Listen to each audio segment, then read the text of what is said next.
found it, removed it, and then resealed it, and they were good to go for launch. And so there's a bit of margin in this countdown, and we're in that kind of flexible time right now where they have time to work through methodically on this procedure.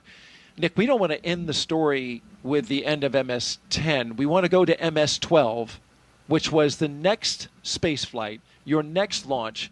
Here you are now with a crew of 3. You said, I'm going back. Yeah. That's the job. I mean, we explore because it's important. And so that doesn't change launch to launch to launch. The mindset to get back on top of the rocket isn't any different the first time than it is the second time, than it is the third time. It's, why am I willing to accept this risk? Why is my family willing to accept this risk? And it's because what we're doing up there is so important.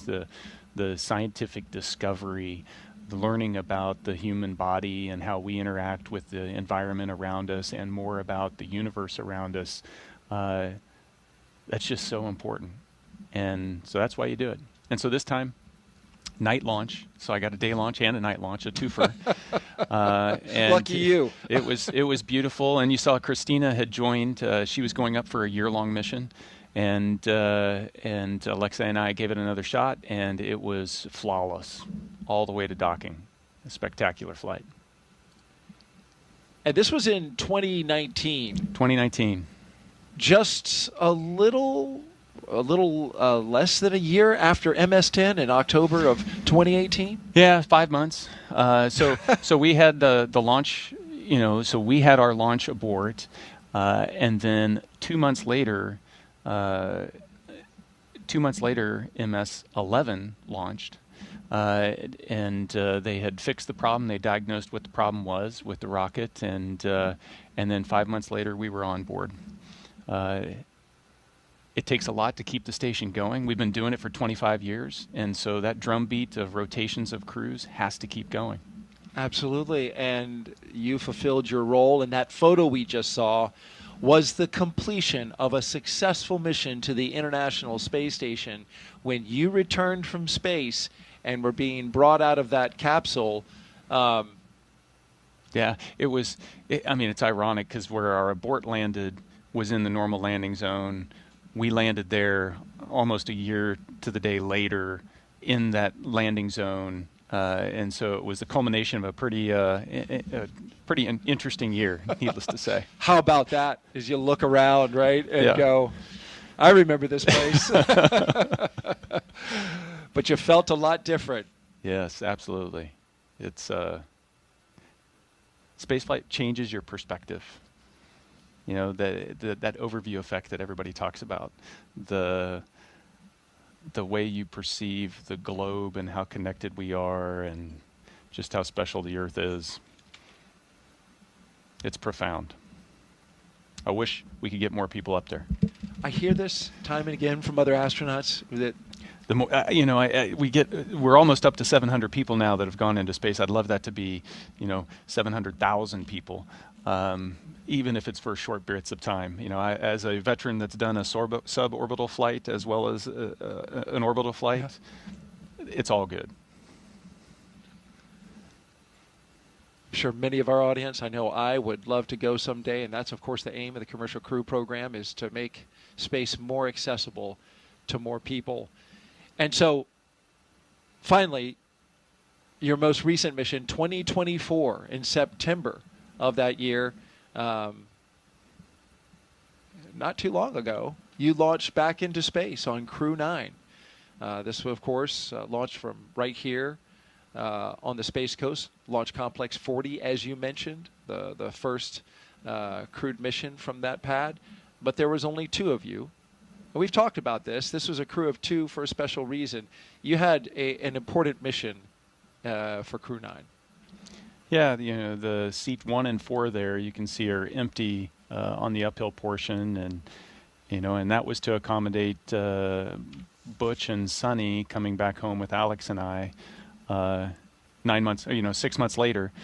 So we were launching on a normal rotational mission to the station, and planning to do our 6-month 6-month long-duration mission. And job one, as soon as we opened that hatch, was integrating Butch and Sunny into the Crew 9 crew, and then continuing to do that research mission. There you are, lifting off. I got to say that the weather today is so much better than it was back then. We had a hurricane blow through a day or so before, and then there was a window and a little hole in the weather, and we shot through it. I think they've got a better weather today. There you are with your full crew of 4 on the way back home. Yeah, you can see Butch in the far field there. Sonny's just off the camera, close to us, and coming home.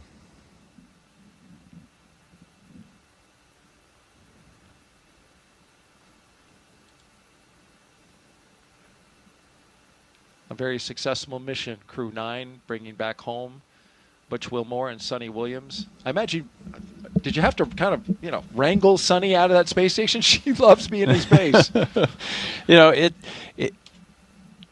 I think it's universal. I mean, you want to get home to see your family after being gone for that long. You want to get back to some of the things you miss about being on Earth, but you're also sad to close the hatch and to leave that environment up there that's just so special. You never know when you're going to get back, if you're ever going to get back, because everybody's future is, you just don't know, and it is just so. It just has such a huge effect on everything that you do, and you bring that back. And so missing out on being able to float around or look out the window, or, in some respects, it's see all of my, my crewmates. So I haven't seen Alex since right after landing. I haven't seen Alexei and Oleg since the station. And so you feel this sense of time passing and the moment ending. Mm. We are T-minus 2 hours and 10 minutes until liftoff of Crew 11, NASA and SpaceX's rotational mission to the International Space Station. In a little less than an hour, we are going to expand coverage with our friends from SpaceX joining our launch broadcast, and we'll come up on camera so you can see us, see Nick live in the flesh here as he steps us through the operations today all the way to liftoff and into orbit.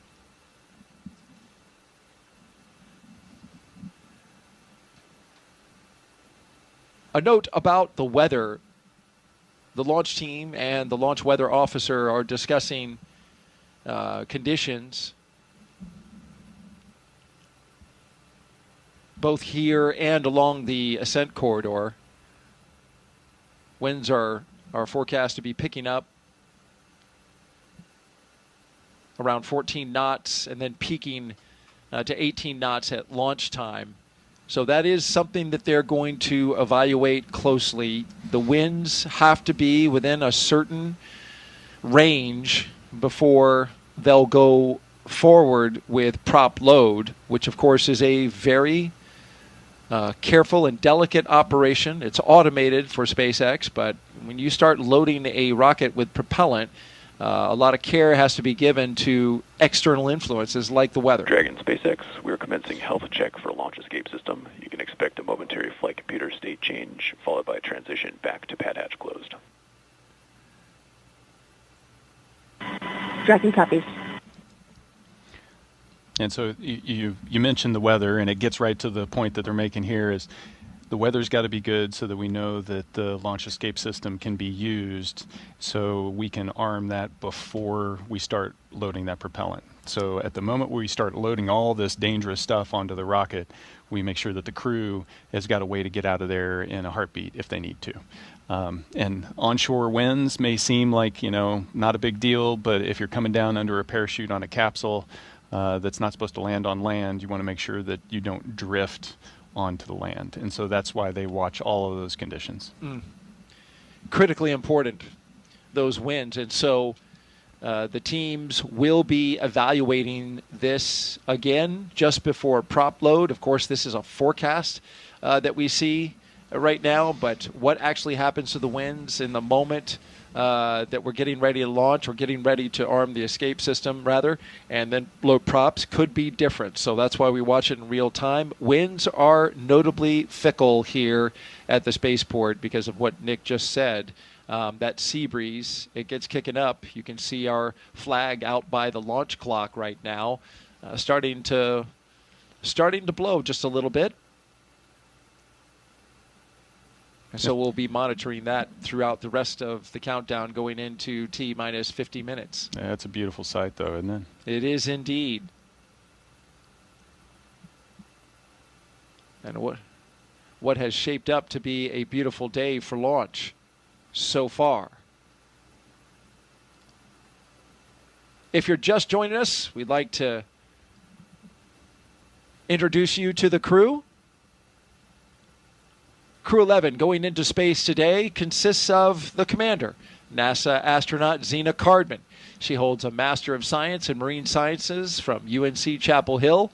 Cardman has experience with NASA research in the Canadian High Arctic and has supported real-time station operations and lunar surface exploration planning. She also likes rock climbing and powerlifting in her free time. She trained for Crew 11 as the commander, but was reassigned to Crew 11.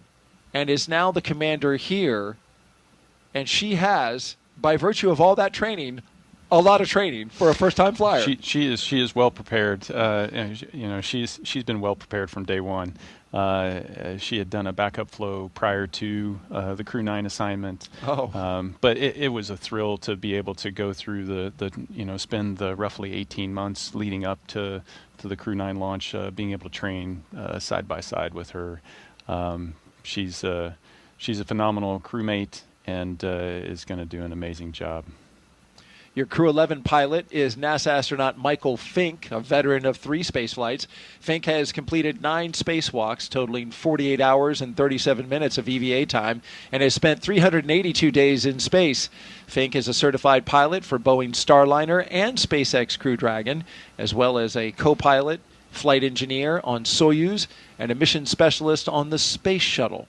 Fink enjoys spending time with his family, traveling, geology, and learning new languages. Unlike you, Nick, Michael Fink loves to learn himself a new language. We are completely different in that regard. No, actually, learning a new language opens up your appreciation for their culture and gives you a deeper understanding. And so even though it was one of the most difficult aspects of training, it's also been one of the most rewarding.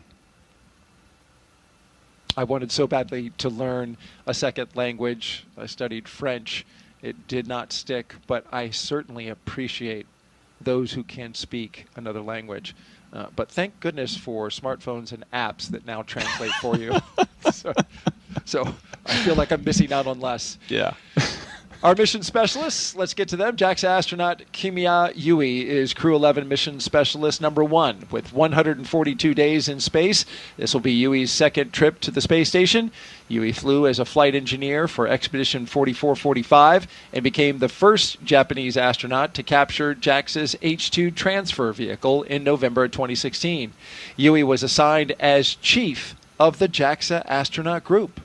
Yeah, and he had to learn English and Russian in order to fly to the station. So I guess this is the note that you need to give to all the kids that are listening. I want to grow up and be an astronaut.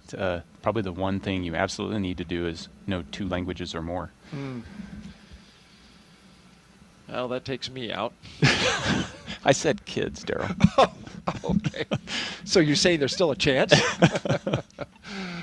Mission specialist number 2 is Oleg Platonov. The Crew 11 mission specialist is Roscosmos cosmonaut Oleg Platonov. This will be his first trip to the International Space Station. He graduated from the Krasnodar Higher Military Aviation School of Pilots with a degree in engineering and military rank of lieutenant. He is married with 1 child, and apparently is the comedian of the group. I think they all have a pretty good sense of humor. Yeah? Oh, yeah. And you see that expressed, even as they were just making their way out to the pad and up into the capsule. Lots of smiles, lots of laughter. We did see that as they were coming across the crew access arm earlier as they made their way into the spacecraft. T-minus 2 hours and 3 minutes and counting until liftoff of Crew 11. It's a long wait. Now they're strapped in and there's not much to do. And so you have time to reflect and think about all those, I guarantee you they're thinking about the things they need to do, but they're also thinking about all the people that helped them get into that seat. The training teams, the ops teams, everybody that supported them along the way. Their families, their friends, the ones that have been the support network to get them to this day. As Crew 11 reflects, we want to reflect on their destination, the International Space Station, one of the most extraordinary labs ever built. Here's a closer look now at how science happening up there in their destination in low Earth orbit is improving life for all of us down here on Earth.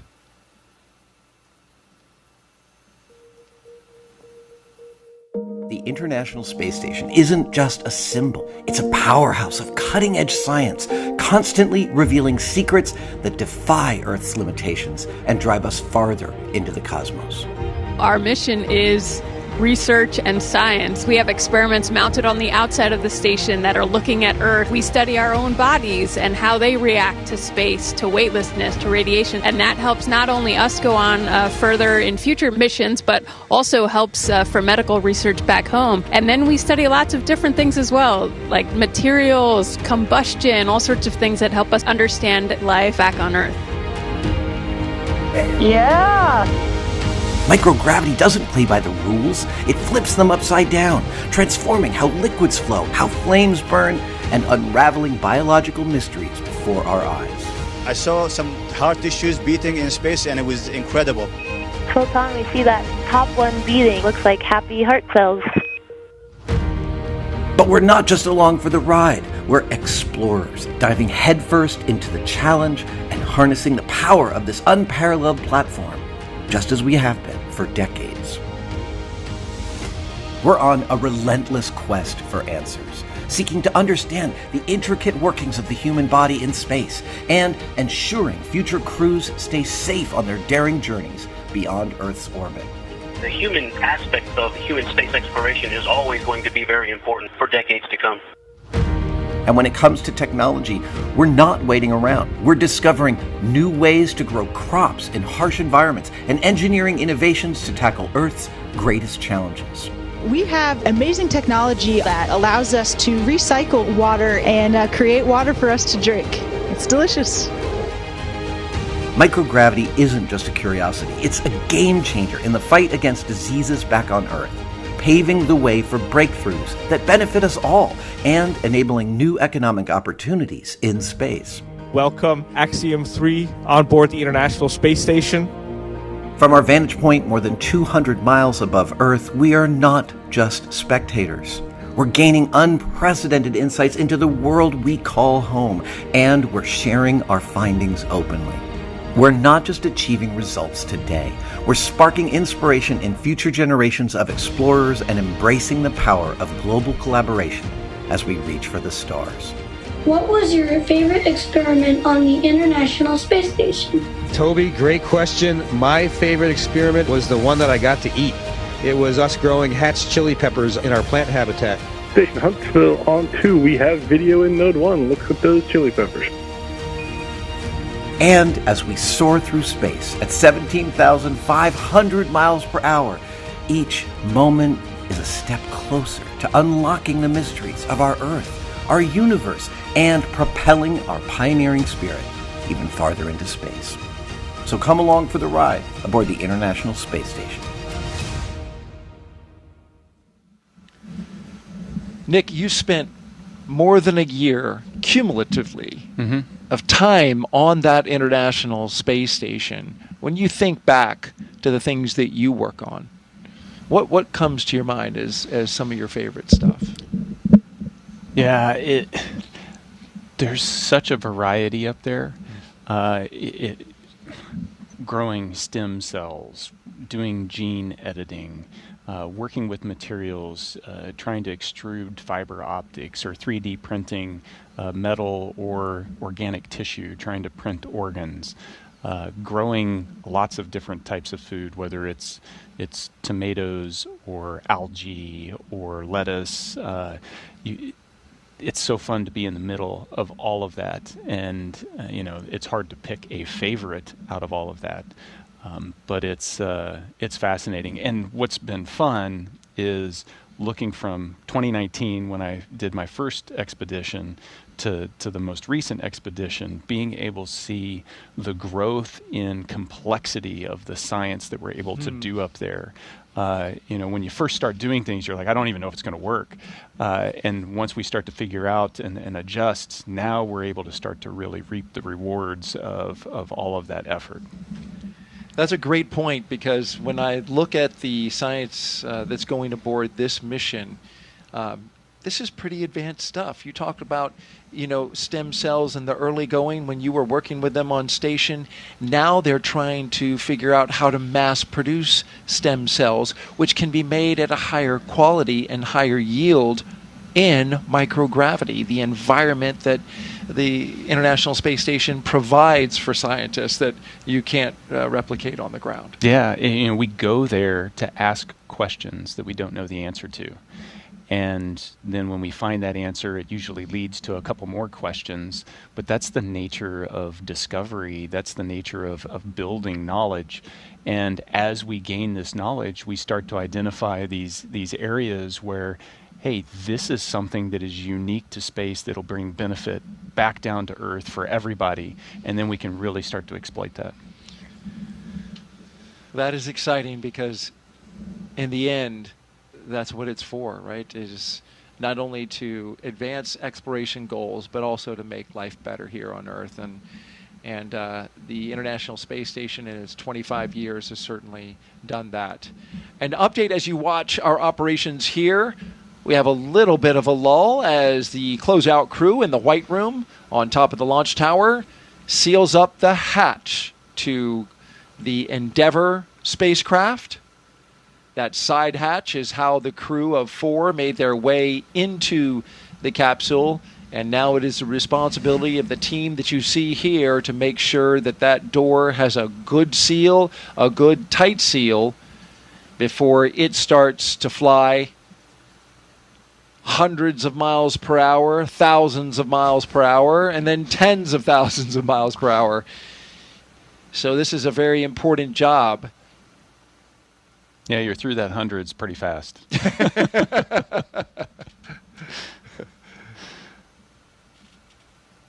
What's the ride like on the Dragon specifically at liftoff? It's smooth. Yeah. Yeah, it feels so smooth. Liquid propellant? Yeah, so you don't, I never got a chance to fly on the shuttle. But the shuttle was rough because of the solid rocket boosters. That's what everybody said. You don't have that, and the thrust level is a little slower here, so it also doesn't throw you off the pad. It's a slow acceleration, but it's a constant increase in that acceleration that just keeps going until you get to kind of the end of first stage. It's just super smooth, and then when the first stage is done, it separates, and then there's 5 seconds or so before you light the second stage engine per stage, and so you're weightless. And that was completely different than Soyuz, because Soyuz hot stages, and so you never have that period of weightlessness.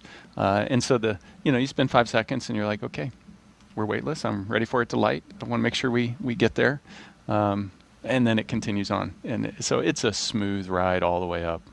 That second stage is a kicker, though, isn't it? It all starts slow. So the G ramps starts up, and then it slowly ramps up. So there's not too many jarring moments flying on a Dragon.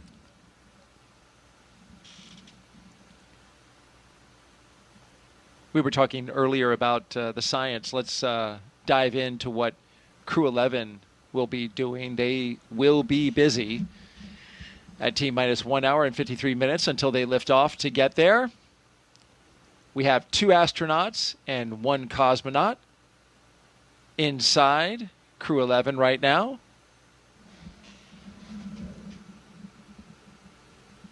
inside of Dragon Endeavour, I should say, on top of a Falcon 9 rocket from Launch Pad 39A here at the Kennedy Space Center in Florida. This crew, of course, as you see them right here, headed to the International Space Station to help maintain this very special orbiting lab.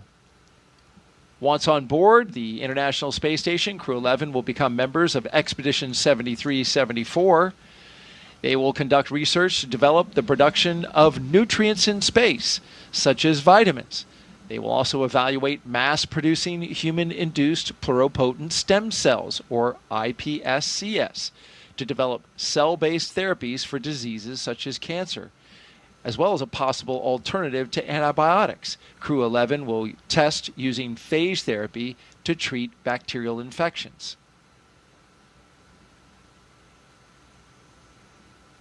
And these things are important, and you were telling me this yesterday when we were going over the show and prepping for the show, and I asked you, is an infection or a cut worse in space than it is on ground? And you said yes.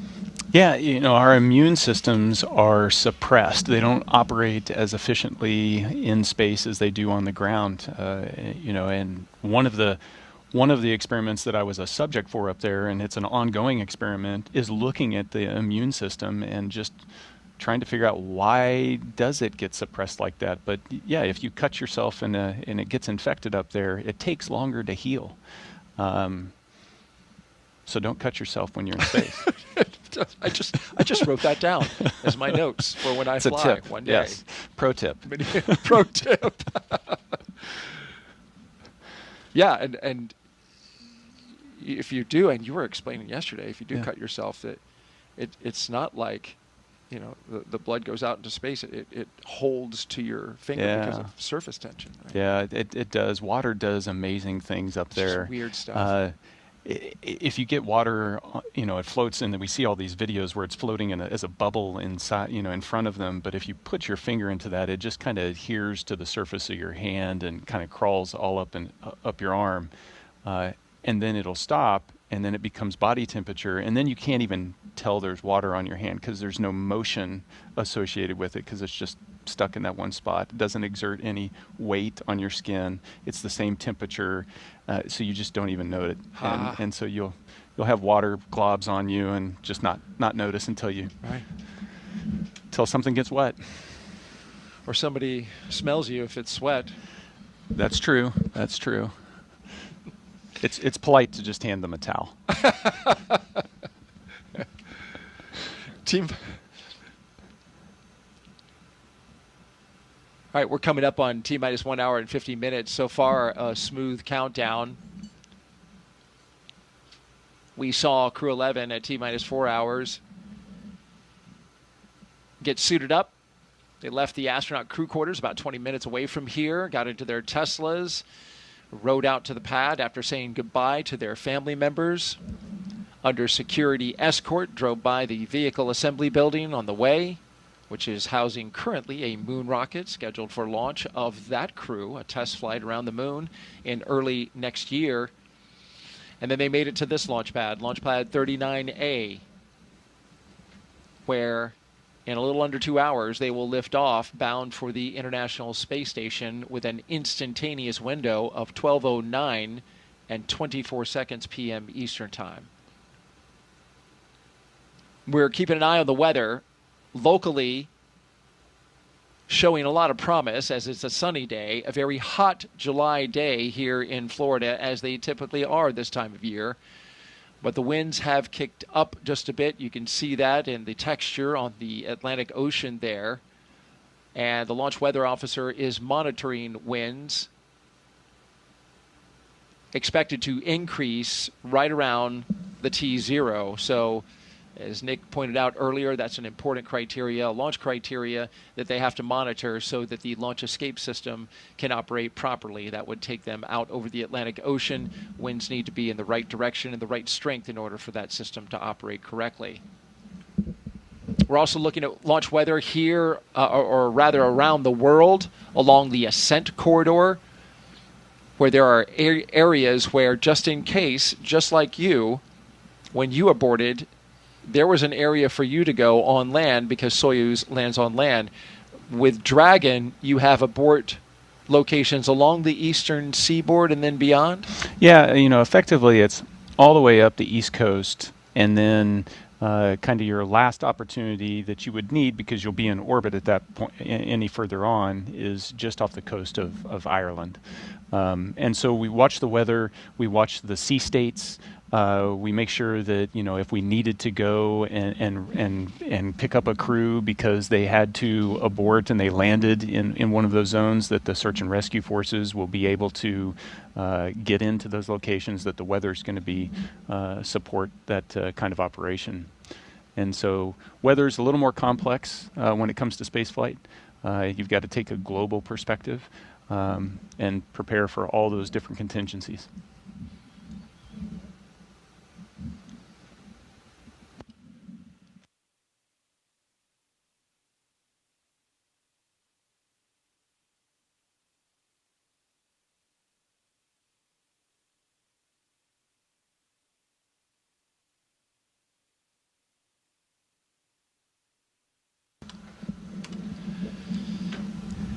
We've got the split screen there with Crew 11 on the inside. That camera with a prominent shot of pilot Mike Fink's knees, dead center.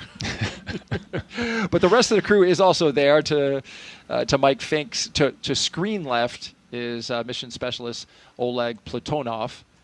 To Fink's left, to our right, moving right to the two positions, would be our commander, Zena Cardman. And to the far, far right, next to the window, is Kimiya Yui. There's a lot of rights and lefts there, Daryl. Yeah. We need some on-screen graphics to make it.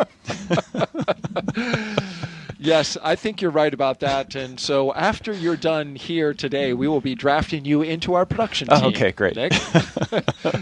We could use the help. No, we've got a great team that does a great job, but I do appreciate that. You can make out below the crew cargo. Ah, yes. Yeah, so there's cargo supplies for them, but there's also science that they bring up, as well as survival equipment. So there's 3 pallets that are below those 4 seats that are chock full of gear. And the red one is that's like first aid kit, possibly? Your red one is the life raft. Life raft, okay. Yeah. So we showed a clip of that in the NBL at the very beginning, where you throw that out and there's a bottle. As you throw it, the rope will extract and then eventually pulls on a bottle that inflates it, and that's what they were crawling inside of in the NBL for training. It also looked like they had water wings. Personal flotation devices, yes. They looked like water wings to me, Nick. Yes. We train for that kind of thing, so it's a standard you have to meet to be able to, all of you, go from this configuration they're in right now to put on the personal flotation device and get out of the capsule in 90 seconds.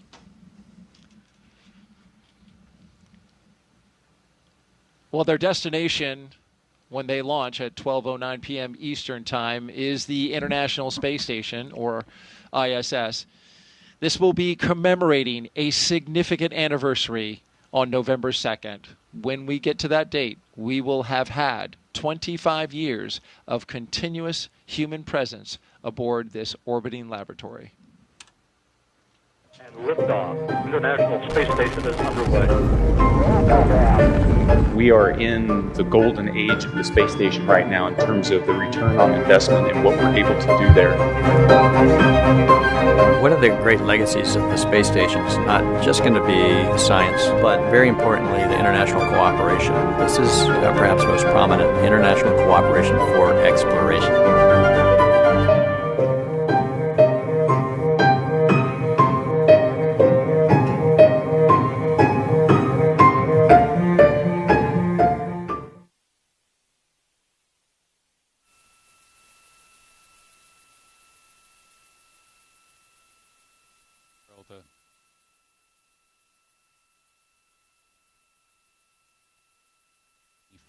Years, every roughly 6 months or so, a crew doing a rotational mission with a handover, and it's been a thrill to be a part of those rotational missions.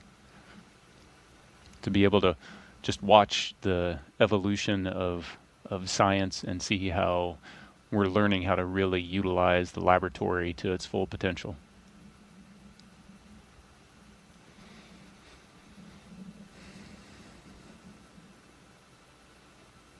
I don't know where those clouds came from. They need to blow away.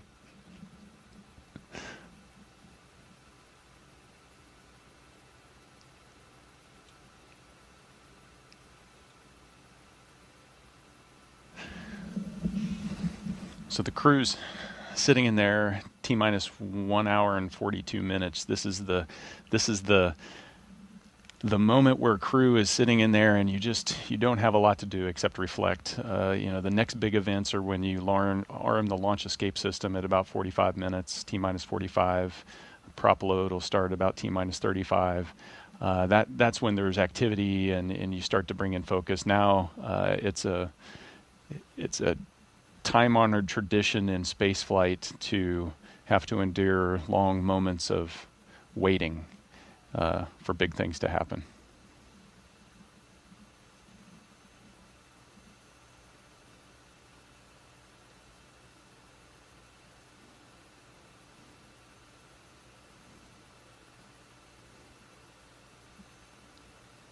That's a better view. I don't see the clouds.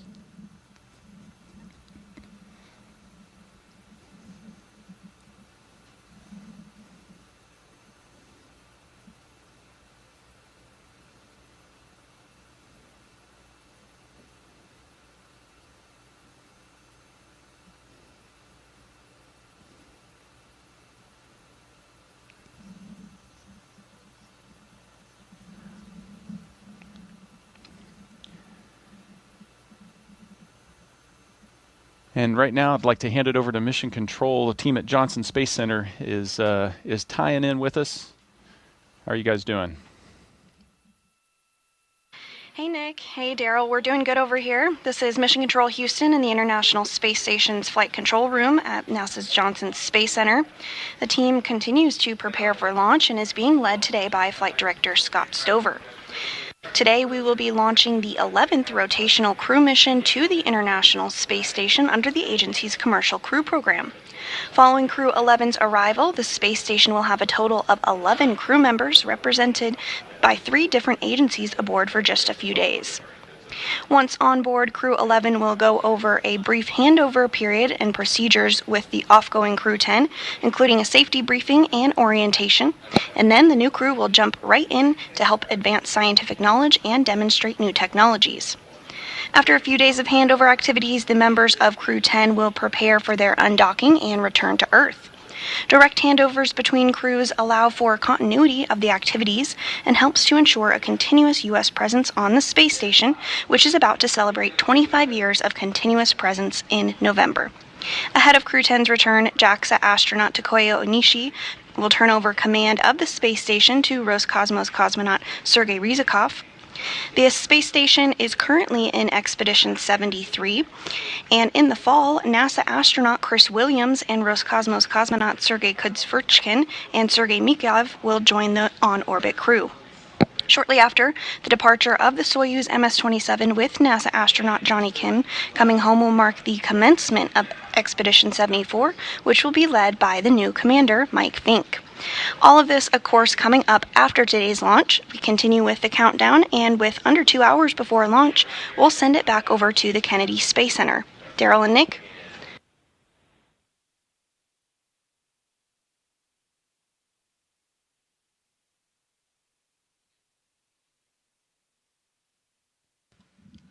Thank you very much, Sandra. Back here at the Kennedy Space Center in Florida, T-minus 1 hour and 38 minutes and counting until liftoff of Crew 11 aboard a Falcon 9 rocket. The spacecraft Endeavour, the flight leader currently in the fleet of Dragon spacecraft. It is a lovely day here in Florida.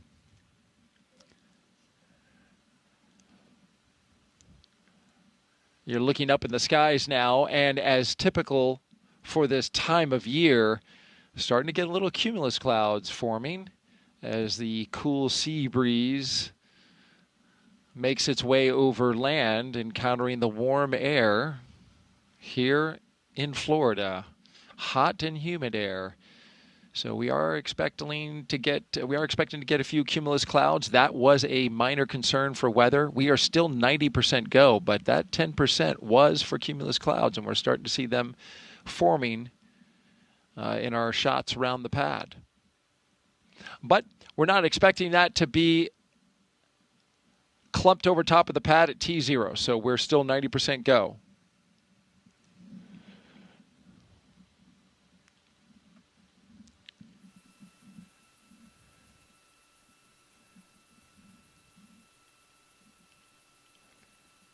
One of the first things Crew 11 did, they came together as a team, and they designed this patch that you see here. This is a tradition for all spaceflight missions, human spaceflight missions, and science missions. You design a mission patch.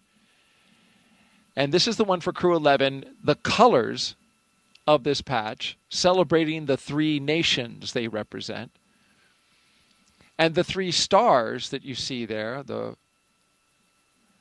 ones with a starburst, they honor their space agencies working together, the 3 of them, NASA, Roscosmos, and JAXA. The 2 sunbeams that you see coming from the upper right, shining down, well, they make the number 11, shining on a tiny blue dot, our home on Earth. The Dragon looks on, of course, a nod to both the spacecraft and the spirit of exploration, while a red flame wraps around it all, symbolizing the full journey, launch, life in space, and a safe return home. And if you look closely, you can see a tribute to their children in the stars. This is a reminder that the missions like this, as we know, when we got the question from 8-year-old Knox earlier, they help to inspire the next generation. Appreciate all those young folks who get the bug for space knowledge and to learn about space and exploration, which requires a good foundation in STEM, science, technology, engineering, and mathematics. Yeah, it all starts with education. I think kids grow up, children grow up inherently curious. I mean, we've been there and we've asked why, and we've all been in the position where we've had, someone sit there and just continue to ask why. That's really what we're doing on the station with all of our research, all of our exploration. We're asking the question why in a bunch of different ways and trying to find the answers. That we're just wired that way. Mm. It is so true. And speaking of kids are on the mind of some of our crew members. Talking about Oleg Platonov. He has a child whose toy he is bringing aboard the International Space Station, taking one of his kids' toys so that it will be a spaceflight flown toy when it comes back down to Earth, along, of course, with pictures and some other artifacts. But each one of the crew members gets to take something up, and that's what Oleg's taking. Yeah. So I hope it's not his kid's favorite toy. Yeah, he's going to be without it for a while. No, but that might cause more of a problem on Earth. But it's something absolutely that Oleg's child's going to just cherish the rest of his life, and having the opportunity to bring up little things to be able to give as mementos to friends and family is huge.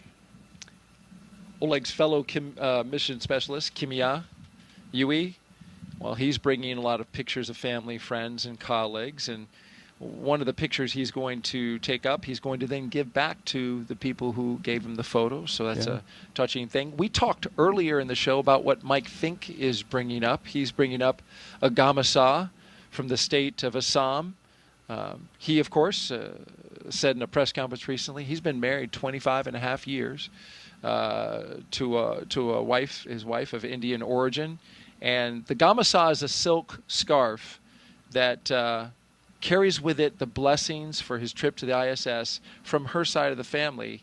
And he's taken one not only on this mission, but he's taken that gamusa on all 3 of his previous missions as well. Yeah. Good luck charm. I'd stick with it. It's working well for him. That's right.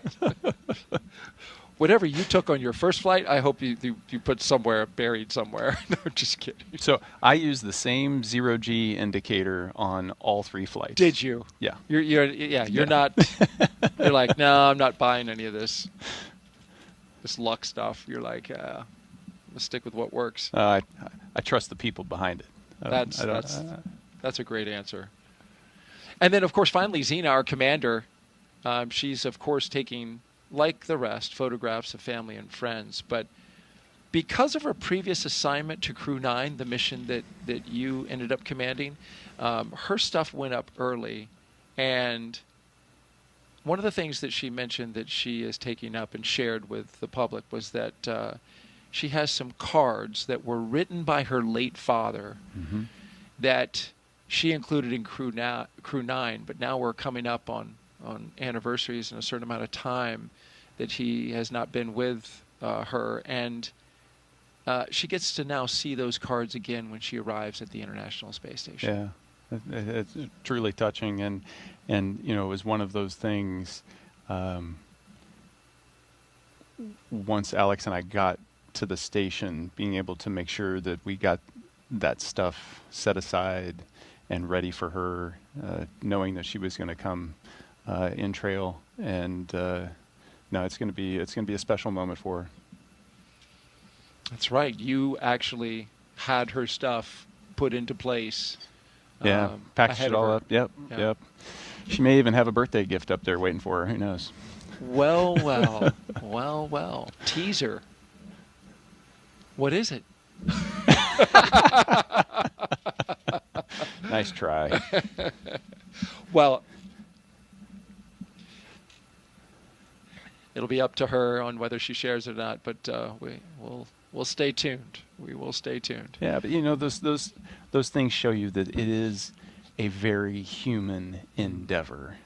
We're not just launching satellites into space. There's this exploration aspect, but there's this layer of humanity over the top of it that's so important, and all of these little gestures just bring that to light. We are currently 1 hour and 30 minutes until liftoff of Dragon, flying Crew 11 to the International Space Station. There you see Endeavour, the capsule at the very top.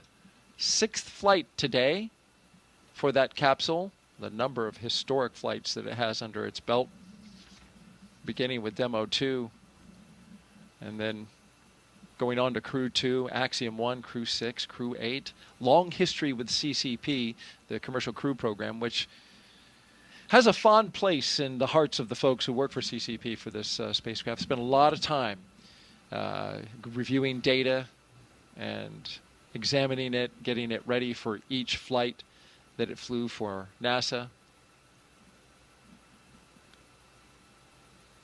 It's a workhorse. It is, and as you know, spaceflight is hard on equipment. So those checks and examination of the data and looking over the critical systems is an important part of making sure that that capsule can continue on. It's currently at its 6th flight, but these spacecraft were only certified for 5. CCP did a recertification, moving it up to 6 flights. Ultimately, SpaceX would like to fly these capsules 15 times. And they say that they have systems that are ready for 15 times reuse. Commercial Crew Program is currently reviewing and looking over the data to determine how much more of the systems need to be reviewed in order to certify it for those additional flights. But that's exactly it. That's the goal here, is to make these spacecraft and rockets reusable, bringing down substantially the cost of spaceflight. Yeah, and hopefully opening space up to so many more.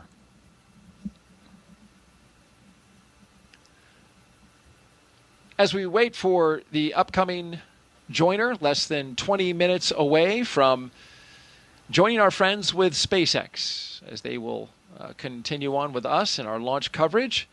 We'll have everybody up on camera. We'll turn our cameras on. They'll turn theirs on, and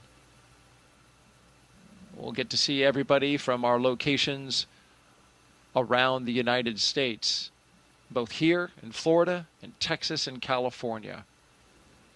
Let's talk a little bit more about the science, in particular what Crew 11 is going to be working on. One of the questions they're facing is, how do you grow vitamins in space or even use viruses to help fight bacteria on a spacecraft? Well, for the past year and a half, Crew 11 has been training to support cutting-edge research like this aboard the International Space Station. First up, Bionutrients 3. The study is looking at how to make essential vitamins and nutrients in space so astronauts can stay healthy on long missions. They'll be testing samples like yogurt, kefir, and a yeast-based drink to see how well they work in microgravity. Next up is Stem Cell X IP1, which uses space to grow stem cells. These stem cells can turn into any type of cell in the body and could one day help treat diseases like cancer. Growing them in microgravity may produce more volumes of cells, mass producing them, and better ones than we can make on Earth. And then there's Genes in Space 12. It's testing phage therapy, which uses viruses that could target and kill bacteria. It could be a powerful alternative to antibiotics, especially in space, where infections can become harder to treat. Some really fascinating research happening on board station. In addition to the human research side of things, you were talking about this earlier, each one of these astronauts will be studied, many of their biological functions, and their, of course, biological data will be studied as their time comes to a close in space, and studied afterwards, studied during, studied afterwards, and possibly it being an 8-month mission. Yeah, you have the opportunity as crew members to volunteer to be a human test subject for a lot of different experiments that are focused on how does microgravity and the space environment, the high radiation environment, how does that affect human physiology? And it runs the gamut from just muscle and bone health all the way down to genetic structure and how that changes, or how our immune systems might be suppressed. And we've been doing this for 25 years and we're still learning. Space is hard on the human body, is it not? It is, but the body is so amazing in how it adapts. It is constantly responding to the environment around us, and we don't really see that on Earth because the changes in the environment around us aren't dramatic enough. But when you pull us out of Earth and put us into space, that dramatic change, you get to watch your body respond to all of that, whether it's spinal growth and straightening that causes you to grow a little bit taller, whether it's the fluid shift and the pressure distribution within your vascular system is more balanced, and you feel that in your head. It goes even to the way you perceive the environment around you and your mental predictions of how things behave. You start to predict and think in weightlessness. All of that adapts, and you've got a front row seat for it, so it's pretty amazing. Literally experiencing the changes happening within your own body. Jessica Muir says she came back and she could actually see better than she did before because of that, the pressure of microgravity exerting differently on her eyeball than it does under being back on the Earth with regular gravity. Yeah, and we're still trying to understand the root source of why those changes in vision happen, why the changes in our eyes occur. I wish I had her problem because now I'm wearing glasses as a result of that. So it can go both ways. It can cut both ways. Okay. And who knows, Nick? You might have been bound for glasses anyway. No? Well, I mean, everybody is at some point. Right. You just called me old? Is that what happened? It was very subtle. You did catch it, though. Yeah, I did. T-minus 1 hour and 23 minutes. I'm Daryl Nail with NASA Communications, and I'm joined by Nick Hague, NASA astronaut and Brigadier General with the Space Force. We have social questions. Keep them coming. We've had some great ones so far.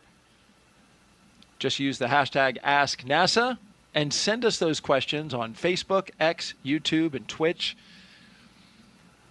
We've got a person who's monitoring our social feeds right now, looking for great questions. And here's one from Joshua R. Collins. Does the whole crew have the same doctor, or does each crew member have their own? Is it their regular personal doctor or a NASA medical team doctor? So each space agency provides a medical team to support their astronauts or cosmonauts. So you'll, for Crew 11 in particular, you're going to have a NASA flight doc team of a surgeon, flight surgeon, primary and deputy, that will support Xena and Mike. And then you're going to have separate medical teams supporting Kimia and then a Roscosmos team supporting Oleg. Those, in the NASA, if I look at how NASA supports us with medical, the personal doctor is your flight doctor. And so the person that sees you day to day for the years leading up to your mission is the same person that is supporting you throughout your mission, and then after your mission when you're rehabilitating, and then beyond. And so that flight medicine team is one of those key relationships that you develop once you join the astronaut corps. A flight surgeon for each space agency, and they go with them until they get to the pad, and then they break off. They're there, standing not too far away, just in case they are needed for any reason. But those, exactly as you said, those flight surgeons standing by. Give you a couple upcoming milestones. T-minus 47 minutes. We're going to get an LD brief. That's from the launch director at SpaceX, and we're monitoring weather conditions along the abort corridor. Also keeping an eye on the winds here locally. They picked up a little more than were initially forecast. At T-minus 1 hour, just about 20 minutes from now, the closeout team will depart the pad. That was the team that was getting the crew all ready inside the spacecraft and then sealed up the hatch. They will depart. It'll just be the crew out there on the pad. It'll be them and Dragon Endeavour that you see right there at the top. We've talked a lot about this capsule today. It's taking its 6th space flight. Since its first flight in 2020 for Demo 2, SpaceX's Endeavour Dragon has been a workhorse for NASA's commercial crew program, flying mission after mission. It has safely carried astronauts to the International Space Station 5 times. Demo 2, Crew 2 in 2021, Axiom Mission 1 in 2022, Crew 6 in 2023, and Crew 8 in 2024. In all, Endeavour has flown 9 NASA astronauts, 3 space tourists, 2 Roscosmos cosmonauts, 1 retired NASA astronaut, 1 ESA astronaut, and an Arab astronaut from the UAE to and from the International Space Station. Crew 11 marks Endeavour's 6th mission, the flight leader to the ISS. And we leave you now with dancing from Crew 1. Apparently choreographed as well. Look at that. And they had their act together. What choreographed dance moves did you do, Nick? Don't dance. That's one thing that that's one thing that didn't translate into space. Yeah, I don't dance on Earth, and I didn't dance in space. But you can do somersaults and flips and twists, though. Yes, especially as you're zipping around that space station. I mean, it's fun. Yeah, oh man, it looks like it. Every dream you had as a 5-year-old of flying around, and you get to do that every day. I used to dream that as a kid so often that I could just flap my arms and fly. Yeah. It was a recurring dream that I had, and sometimes I woke up really actually believing that I could fly. I can imagine when you're on the ISS, you wake up and it's like you get to just do it again day after day. It's real. That dream is real. It's your new normal. Yeah. And you just You just have fun with it. You float over and grab your drink bag to rehydrate your morning coffee, and you can do a backflip between that and the water dispenser, and you just play with it. You don't need to use utensils to eat. You can just put the food out in the air in front of you and pretend like you're in an aquarium.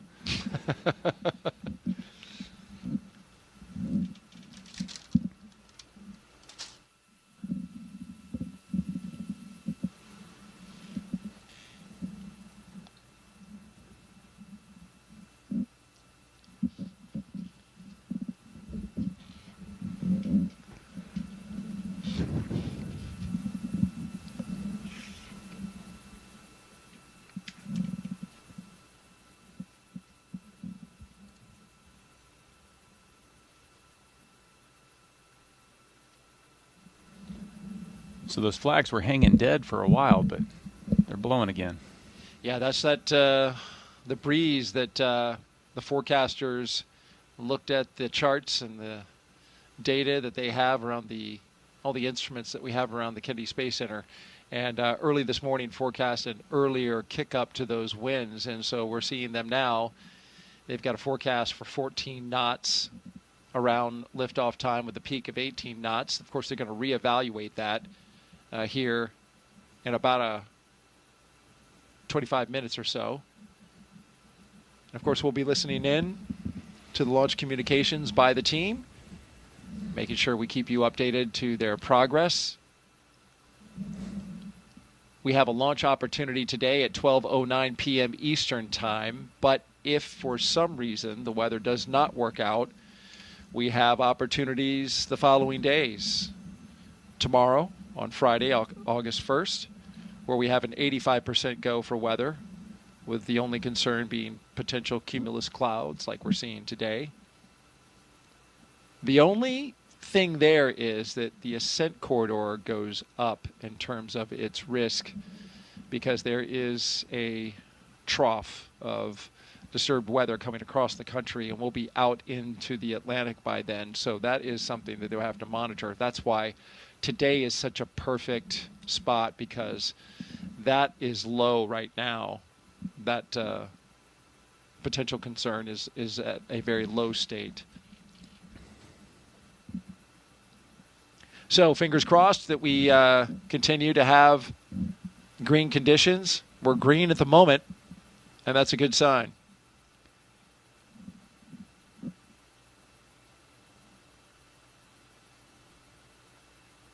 We're T-minus 1 hour and 15 minutes until the liftoff of Crew 11 on a Falcon 9 rocket to the International Space Station. Thank you for joining us. Whether you're watching online or streaming, we are glad to have you here with us as we get ready to launch 4 humans to space from the Kennedy Space Center in Florida. Crew 11 will be the latest crew to fly as part of NASA's Commercial Crew Program, which uses private companies to transport people to and from the orbiting lab from U.S. soil. Those people, NASA astronauts, like the one sitting right next to me right now, Nick Hague. It's been a great countdown so far. Weather is 90% go. We've got the excitement picking up as we draw closer to our T0.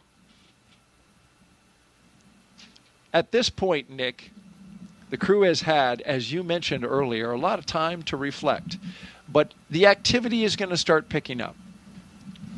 Yeah, everything, it's an instantaneous launch window, and so you have to start backing up from that of the things that need to be done. And the big one is right now they're sitting on a rocket that's empty.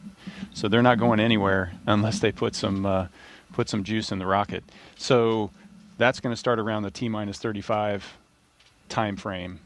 And before we start to load all of that, those explosive materials, we need to make sure that the launch escape system is armed. And so we'll go through a debrief prior to that to make sure everybody's good. Then we'll arm the launch escape system and then start with that prop load. So there's some big things. And as you're sitting there, the reality of the situation, you understand how once they make the decision to go, once we launch that launch escape or arm that launch escape system, you're on a live rocket. And if something goes wrong, the system can make a decision that it's going to automatically pull you to safety.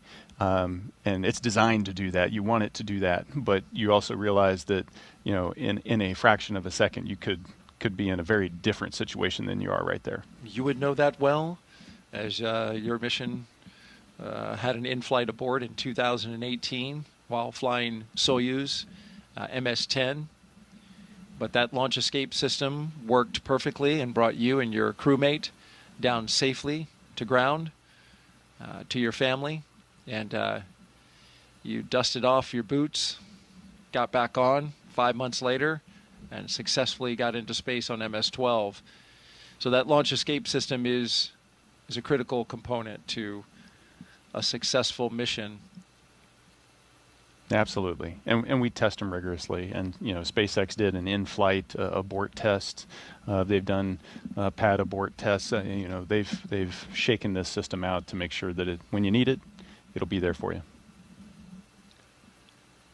This will be a 38.8 hour transit from the ground here at Kennedy to docking to the International Space Station. So the crew that you see there, I hope they have some audiobooks and some movies. Well, that's a long time. There's an opportunity. There are 2 windows, and there's a heck of a view out there. No doubt. And you know, but they're not going to spend 40 hours strapped into seats like that. After they get into orbit, once the nose cone opens and they're kind of clear of the second stage, the upper stage, they'll be able to unstrap and take those suits off. They'll dry them out and put them away, and then they'll be essentially in short sleeve shirt, pants, and it's a pretty comfortable, spacious place to hang out in.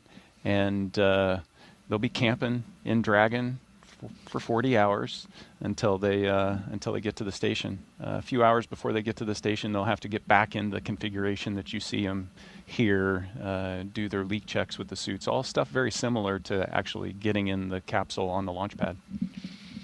Is it roomy in there? It doesn't look roomy from this shot, but I know there's a lot more to Dragon than what we're seeing right here. Yeah, it is quite roomy. There's a whole bunch of volume, and when you're in space, you think about floating, you think about volume and not necessarily surface area, and so the volume you don't see is above the displays. You can fit a couple people up in the space on the top of the screen that's off screen that you just can't see. And then down by the cargo underneath their feet, there's a whole bunch of space down there. So those footrests you can take off, kind of stuff them under the seats. It creates this nice big volume. You can pull out your food and your drinks. You can stick things to the walls. And, you know, but it's like camping in a SUV. There's room, but you're still in an SUV. And you got to communicate, like, hey, excuse me, can I get over there, or can I get around you? And yeah, you know, let me put up the privacy curtain. I have to use the restroom. You're looking at a live view of Crew 11 at Launch Complex 39A at the Kennedy Space Center in Florida. Stay right here. In just a few moments, we'll be expanding our live launch coverage.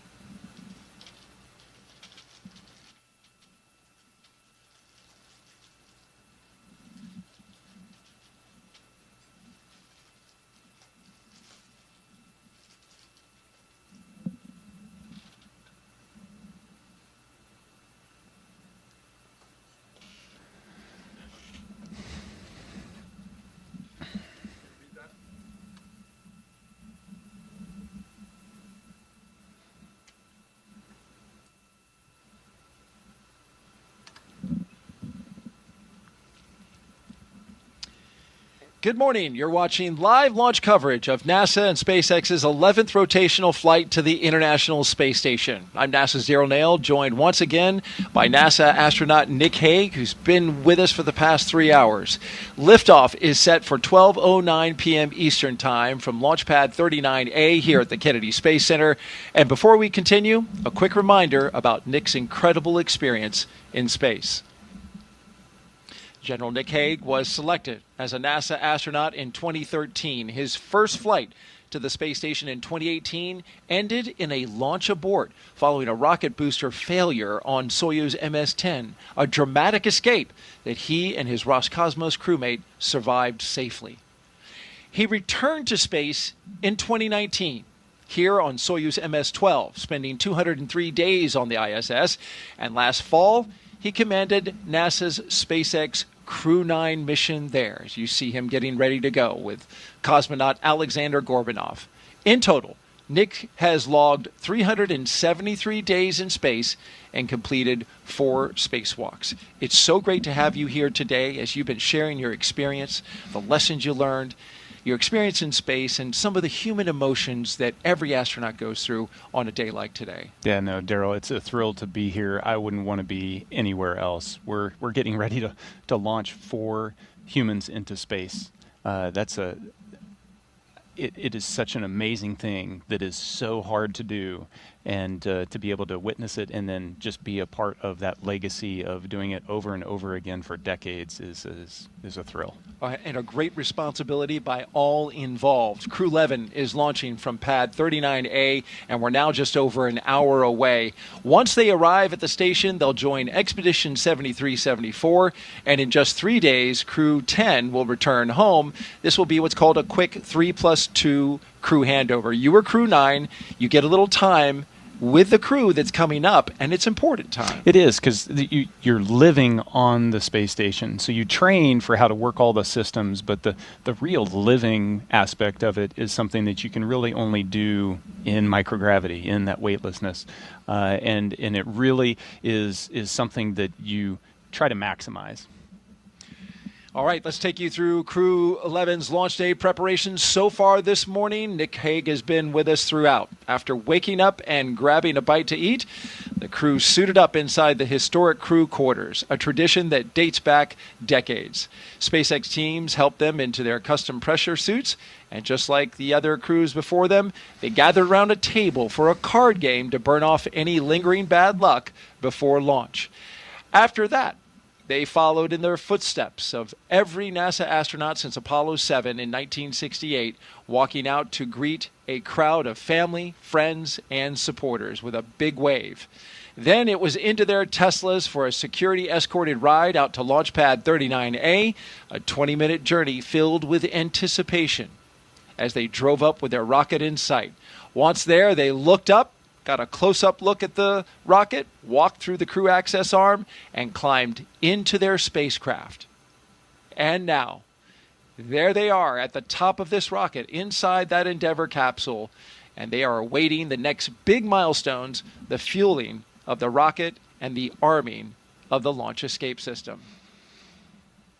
Throughout the broadcast, we are taking your questions to Nick Hague.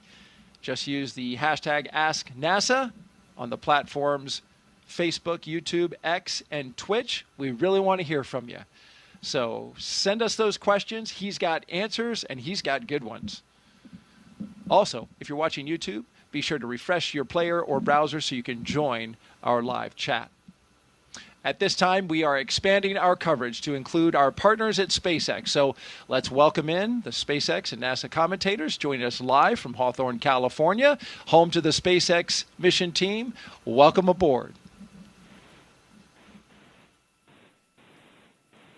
Thanks, Daryl. So excited to be joining you and Nick Hague here and Joseph. I'm Somi Srivastava, a certification engineer here at SpaceX. And I'm Joseph Zakshevsky with NASA Communications, and you're absolutely right. It's a thrill to be here today, and it's exciting to be joining you again from Mission Control here in Hawthorne as we count down to liftoff of Crew 11 just over an hour from now.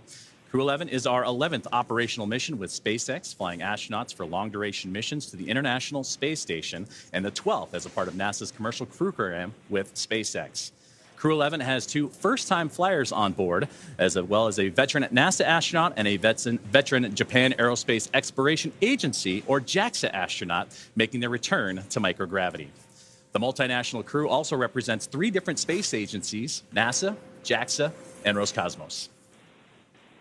Today's crew will fly aboard Dragon Endeavour, which was the first operational Dragon to carry crew on board during SpaceX and NASA's Demo 2 mission in 2020 with astronauts Bob and Doug. Endeavour has been pretty busy since then, having also flown NASA's Crew 2 mission, AX-1, and NASA's Crew 6 and Crew 8 missions. This will be the first Dragon to fly 6 times. Overall, for the Dragon fleet, this will be Dragon's 49th visit to the space station and its 19th human spaceflight mission overall, and the 5th Dragon flight just this year. Now, over the last 3+ hours, Crew 11 has been going through all the detailed process of getting ready for their mission, as you've been following along with Nick and Daryl from the Cape to the International Space Station. So let's introduce you to the crew. In the commander's seat is NASA astronaut Zena Cardman, who will be conducting her first spaceflight. She holds a Master of Science in Marine Sciences from the University of North Carolina, Chapel Hill. Cardman has experience with NASA research in the Canadian High Arctic and has supported real-time station operations and lunar surface exploration planning.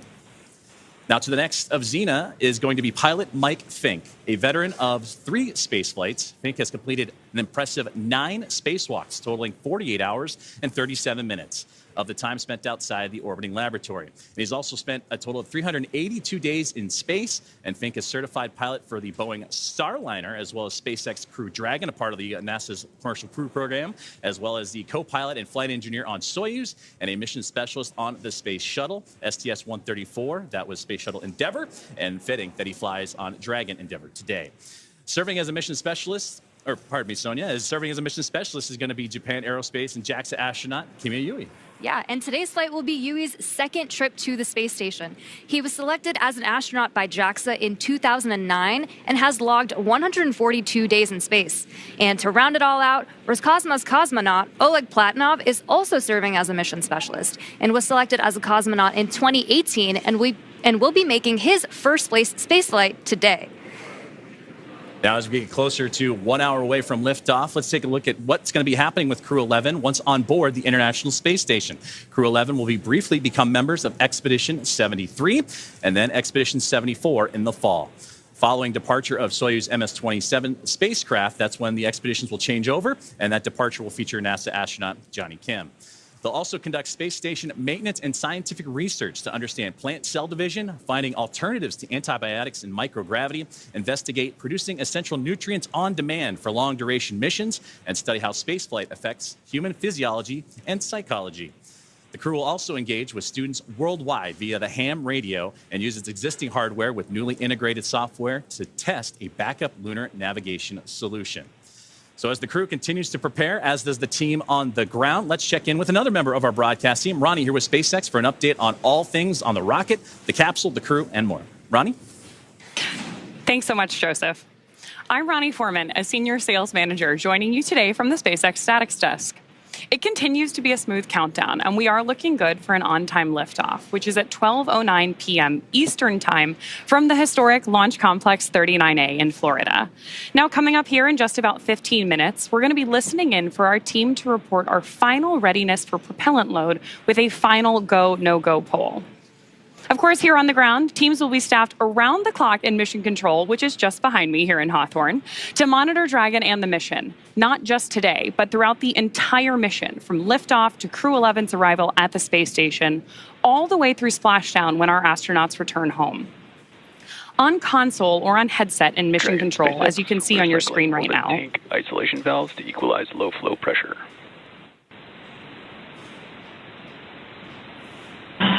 Dragon copy.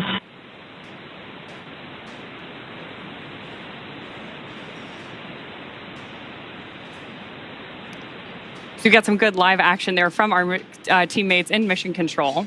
The mission director is the one in charge of the room and tasked with making those real-time decisions that ensure mission success. The person we just heard talking to the astronauts is the crew operations and resource engineer, who we'll refer to as the core throughout the broadcast. Our 4 additional team members are focused on vehicle systems, including avionics, navigation and control, software, propulsion, life support, and communication with ground support teams. Apart from mission control here, our Falcon 9 team is currently located in the Launch and Landing Control Center at Hangar X in Florida. So with less than an hour until launch, we are settling in for final checkouts, propellant loading, and launch. Back to you, Joseph. Thank you very much, Ronnie, and thank you for those updates as we are getting that live action in real time, and we'll continue to monitor those communications with the crew and everything surrounding Crew 11 and their launch here today.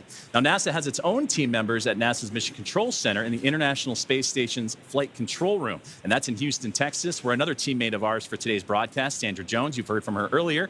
That's where she's located and has been busy preparing the International Space Station for Dragon's arrival. Now, the team in Houston is currently working through their go, no goals and looking to confirm that the station is ready to receive Dragon Endeavour and the new crew.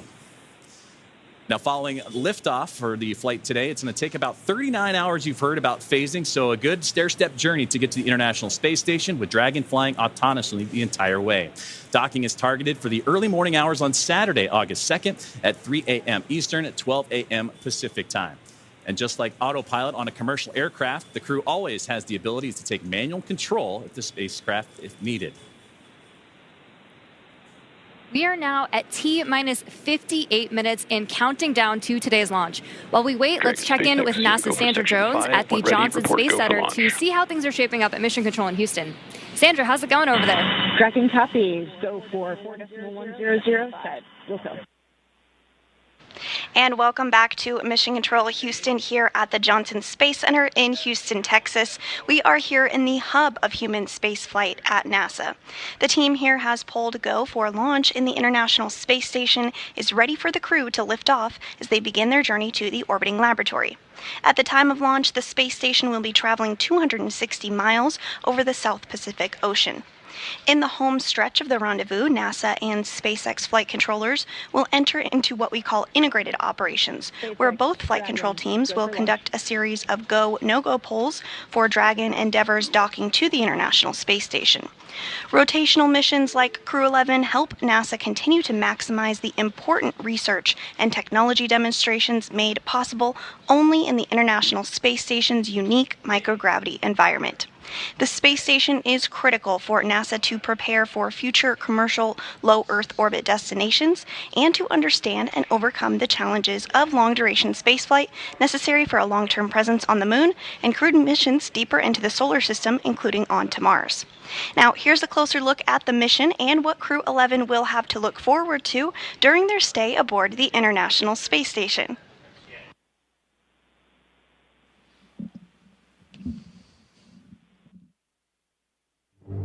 International Space Station, one of humanity's greatest accomplishments so far. 15 countries working together and adding more all the time that have helped plan, build, and fly the International Space Station. And it just shows what human beings can do when we work together.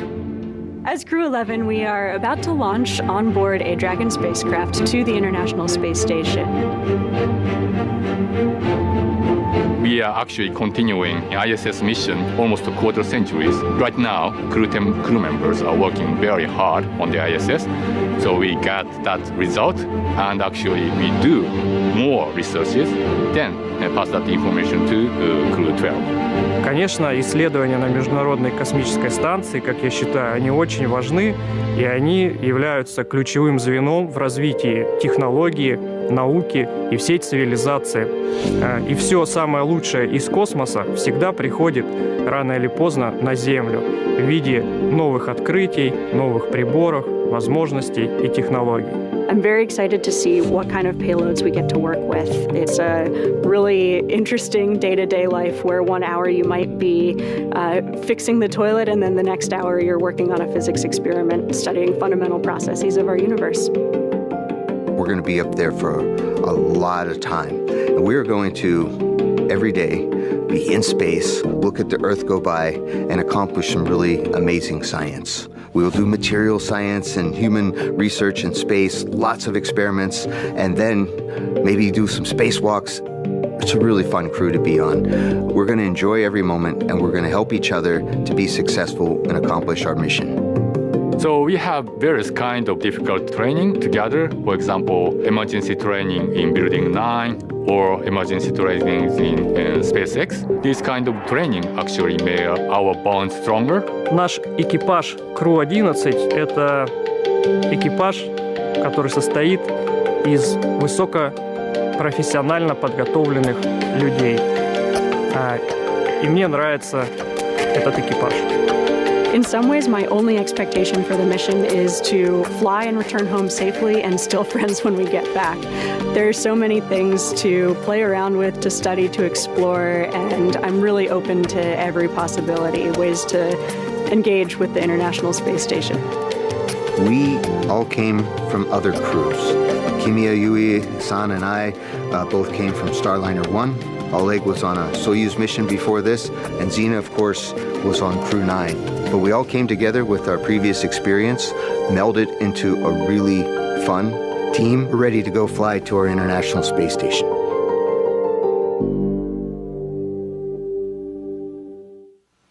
And we're back at the Kennedy Space Center in Florida as we have a beautiful shot from our flight helicopter right there of the vehicle assembly building. The Artemis II mission, the rocket inside, will launch early next year. 4 astronauts around the moon. But we are focused now on that launch pad that you see right ahead of us, which is Launch Pad 39A and the Falcon 9 rocket with the Endeavour spacecraft on top of it. We've got 4 astronauts inside right now getting ready to launch to the International Space Station. And we've got Nick Hague, NASA astronaut, with us, co-hosting our launch broadcast today. And Nick, we have questions for you that have been coming in from social. Would you like to take a few more? I'd love to take a few. Been doing a great job so far, so let's put that next question up on the screen. This is coming in from #AskNASA. During CRS missions, these are cargo resupply missions with Dragon, I noticed that most of the time there is cargo in the trunk, but I never see any of the trunk during crew missions. Why is that? Yeah, the crew missions fly up with an empty trunk, and that's really a mass constraint so that we can get those people up there. People require a lot of clothing, they require a lot of food, and all of those supplies have to get on, and so that comes at the expense of something in the trunk. Great answer. T-minus 51 minutes and counting, and now we're counting down to the moments before we arm the launch escape system and start fueling the rocket. But before we do that, let's send it over to NASA's Tony Jaramillo, who is standing by live at one of the best viewing locations here at the Kennedy Space Center. She's joined by NASA's Acting Administrator, Secretary Sean Duffy. Tony? Hey, thanks, Daryl. That's right. This is one of the best viewing locations where our guests have an amazing view of the rocket at the launch pad. Off to my left here, and joining me is Secretary Sean Duffy, NASA's Acting Administrator. Secretary Duffy, did you have a chance to speak to the crew before they headed out to the launch pad? I did. I was behind the glass yesterday with them. Again, I would tell you, they're right out of central casting.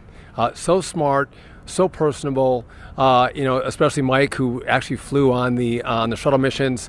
But this is Zena's first trip into space. So yeah, I got to talk to him.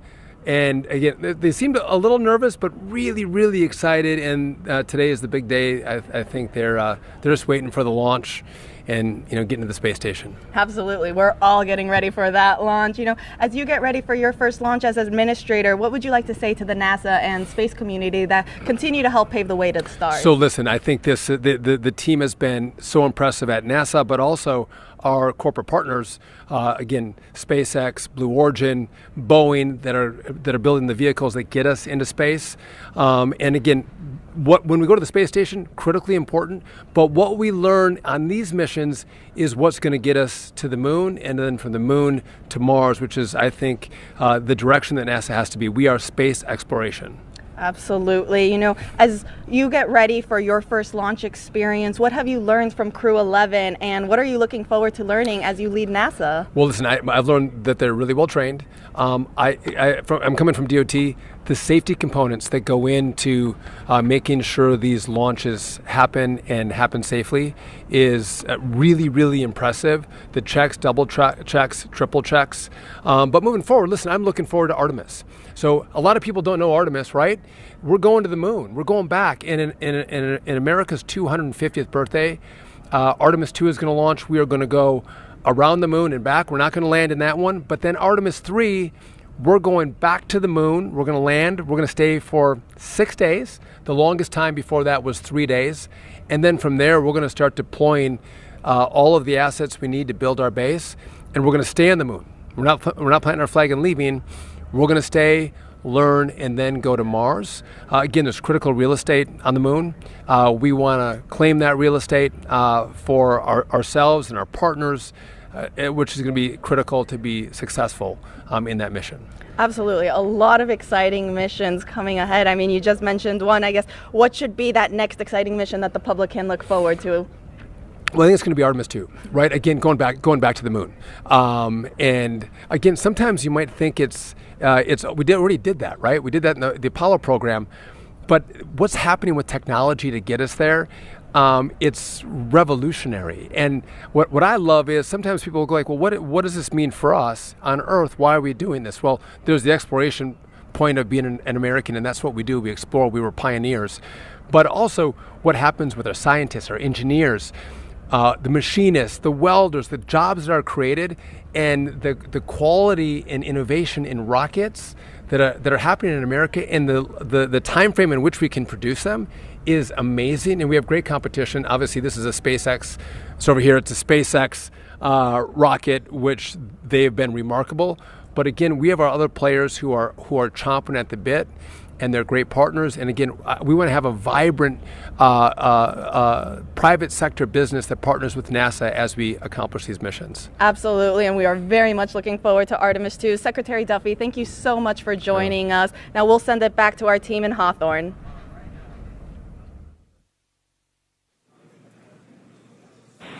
Thanks, Tony. That was an awesome interview with Senator Duffy. We are also really excited to see what Crew 11 does and accomplishes on their mission. But now let's bring it back to Mission Control here in Hawthorne, and the teams are continuing to prepare Falcon 9 and Dragon for launch.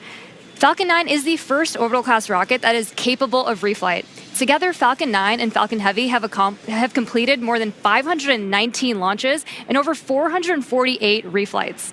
Incredibly impressive. And today, the booster that Crew 11 will be using is going to attempt to land at Landing Zone 1, which is just down the coast from NASA's Kennedy Space Center in Florida. This will be the third flight of this particular first-stage booster after supporting a Starlink mission earlier and recently Axiom Mission 4. That was the successful fourth private astronaut mission to the International Space Station. Rapid reusability drastically reduces launch costs, and it's the key innovation that is making space more accessible for the entire space industry as a whole. While this young booster is on its third trip to space, we are working towards qualifying our fleet of Falcon boosters and fairings to support up to 40 missions each. For those of you following along, we're currently at 29 flights of a single Falcon booster, which is absolutely wild. Increasing Falcon's flight count provides valuable information and data on repeated reuse, which is a super critical element in making life multiplanetary. This same spirit of continuous iteration and innovation does not stop with Falcon 9. NASA awarded SpaceX a contract to develop the USD orbit vehicle, a modified Dragon designed to guide the space station through a controlled re-entry into Earth's atmosphere. And when the time comes and the International Space Station reaches its end of operational life, which, trust me, it still has a lot of life to give right now, Dragon will help achieve that safety orbit. During the CRS-31 cargo resupply mission, Dragon successfully performed a reboost test for NASA that demonstrated Dragon's ability to change the station's orbit. And we'll see a similar test coming up, and that'll help inform plans for the upcoming commercial resupply mission number 33 with SpaceX, where Dragon will fly an extended mission and repeat that reboost demo with a modified trunk called the Boost Trunk. This modified trunk will give Dragon the ability to change the station's velocity by up to 10 meters per second. And testing these added capabilities will provide NASA with additional options for station operations in the coming years. And yet another innovation that SpaceX is working on is the intravehicular spacesuits, or IVA suits, that astronauts wear during Dragon missions. These suits are worn by the astronauts while they're inside the spacecraft, versus the extravehicular, or EVA spacesuits that are go for propellant load and launch. For all operators in MCCX and Hangar X, both control rooms will go into lockdown at T-minus 45 minutes and will remain in that state until LES is disarmed. All operators are to remain at their console and maintain a sterile cockpit until MD confirms successful disarming of the launch escape system following orbit insertion or propellant offload in the event of a scrub. For non-urgent no-go conditions, brief the CE or LD and they will approve aborting the count. For urgent issues affecting the safety of the operation, operators shall call hold, hold, hold on the countdown net. Launch control will abort the launch auto-sequence immediately and proceed into launch abort. At T-minus 10 seconds, launch control will be hands-off and relying on automated abort criteria for the remainder of the count. Operators advise launch director whether structural breakup or fire is imminent or occurring per Dragon manual flight escape rules.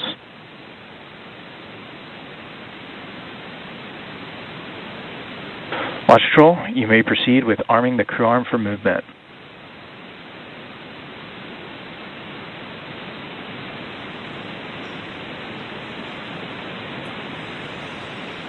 Arming crew arm for movement.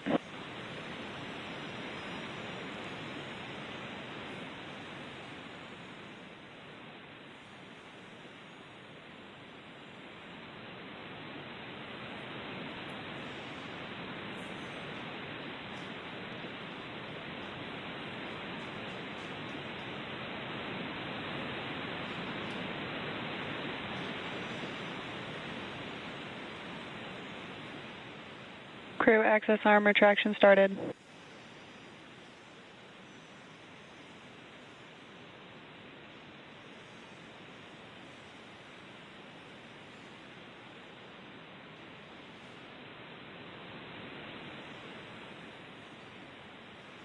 And we are watching the crew access arm rotate away from the Dragon Endeavour and the Falcon 9 rocket. That was an incredible view, Nick, from up high, 275 feet in the air.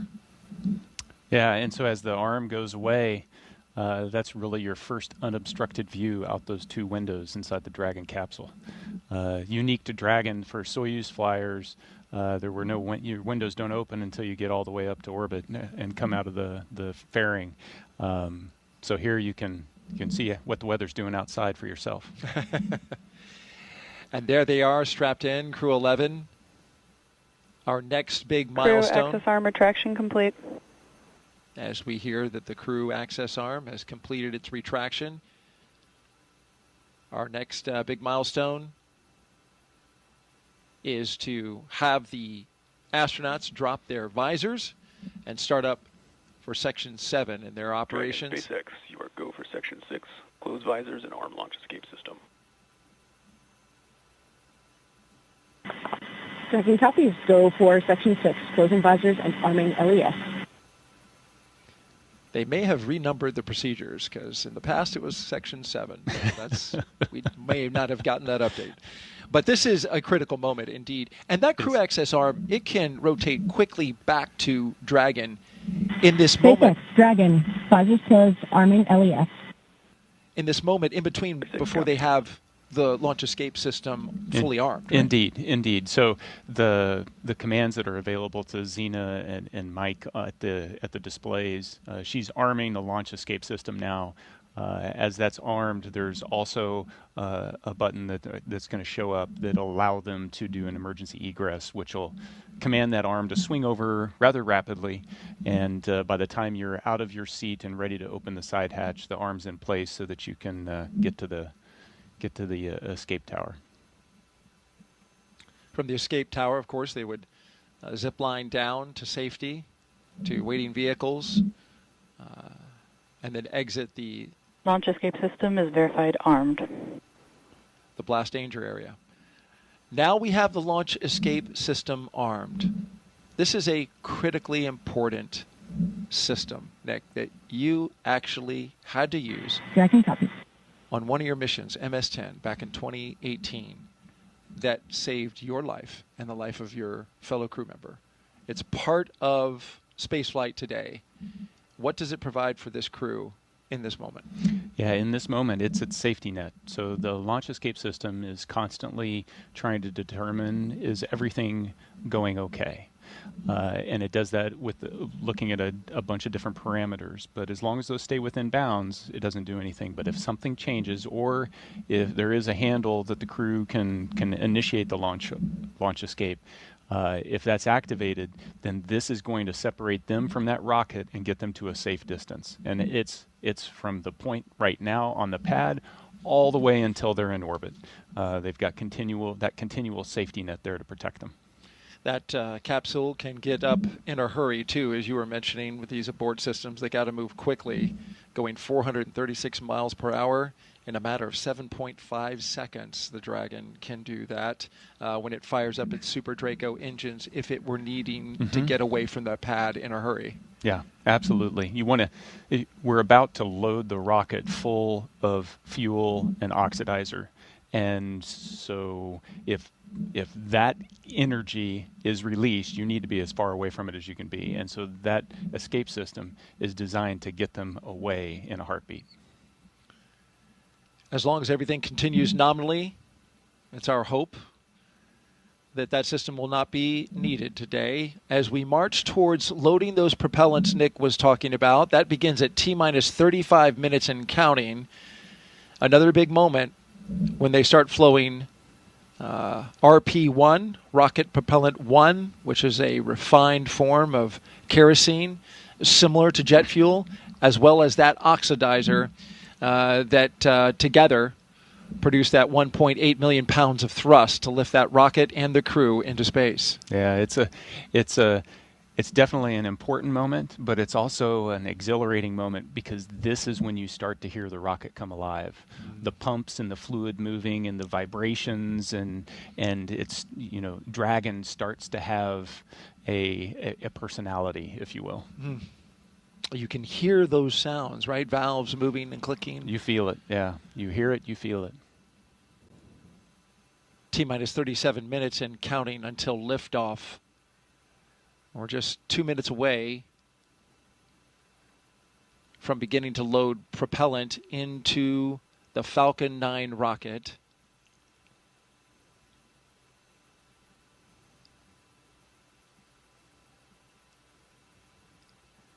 Weather is looking good at the moment. We are 90% go. There was a small concern for cumulus clouds in the area. That's just the 10% because of course, this is July in Florida. And you can see even now, Nick, the sea breeze from the cool ocean starting to create... Tanks are venting for the start of propellant load. Starting to create those little cumulus clouds bubbling up around the pad. We had a clear sky earlier. We're getting a little bit now, but overall, we're expecting that should be clear. I see blue. It's the glass half full. I like that. As long as we have that blue sky straight over top of the rocket and 10 miles out, we are good to go. And so far, right now, green conditions. The range is clear. The area around the pad, boat traffic has been cleared by range operations.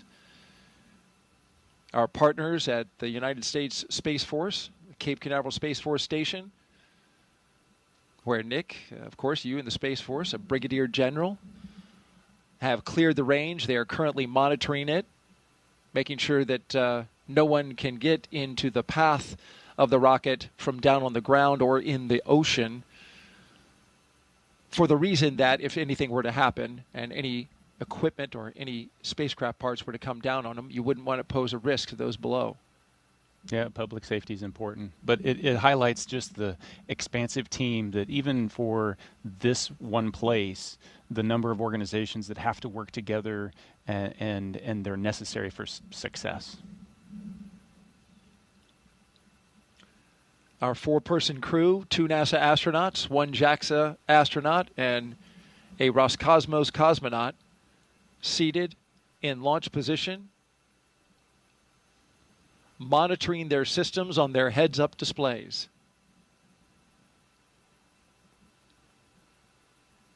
In the foreground on the right, that is a launch tower for Starship, the vehicle that SpaceX is currently testing and developing for use, among other things, in the human landing system for NASA. The launch auto sequence has started.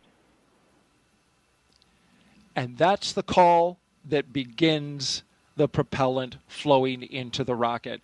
And now we are on an autonomous timeline counting down to 0 at 12:09 p.m. Eastern Time. This is a good milestone. It really signals that we're going to space. Yeah, it's the clock is definitely ticking. Up to this point, the crew's been strapped in for a little more than 2 hours. There's been margin built into the schedule just in case, the side hatch doesn't pass its leak check or a suit doesn't, whatever pops up, we've got a little margin. As we get closer and closer to liftoff, that margin disappears. And so now we're on a pretty tight timeline all the way down.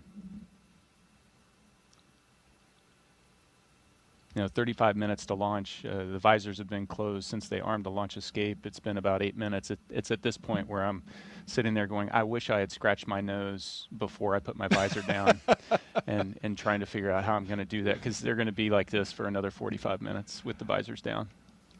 Boy, that sounds like a long time when you put it that way. Well, there's great anticipation, right? This is the moment they've been training for, a year in the making. For Zena Cardman, who's essentially trained twice, even longer than that. Mm-hmm. They have been looking forward to this moment for so long and training so intensely, and here it is upon us. Yeah, and the time for reflection was in those 2 hours leading up to this point. At this point, now it's the mental rehearsing. They're chair flying exactly what's going to happen during the next 10 minutes when they lift off, and all the different things that they're going to need to do, as well as the couple few activities that they're going to have once they get to orbit. Chair flying. That's what our astronauts are doing right now, and we'll stay with them as we count this down. For now, let's send it out to SpaceX in California.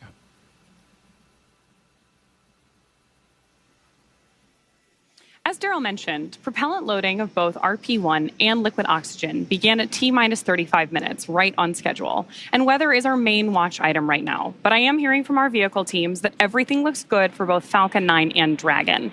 So next up, at about T-minus 30 minutes, the SpaceX launch director will inform the crew when loading of cryogenic helium will begin. First on stage 1 and then on stage 2 about 4 minutes later.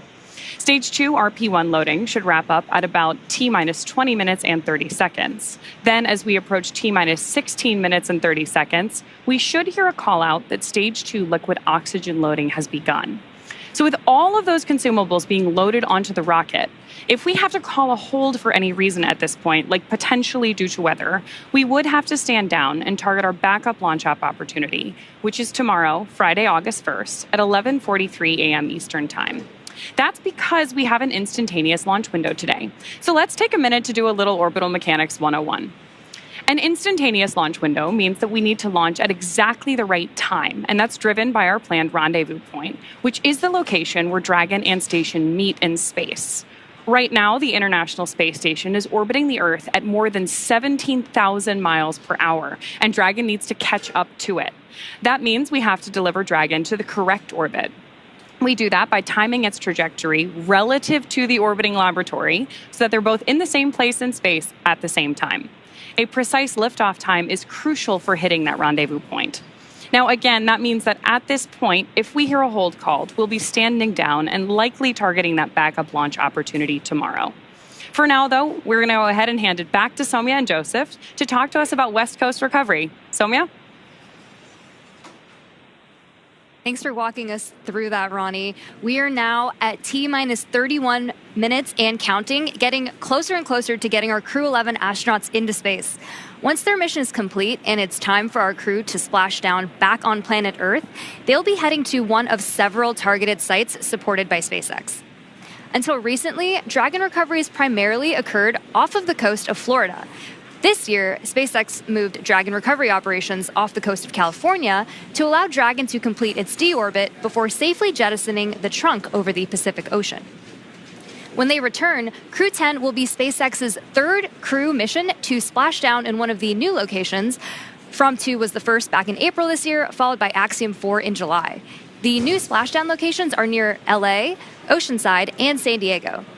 The recovery vessel, Shannon, will be stationed in Long Beach to support the new West Coast splashdown operations. Spreading these supported sites across multiple locations helps to maximize the return opportunities, lowering the chance we'll have to wave off due to bad weather. And when the spacecraft re-enters, those in the immediate area may hear a brief double clap of a thunder-like sound known as a sonic boom. I can't wait to hear one myself one day, but to hear everything that's gone on and to move operations to the West Coast has been incredible to watch, both from a SpaceX standpoint and from NASA, to see the teams across the country working together, the International Space Station Commercial Crew Program. And like Nick mentioned earlier, there's an army behind every one of those movements and getting ready and preparing for these West Coast splashdowns. So it's going to be phenomenal to watch and see NASA's first crew mission return on the West Coast. Well, back to today's mission, Crew 11, as they continue to get ready to go. They're inside now half an hour until launch time. Let's take a look at more and a bit more and learn about the astronauts flying today. I think it's really innate in our human nature to want to keep exploring and to keep pushing boundaries. Everything that we do in space is ultimately for Earth and for the human species. We are having a lot of good experiments on orbit, making new medicines. That is actually good for everybody. By understanding how to live and work in space like we have with the International Space Station, we can now become a multiplanetary species by having bases on the moon and bases on Mars. И выполнение полета в космос, на мой взгляд, важно, потому что в конечном счете необходимо человечеству будет двигаться в дальний космос для того, чтобы открывать новые миры, исследовать новые и новые горизонты. For me, it's a really compelling goal to go farther and farther afield in space and pushing our boundaries as a human species that way, learning more about our own home planet as we try to go farther. We've been going and living aboard the International Space Station for 25 years. We're ready to make the next steps. We're ready to go to the moon. We're ready to go to Mars. We're ready to explore the solar system. We understand the effects of what life in space does to the human body, and we need to continue those studies. We need to continue getting ready and get ready and go to the moon and Mars, and that's why it's important to go to space. All right, let's head back out now to a launch viewing location where Tony's at for another interview with some special guests. Tony? Hey, thanks, Daryl. That's right. Joining me is Dr. Stephen Platts and Dr. Lori Glaze to talk to us a little bit about the human research that's going to be on this mission. You know, Steve, can you tell us a little bit more about what human research Crew 11 will be conducting? Sure. We're very excited for the launch. We have 10 experiments flying on Crew 11. Everything from cardiovascular systems, central nervous system, all the way to genomics, the full breadth, and addressing many very important risks for us to get to the moon and Mars. That's a lot. You know, speaking of the moon and Mars, Lori, how does the human research conducted on Space Station help us for those future missions to the lunar surface and eventually Mars? I'm so glad you asked that question. You know, a lot of times we talk about the future, you know, we're going to explore the moon and Mars. It's here. We are actually less than a year away from our first crewed launch, where we're going to send 4 crew out and around the moon for 10 days and bring them back. And then about a year after that, we're going to land on the moon. And we need to be ready, right? We need to be ready for the trips to the moon and then eventually to Mars. Our crew are going to need to be able to thrive in an environment where they're in microgravity, perhaps for as long as a year. And then we're going to need them to perform on the surface of Mars under 1/3 gravity and do their exploration activities. So we really need to understand how they're going to react and respond to that environment. And the experiments that are being done on Space Station today, it's such a unique laboratory where the kinds of things that Steve's talking about, we can study physiological responses to bones, muscles, blood flow. Mental health is incredibly important part of this activity. And the experiments that we can do, for example, growing plants without soil, recycling water. If we have the ability to recycle water, maybe 98% of the water that the crew uses, that's less resources we need to bring along. And then sensors that can detect, for example, solar storms so that our crew can take shelter or protect themselves while they're on their journey. So again, the experiments that are being done are incredibly important to our planning, which, as I said, we're launching in less than a year. We need to be ready.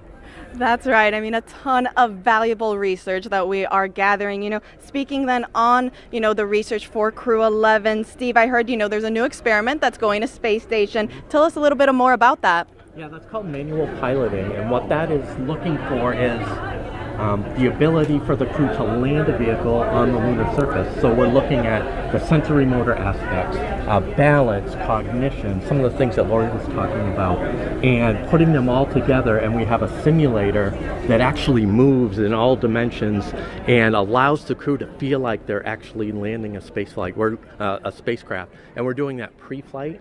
We have some devices on station where we can do in-flight measures as well as post-flight. So that will give us a great idea of what we need to do to prepare the crew to land on the lunar surface. That's great. I mean, Lori, tell us a little bit more about those benefits of traveling then beyond low Earth orbit now. Well, the reasons we're going to the moon and eventually the ability to establish a permanent presence on the surface of the moon, a base per se that we can go back and visit multiple times, is the science that we want to conduct on the surface of the moon will be incredible. We're going to a place that is totally different than where the Apollo astronauts landed, so totally unique environment, different lighting conditions, different geology of the rocks. We anticipate there is water ice beneath the soil in some places near the South Pole where we're going to land humans for the first time ever.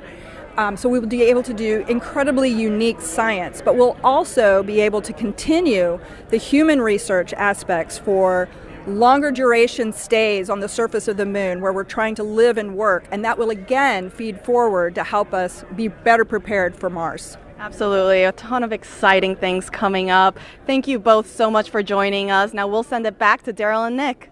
Thank you, Tony. Crew 11's time in orbit will teach us how to keep humans healthy in space for the long haul. Meanwhile, on the moon-facing side of NASA's work, Artemis II astronauts, including Commander Reed Wiseman, are training for a very different challenge, a 10-day mission around the moon. And before they launch, NASA and the Department of Defense are making sure they know how to get them home, even in an emergency. Here's Reed with a behind-the-scenes look.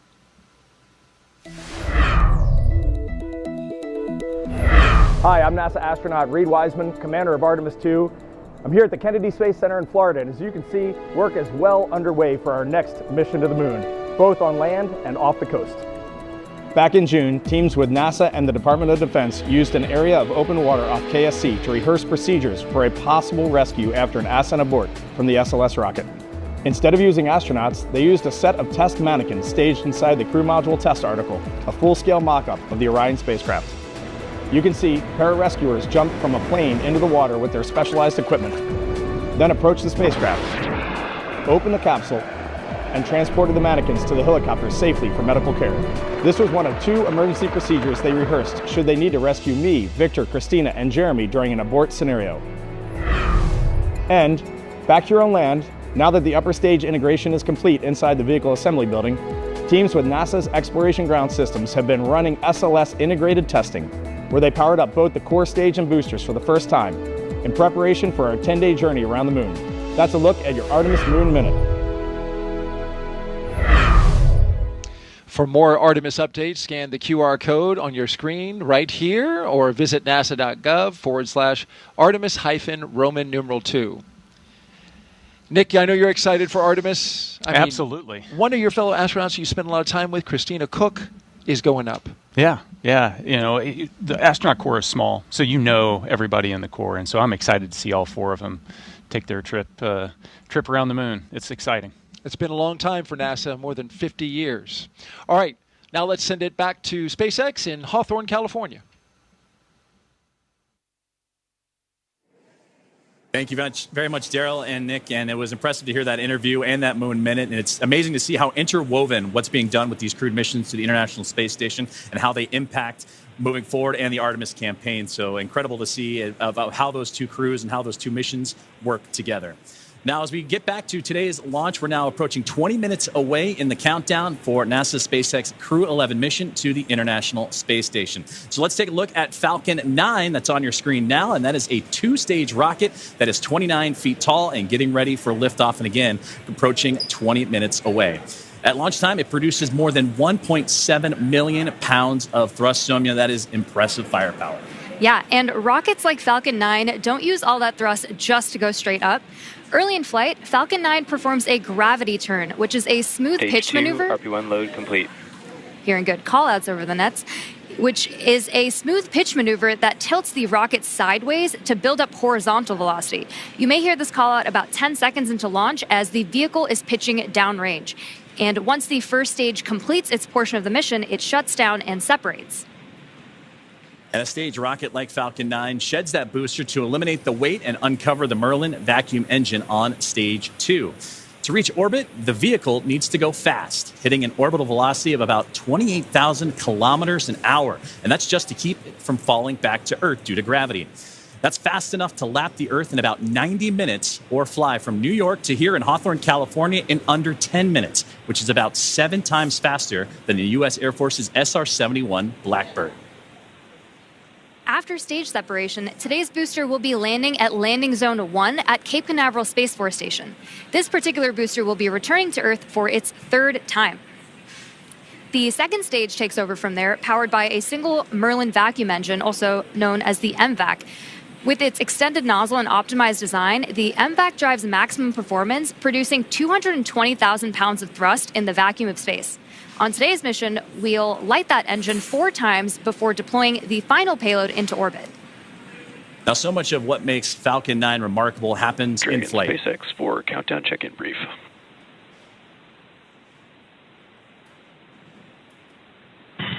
Dragon's with you. Okay, Xena, we have healthy Dragon, healthy Falcon 9, just like last time, so prop load is proceeding nominally. We do have one watch item that has popped up. There is a pop-up storm cell that is just to the north of the pad. Currently not violating any LCCs, but we are monitoring this particularly closely as it's moving offshore. We'll let you know if it starts trending towards blocking launch today, but again, not expecting that at this time. Dragon copies all. We've got a healthy Dragon, healthy Falcon. We're proceeding towards launch.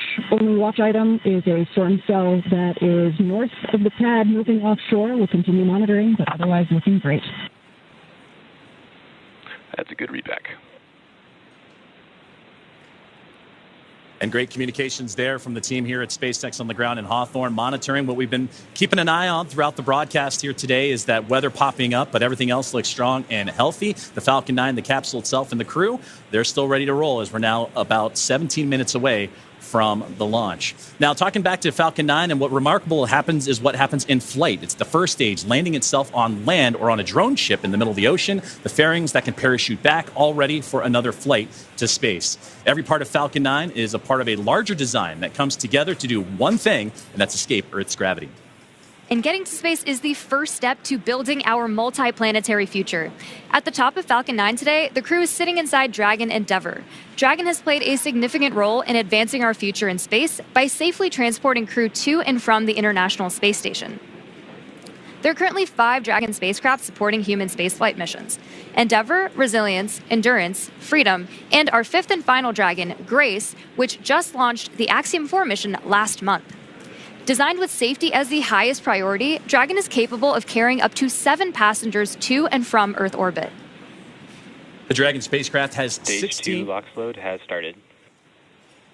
16 Draco thrusters, as you heard that great call out there, as the fueling continuing to make its way into the rocket. And those 16 Draco thrusters can be used in space to help navigate the spacecraft to its destination, each providing 90 pounds of force. Now, that doesn't include the 8 Super Draco thrusters used for an abort, which are no longer active once the crew is in orbit. To date, Dragon has been to orbit 53 times, including 48 trips to the International Space Station and 18 human spaceflight missions. And as we mentioned earlier, today's Dragon, Endeavour, has been pretty busy, having also flown NASA's Crew 2 mission, Axiom 1, and NASA's Crew 6 and Crew 8 missions. Overall, for the Dragon fleet, this will be Dragon's 49th visit to the space station and its 19th human spaceflight mission overall, and the 5th Dragon flight this year. Dragon is the first private spacecraft to take humans to the orbiting lab, having flown 300,000 pounds of cargo and more than 1,000 experiments to space, as well as 70 crew members representing 20 countries. Our versatile Dragon spacecraft can autonomously dock with the International Space Station when outfitted with a docking adapter, which is just how it's configured for today's flight.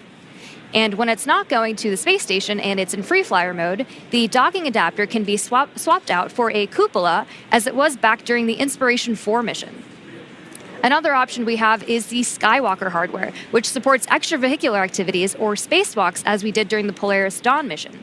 And amazingly, there has been a Dragon in space for 1,358 consecutive days since Crew 3.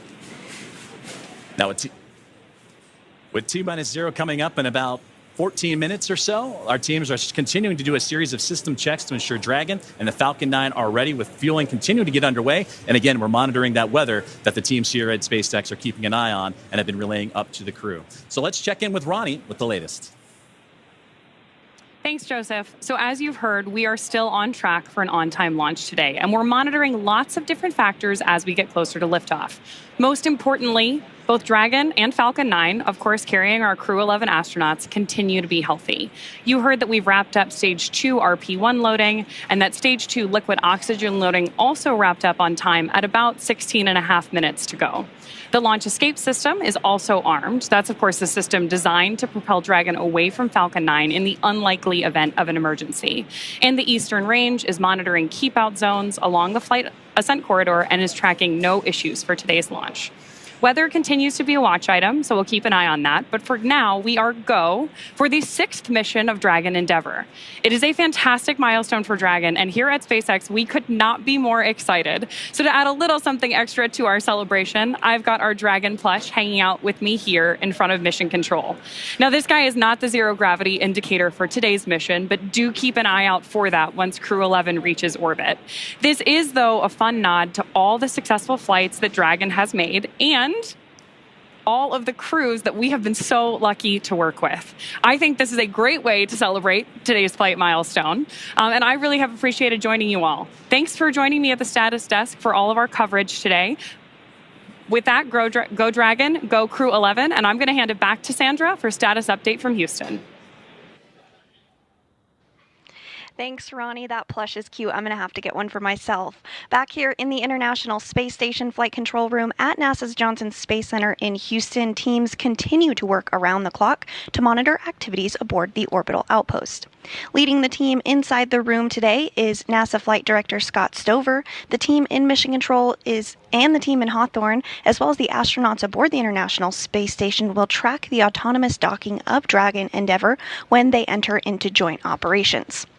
This will happen when the spacecraft enters the approach ellipsoid, which is the invisible boundary stretching 4 by 2 by 2 kilometers that helps us monitor all arriving and departing spacecraft. It's essentially the neighborhood of the International Space Station.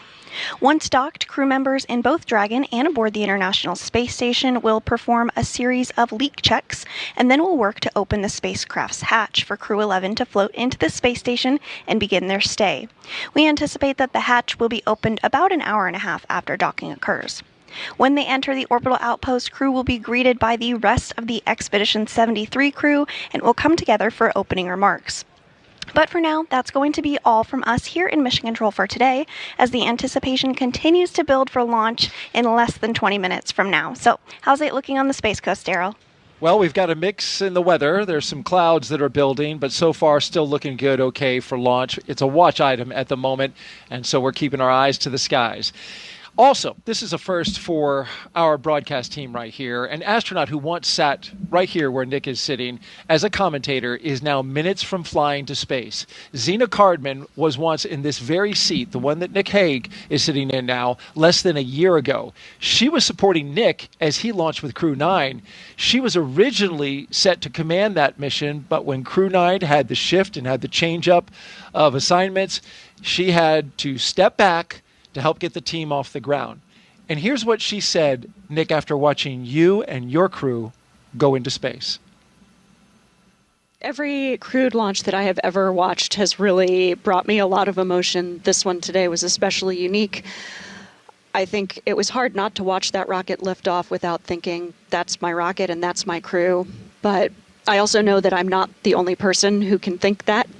Of course, we have Stephanie Wilson here today, but I mean, there are many, many people who made this mission happen, and there are people on orbit who will be taking this capsule home. And it makes me very proud to know that I am one of many people who can say, that's my crew, that's my rocket. Makes me really proud, makes me feel very connected to this mission that we all get to take part of. Go Crew 9.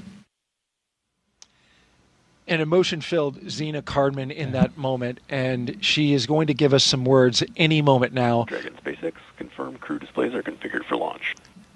Your thoughts on hearing that after you launched? SpaceX, Dragon, displays are configured for launch. It is our honor, our privilege, and our choice to take part in something much greater than any individual, but it's the individuals who make this endeavor great. To each of you at SpaceX and NASA, to our partners at JAXA and Roscosmos, to family, friends, and mentors, you fly with us today. Arigato gozaimasu. Spasibo большое. Thank you. With gratitude and focus, Crew 11 is ready.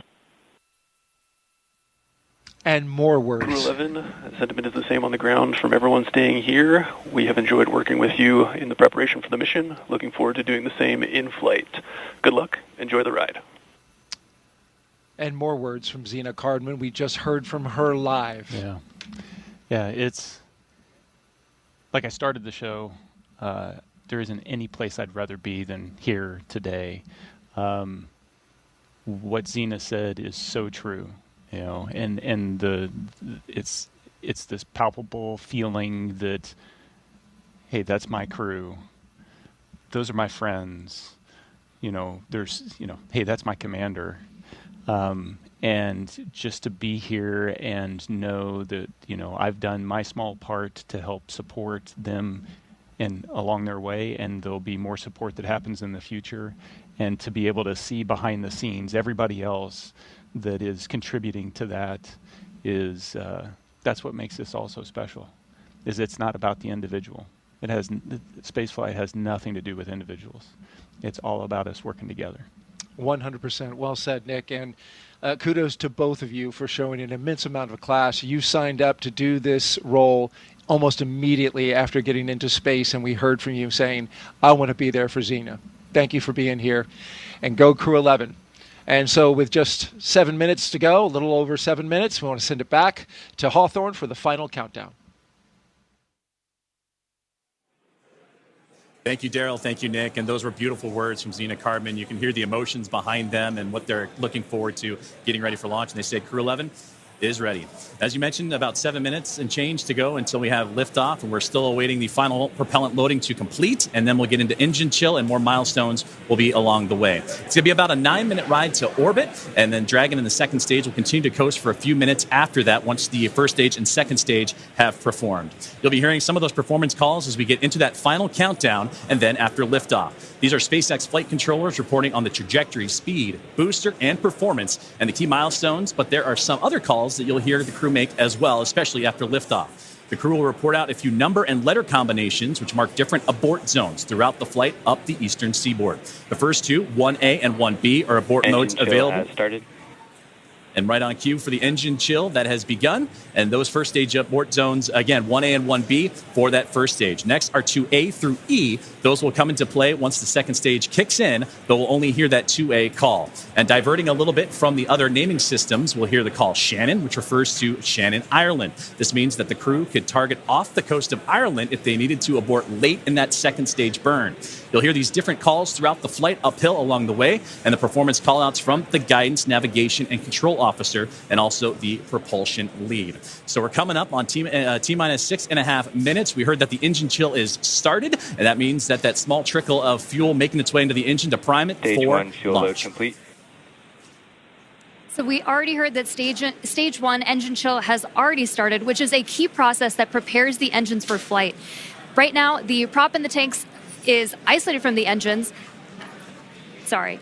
The prop in the tanks has already started trickling into the Merlin engine pumps as the engines are chilling for the start sequence. And we do this because the super chilled and densified liquid oxygen is really, really cold. And we use this process to bring the engine hardware down to a cooler temperature before flowing all of the LOX and propellant into it during flight.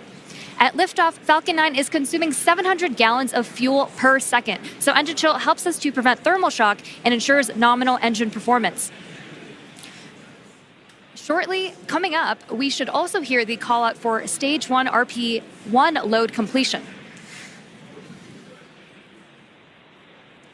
As you mentioned, engine chill is now underway. We're getting ready for those next call-outs that'll be coming up here shortly, as we are now almost 5 minutes away from liftoff, and that's where they're going to configure for terminal count, and that will be a call for Dragon to configure to terminal count and transition into internal power. Falcon 9 tanks are pressurizing for strong back retract. And at this point, the Dragon onboard computers configured for terminal count. Perfect, right on schedule, and those onboard computers now taking control of the spacecraft. You also heard the call out for pressurizing to give extra structural stability for the rocket as it makes its way uphill. So we're approaching now 4.5 minutes away, and then around that time, you'll hear, you mentioned it there, the strong back retract, and that'll allow provide access to Falcon 9's fueling lines and umbilicals for prop load and a different gases being loaded on board. But right now, everything's starting to wrap up, and Somya, it's exciting to get to this. Strong back retract has started. Exciting to get to this point of the countdown. As you heard it right there, the strong back retract is on its way.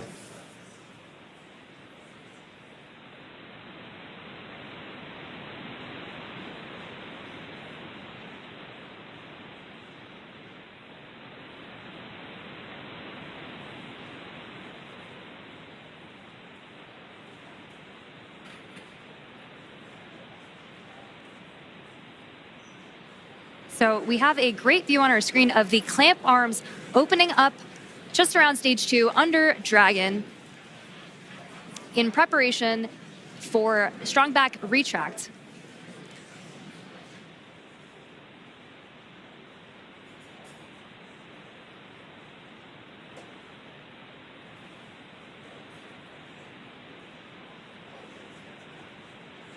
We have some really great views on our screen of that happening right now. You can see it just moving ever so slightly away from Falcon 9 and the Dragon spacecraft, those clamp arms opening. And again, those late stages, those fuel lines starting to wind down their fueling procedures as we're about to hit T-minus 3 minutes until launch.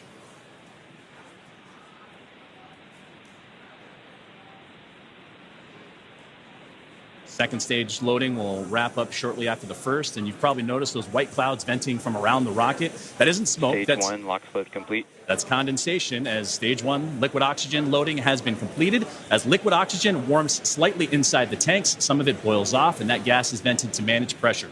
When the vented oxygen hits that warm Florida humid air, in terminal count and on internal power, it instantly condenses into those clouds. As you just now heard, the Dragon now in prop load complete on into internal power. It's fully fueled. The rocket and Crew 11 are ready for liftoff. And this rocket now transitioning into internal power. The gas closeouts will also begin to purge all the feed lines and allow Falcon 9 to be isolated. And then they'll get vented overboard through the umbilicals and strong back retract. So coming up in just under 20 seconds, we should hear the call out that LOX load will be completed on stage 2, which will mean that there will be 1 million pounds of propellant loaded onto Falcon 9 at that point. We're coming up on that call out in just a few seconds from now.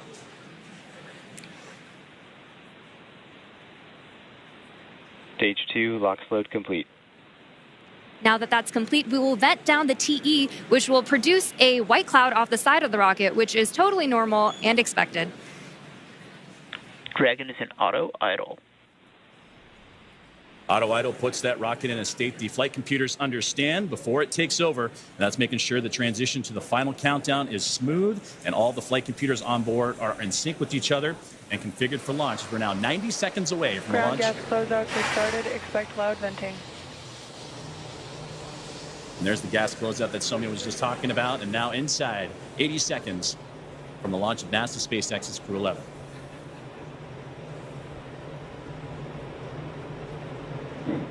On countdown net, hold. We are standing down for violation of weather rules.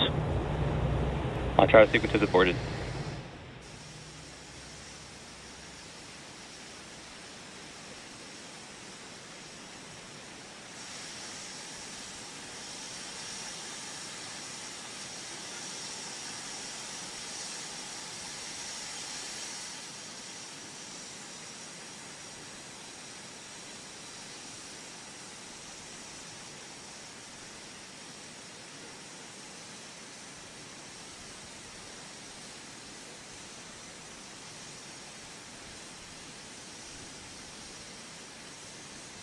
So as you've heard over the nets, that we did just have a hold called at the T-minus 1 minute mark.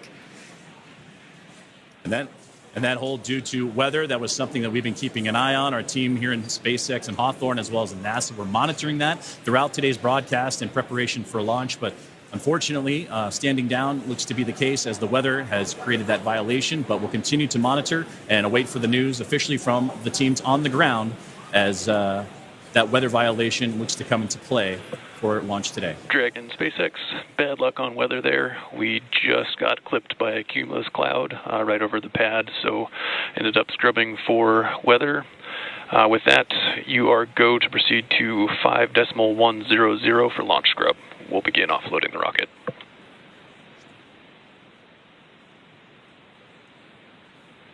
Dragon copies all 5.100. Too bad, but we'll be ready next time.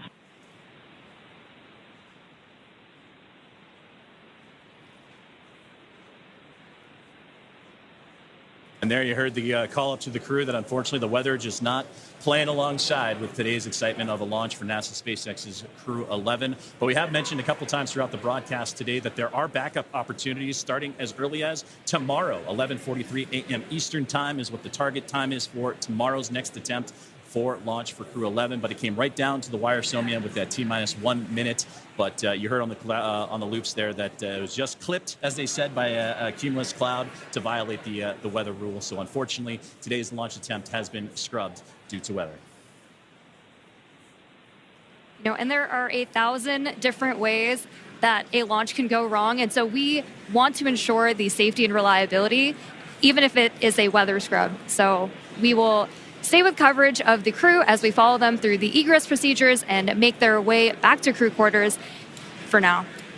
And you said the key word right there, and that is safety, the safety of the crew and everyone involved on this launch and opportunity, because that's what was talked about even in yesterday's press briefings with all the program managers and representatives of NASA, SpaceX, Roscosmos, and JAXA, is that we'll launch when we're ready and everything lines up the way it needs to be. And unfortunately, due to weather, not the case today. But to recap and look back at everything that Crew 11 has done, they walked right up to the T-minus 1 minute to launch mark as everybody was safe and sound. They went through their procedures earlier today, did soup Leeton checks, also did communications checks, and were able to go all the way to the pad, climb aboard the Dragon spacecraft, and get ready for launch today. But again, unfortunately, due to weather, it will not happen, and we will target that next launch attempt, which again is going to be tomorrow at 11:43 a.m. Eastern Time. We will stay with coverage of the crew as we follow them through the egress procedures, getting out of the spacecraft and making their way back to crew quarters. And to do that, we're going to head back out onto the Space Coast of Florida and join Daryl Nail and team as today's launch attempt for NASA's SpaceX Crew 11 has been scrubbed due to weather. Daryl? All right, thank you, Joseph and Samia. We appreciate your coverage there. And now back here with NASA astronaut Nick Hague.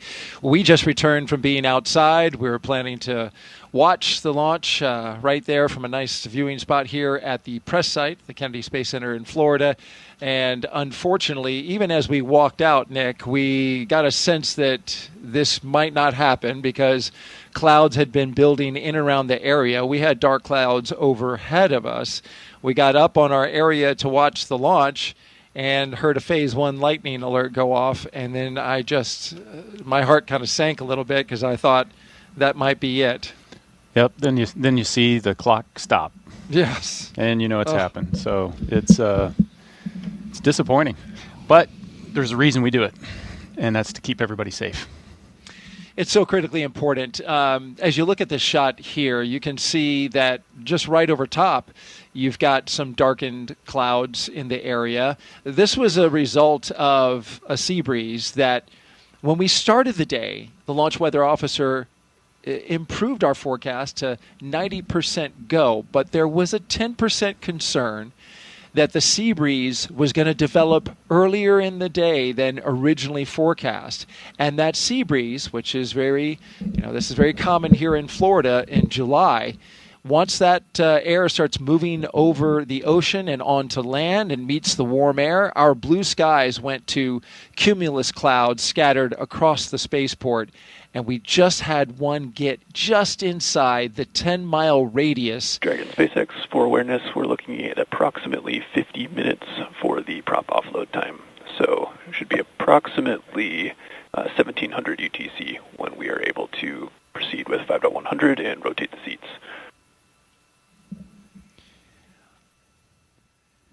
Dragon copies. We're looking at about 50 minutes for prop offload. So 1700 ETC for the rest of 5.100 and seat rotation.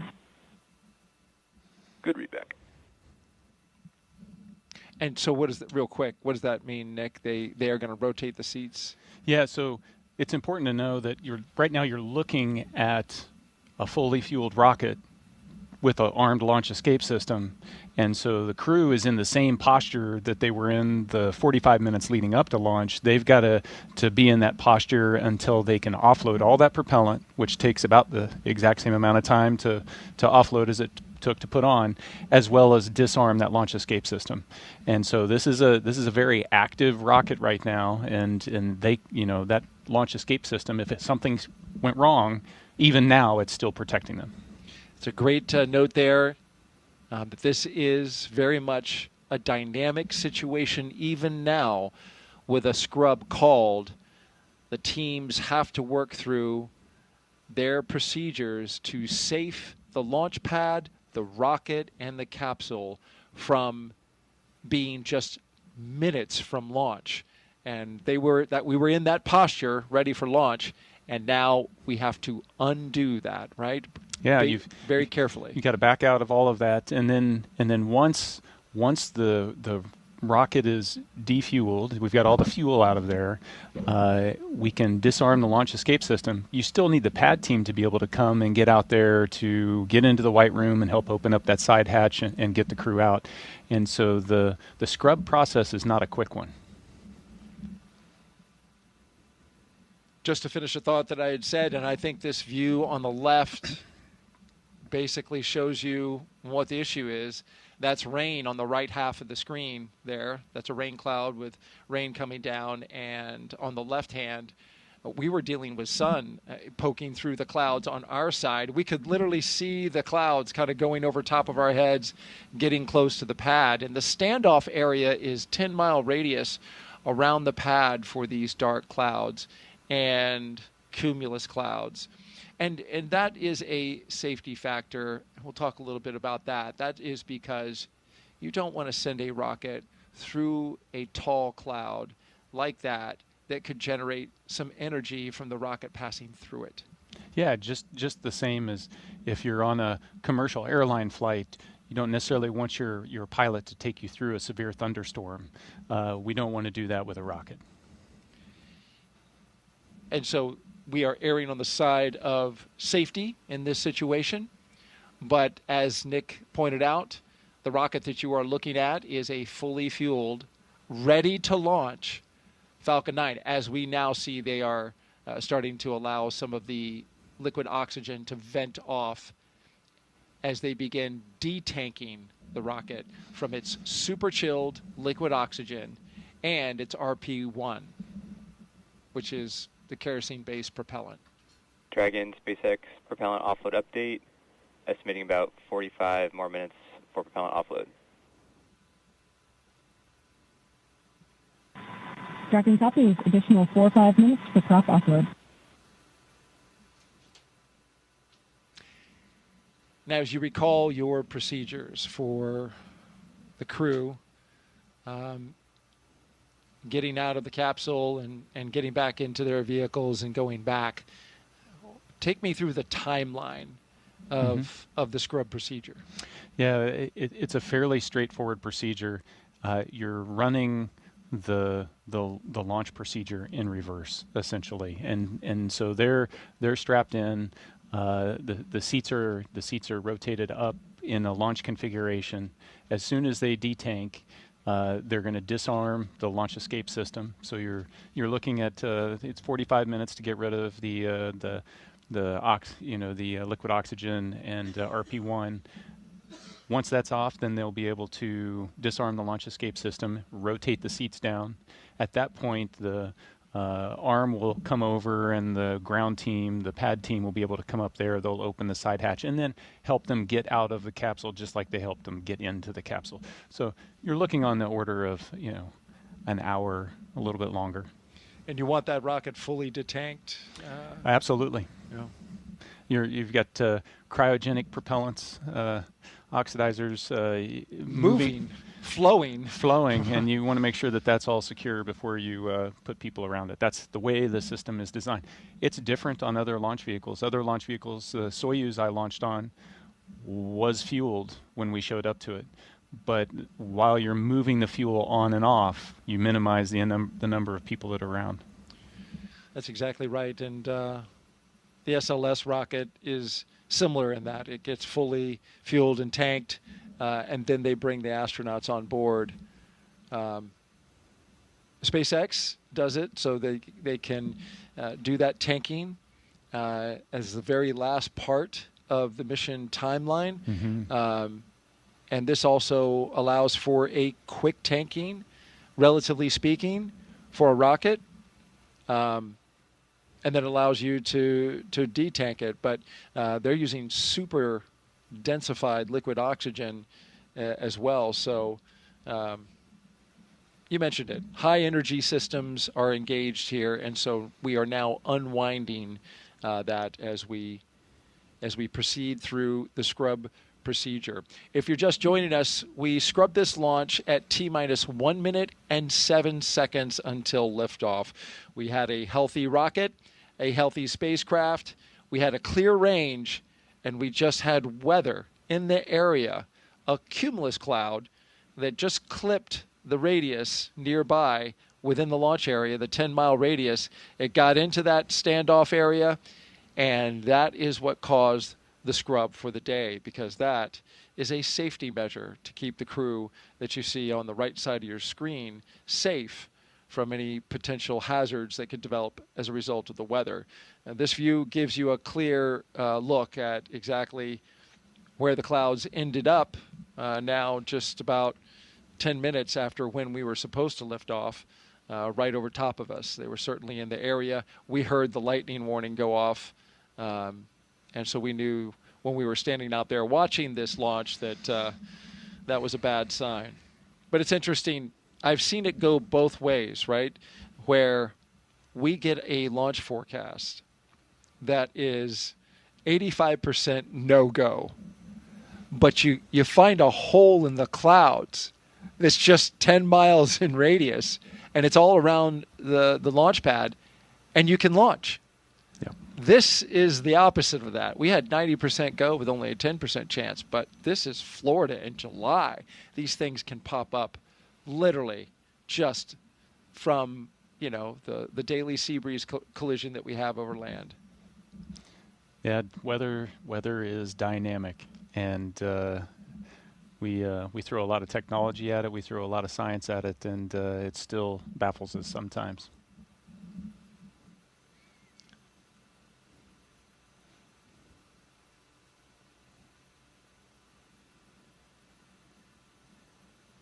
So the mental shift that you make when this happens, you've got to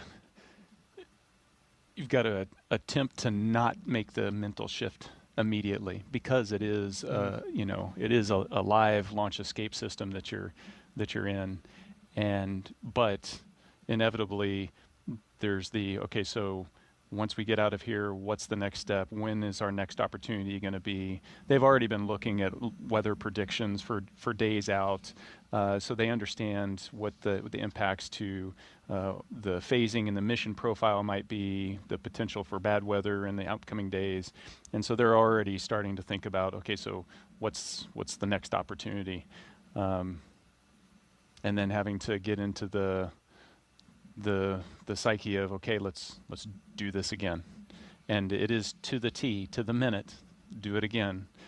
So it's very much a Groundhog Day. All of it, every single minute of roughly what do we 6-hour countdown where it begins for the astronauts. Mm-hmm. And you mentioned the backup days. Joseph mentioned those before he tossed over to us, but it's worth mentioning again. Our backup opportunities are tomorrow, Friday, with a T0 at 11:43 a.m. Eastern Time. Our coverage would begin at 7:30 a.m. on NASA Plus.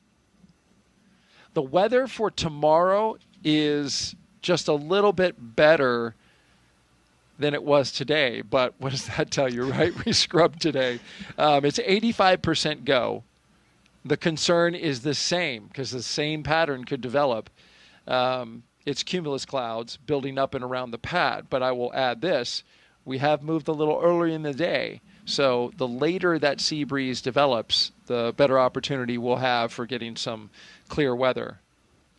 If we can't do it tomorrow, then our next opportunity would be Saturday, August 2nd. We'd still have an 85% go for Saturday. Same concern with cumulus clouds here at the launch pad. In both of those cases, well, let me talk about the backup number 2. The T0 for that day would be 11:21 a.m.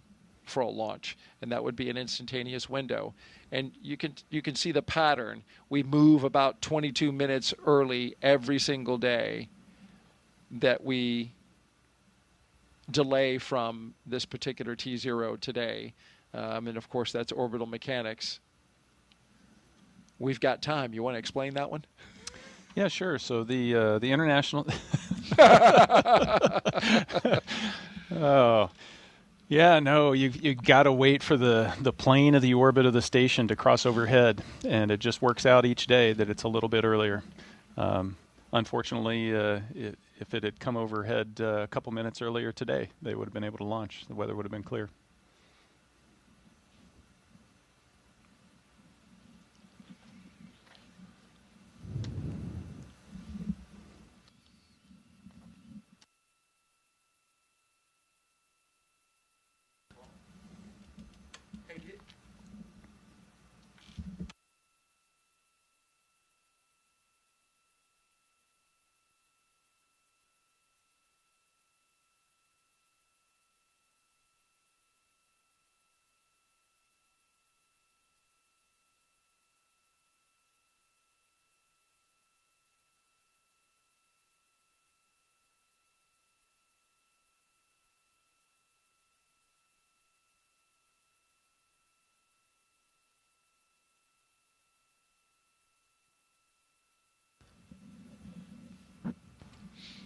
I just mentioned the backup opportunities.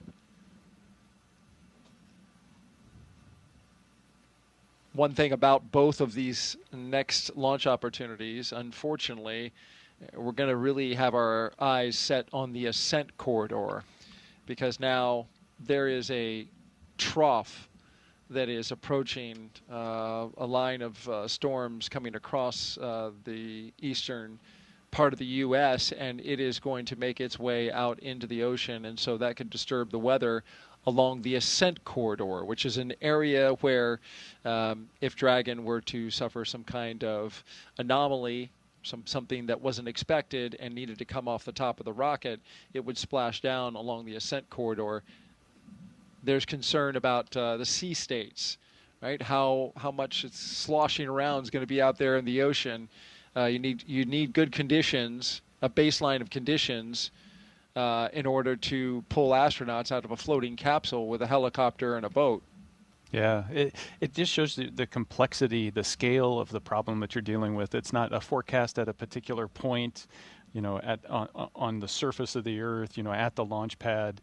It's, if you imagine this 3D trajectory of the rocket's path going up to orbit, you've got to clear all of that for weather, but not just clouds and rain and severe thunderstorms, but like wind shear and drastic changes in the wind direction can create problems for the rocket. And then, in case there was a need to return them early or to abort, you also have to clear the weather on the surface along that path as well. It's just an immense amount of respect for the teams, both at SpaceX and also at the Space Launch Delta 45 over on the Space Force side, the weather shop there, in trying to put their arms around all of this. Like I said, weather is really complex, and they do a fantastic job. But if we got a chance, 90% chance, you take it all the way to the end and see what Mother Nature gives you. And I'm sure, as an astronaut, when it's your arse in the seat, you want that level of awareness, that level of scrutiny given to the weather throughout the trajectory, throughout the launch area and the launch period. Oh yeah, the immense respect for them, knowing that their job is watching my back. And Dragon SpaceX propellant offload update, estimating 37 more minutes for propellant offload.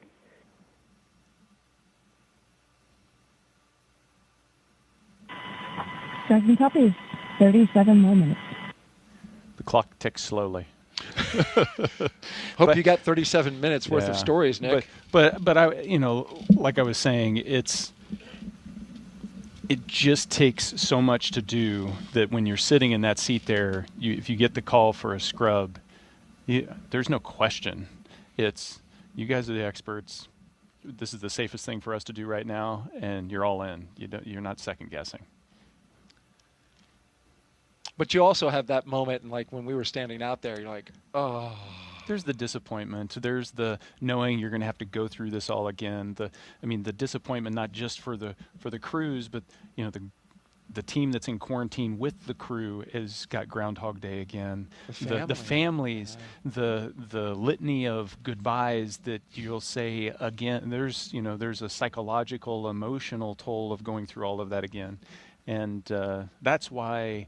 Earlier on in the broadcast, I mentioned the psych support team that NASA has in place that's there to provide support to the crew members, to the family, is just so important. Even when something like this, relatively minor, not stressful something happens, there's still an emotional toll, and they're there to support everybody through it. And that's just because NASA recognizes the importance of that kind of support. And so I can't say enough about what they do.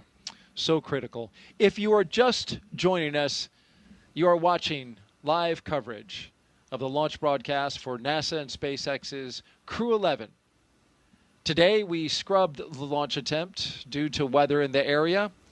We had cumulus clouds building up within the standoff zone for weather like that. And as you can see from this shot right here, the weather finally made it right over the pad.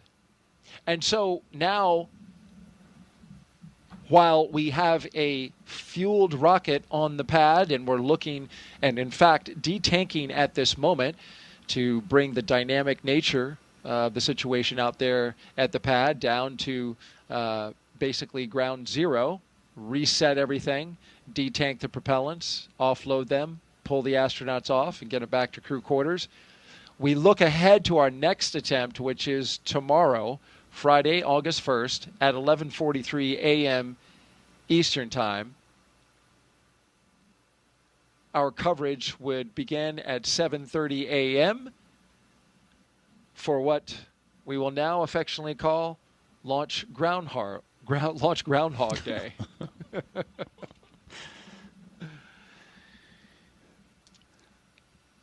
And you can see there the start time is 7:35 a.m. So it's that'll save you 5 minutes if you want to join us right at that moment. We'd love to see you again. Yeah. Nick, we'd love to see you as well. Absolutely. So the thing that doesn't diminish is the energy, the excitement, the anticipation. They're going to turn right around. And it'll be there again tomorrow because that's launch day. And that's, you got a crew there, a bunch of professional space flyers, and that's how they approach the job, just like everybody in the profession. Today's launch day, get up for it, and that's what you work for, and all of that passion will be there again tomorrow. All right, let's toss it back out to our colleagues at SpaceX in California.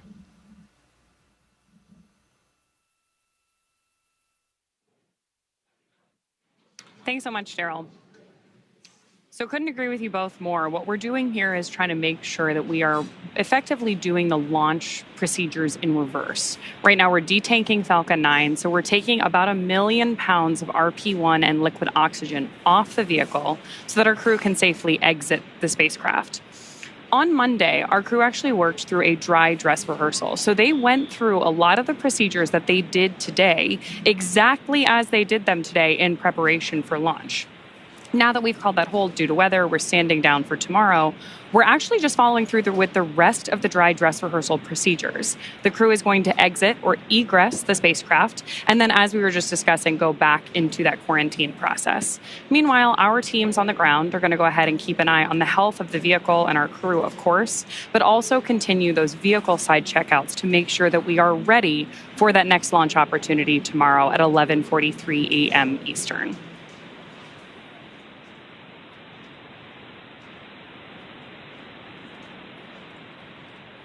We've got about 30 minutes, a little bit more, waiting on that detanking. And obviously, you've got a view of Crew 11 there on the left-hand side of your screen. And down in the corner, you can see that Dragon spacecraft sitting on top of the rocket, still at LC 39A at Space Force Base in Florida.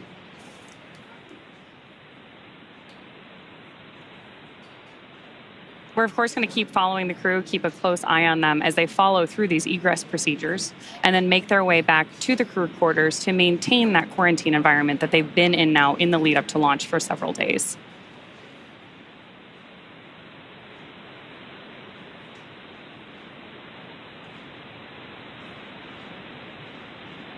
Anytime we have crew on board the vehicle, safety is the most important thing. So while our teams continue through this detanking process, we are also going to continue our coverage and stay with our crew until we know that they have safely departed our launch pad.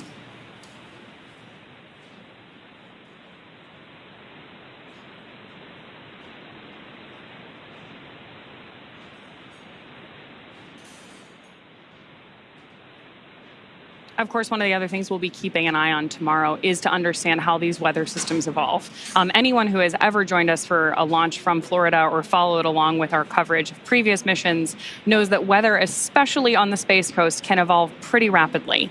So as we're keeping an eye on everything for the next 24 hours or so in the lead up for launch tomorrow, we'll be watching the same things that we were looking at today. We're not just looking at weather at the launch pad either. We're also tracking the entire ascent corridor and the splashdown locations. In the very unlikely event that for some reason we had to abort our crew in flight, wherever Dragon exits the flight path to with our crew safely inside also needs to be a safe zone for recovery. So especially for these astronaut missions, it's really important that we have good weather kind of around the planet because we are moving so quickly.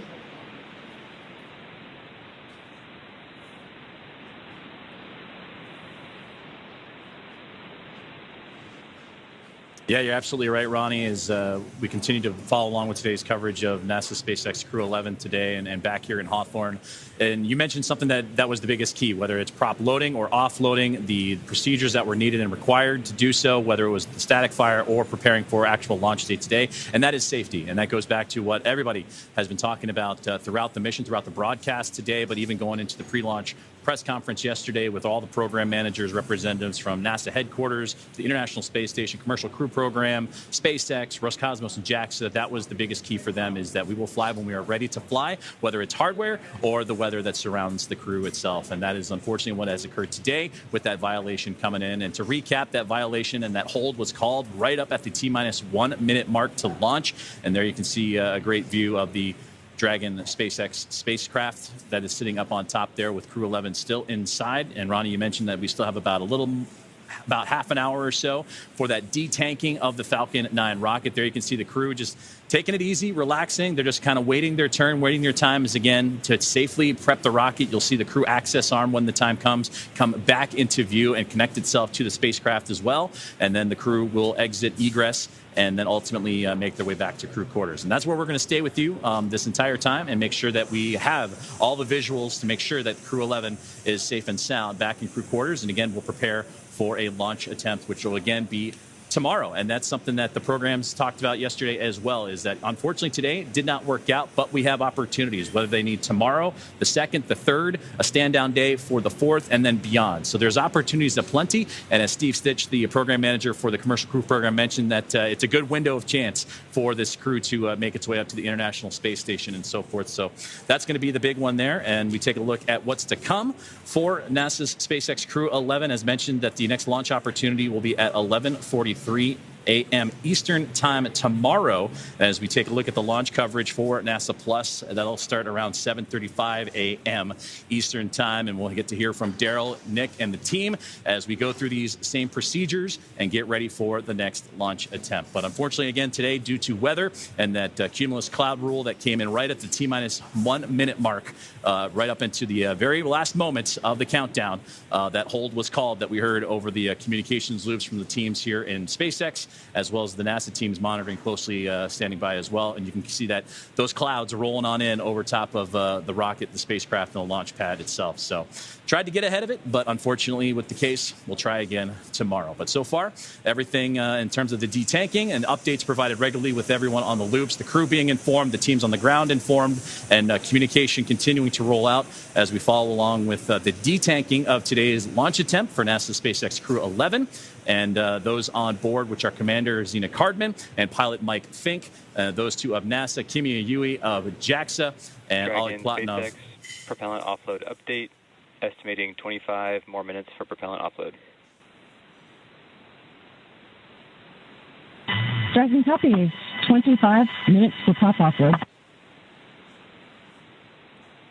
And a great update there that there's still about 25 more minutes left in that detanking of the Falcon 9 before that crew access arm and the procedures to take the crew and egress them out of the Dragon spacecraft can begin. But again, that Crew 11 team, there you can see them sitting comfortably in their chairs, just waiting their time and being patient with the process. Is everything working to maximize the safety of the crew, safety of the vehicle, and the area surrounding the launch pad itself.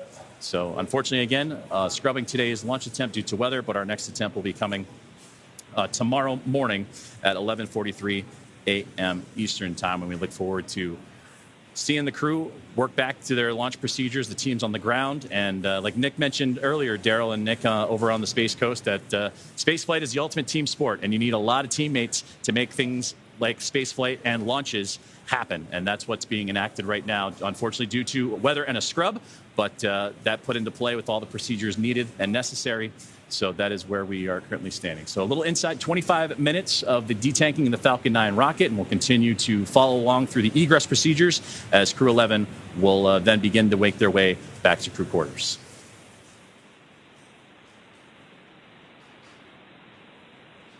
We are... So, of course, we are disappointed in that weather scrub today. But in a lot of ways, this is actually a really interesting testament to that huge team working together, like you just mentioned. We have, of course, Crew 11 safely on board Dragon and Falcon 9 right now. It's important to note that we had no issues impeding today's launch from either Falcon 9 or the Dragon spacecraft, or any of the ground systems supporting this vehicle. There are a lot of different engineering teams at play here. We obviously have everyone supporting the crew, the ground side teams. All of that was working as expected. Ultimately, the safest way to launch a rocket safely is to have done it before. So the fact that we're able to step through these procedures, we have these critical flight rules about saying when do we know this vehicle is going to be safe to operate, is a really important part of making sure that we execute every mission safely. So even though it is a bummer that we aren't able to go through with launch today, it is a really good sign that we saw no vehicle side issues, everyone working together. And calling it off when that was the right thing to do.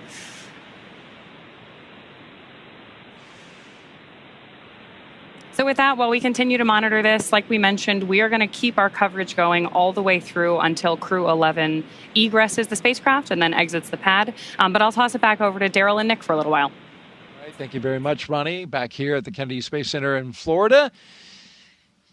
And a look out from the press site. When you look out east, looks like a beautiful day. It sure does. And it was. But over top of the land, we had those cumulus clouds bubble up, and they created some storm clouds that got just a little too close to the rocket. So the launch was scrubbed at T-minus 1 minute and 7 seconds. So close, but just not going to take the chance with that kind of weather in the area. Even the local warning system, paging system, let us know that there was a potential for lightning in the area, even as we were at the T-minus 2 mark. So, yes, while everything looks good out over the Atlantic, we continue to have our journey through a hot Florida summer day. We were scheduled for launch at 12:09 p.m. Eastern Time. We had documented the crew getting ready for launch, starting around T-minus 4 hours and 10 minutes. And we walked that journey from suit up to drive out. We saw the crew ascend the launch tower there, get up to the top of the launch tower, get into their spacecraft, and prepare for launch. And all the systems, the high energy systems that came online, methodically going through the launch operations until we reached T-minus 1 minute and 7 seconds, and then we got the call for the scrub. Launch Weather Officer David Tager kept the launch team informed of the developing situation and let them know that the sea breezes could be forming this mix of cumulus clouds that we see in and around the area. And so now we have a dynamic situation on the pad, and the reason that we are still here is because we still have astronauts inside that capsule right there. 4 crew members, Zena Cardman, pilot Mike Fink, Kimia Yui, and Oleg Platonov, who appears to be taking a nap. I would. I mean, at this point, what else are you going to do? You got to wait for him to detank, and so that takes a little bit. It's actually fun. Some of the shot of the rocket that you see, the side view, it's almost like a fuel gauge because you can see where the frost is melted off of the side of the rocket and determine how much of the fuel is left in that first stage. Yeah, that's a great shot. If we can take that wide shot there, that it almost serves as kind of a detanking gauge to see where the frost line is. There you go. We're about halfway. Yep, they're about halfway. Yeah, and it's going down. And they recapture that LOX and that fuel, of course, for the next attempt. You lose a bit of LOX because, after all, that stuff boils off. Yeah, and that's why they wait to load it until so late, right, because it's so cold. It starts to warm and expand and boil off, and you don't want to waste it.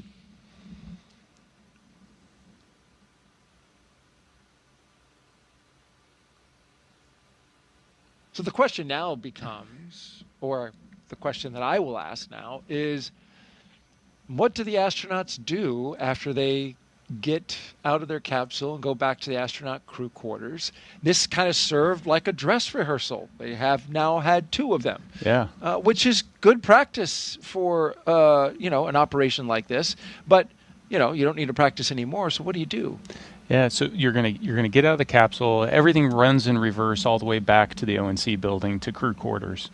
You're gonna get out of your suits. The suit techs, you're going to get those all cleaned up so that you're ready to try again tomorrow. And then I guarantee you that all 4 of them, the first thing on their mind is, okay, so when are we having the meeting to talk about, is tomorrow a viable launch opportunity? Is the weather good? Are the systems good? Is the phasing work so that we can get to where we need to be? Is that good? And then get the thumbs up to press for tomorrow. Or if things aren't lining up right, then when is the next opportunity after that? And, of course, they're going to be checking in with family.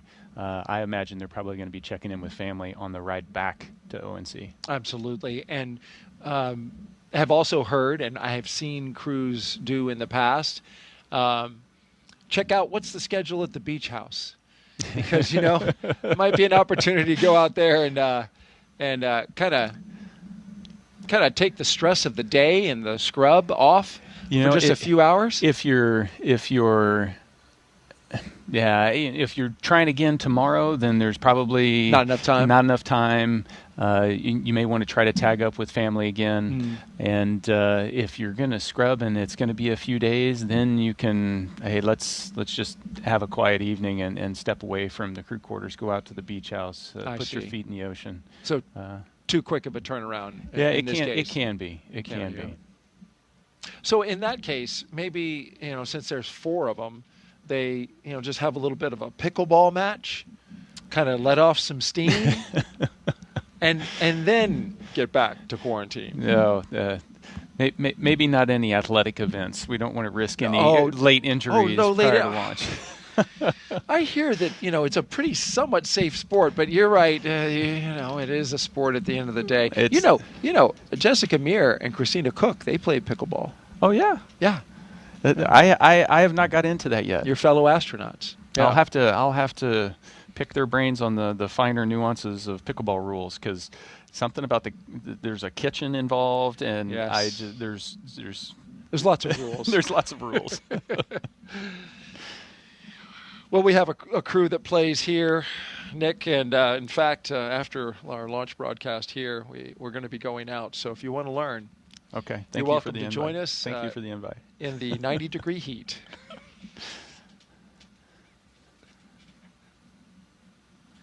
Still a beautiful rocket. It is indeed, and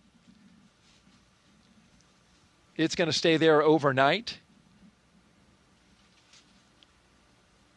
It can rain on the rocket. That's not a problem. We can have storms in the area. That's not a problem.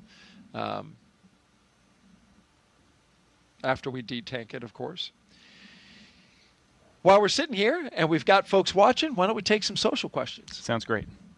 All right, let's do it.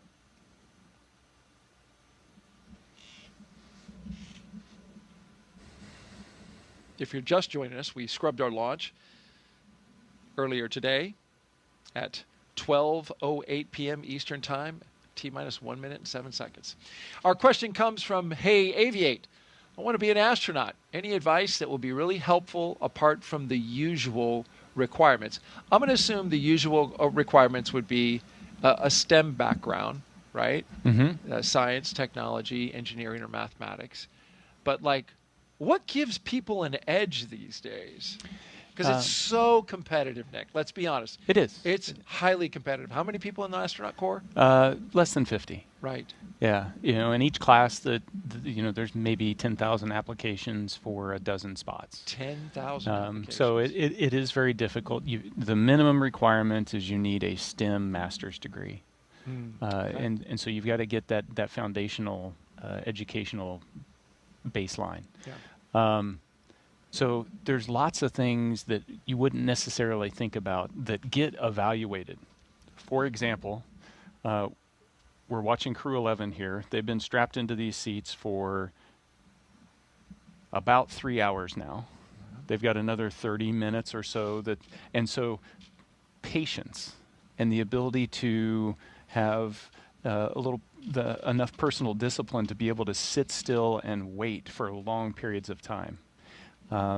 It's some of those soft skills, the interpersonal skills, how you manage yourself, how you manage your interactions with the people on your team, that are really important when we bring people in for interviews and we look how they interact, because you're going to be in tight, confined places with your crewmates, and it's going to be stressful situations, and how do you manage that stress, and so those are things that are tough to put on a resume, but they really come out when you start to evaluate candidates that come down and interview for the job.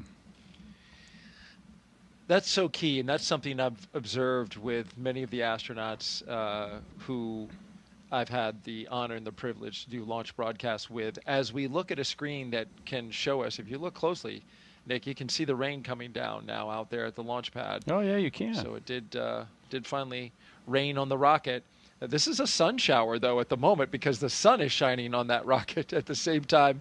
You got a little rain coming down.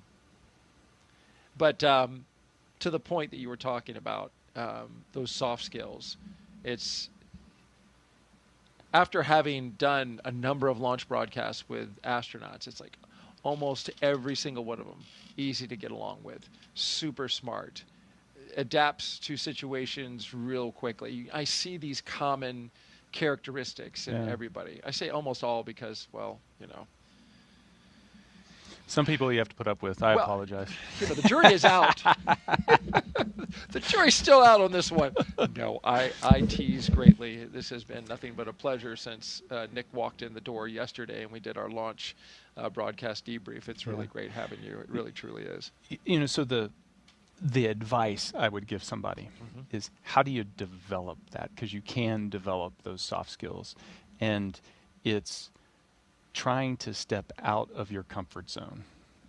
And you know, you become more adaptable if you've been in different situations, and try to figure out how to expand your comfort zone, and then trying to just be a great teammate. You don't always have to be the leader, you don't always have to be the follower, but what does my team need me to do? And you know, those simple things, if you focus on that over years, and it takes decades to grow into the people we select, you can get to where you need to be.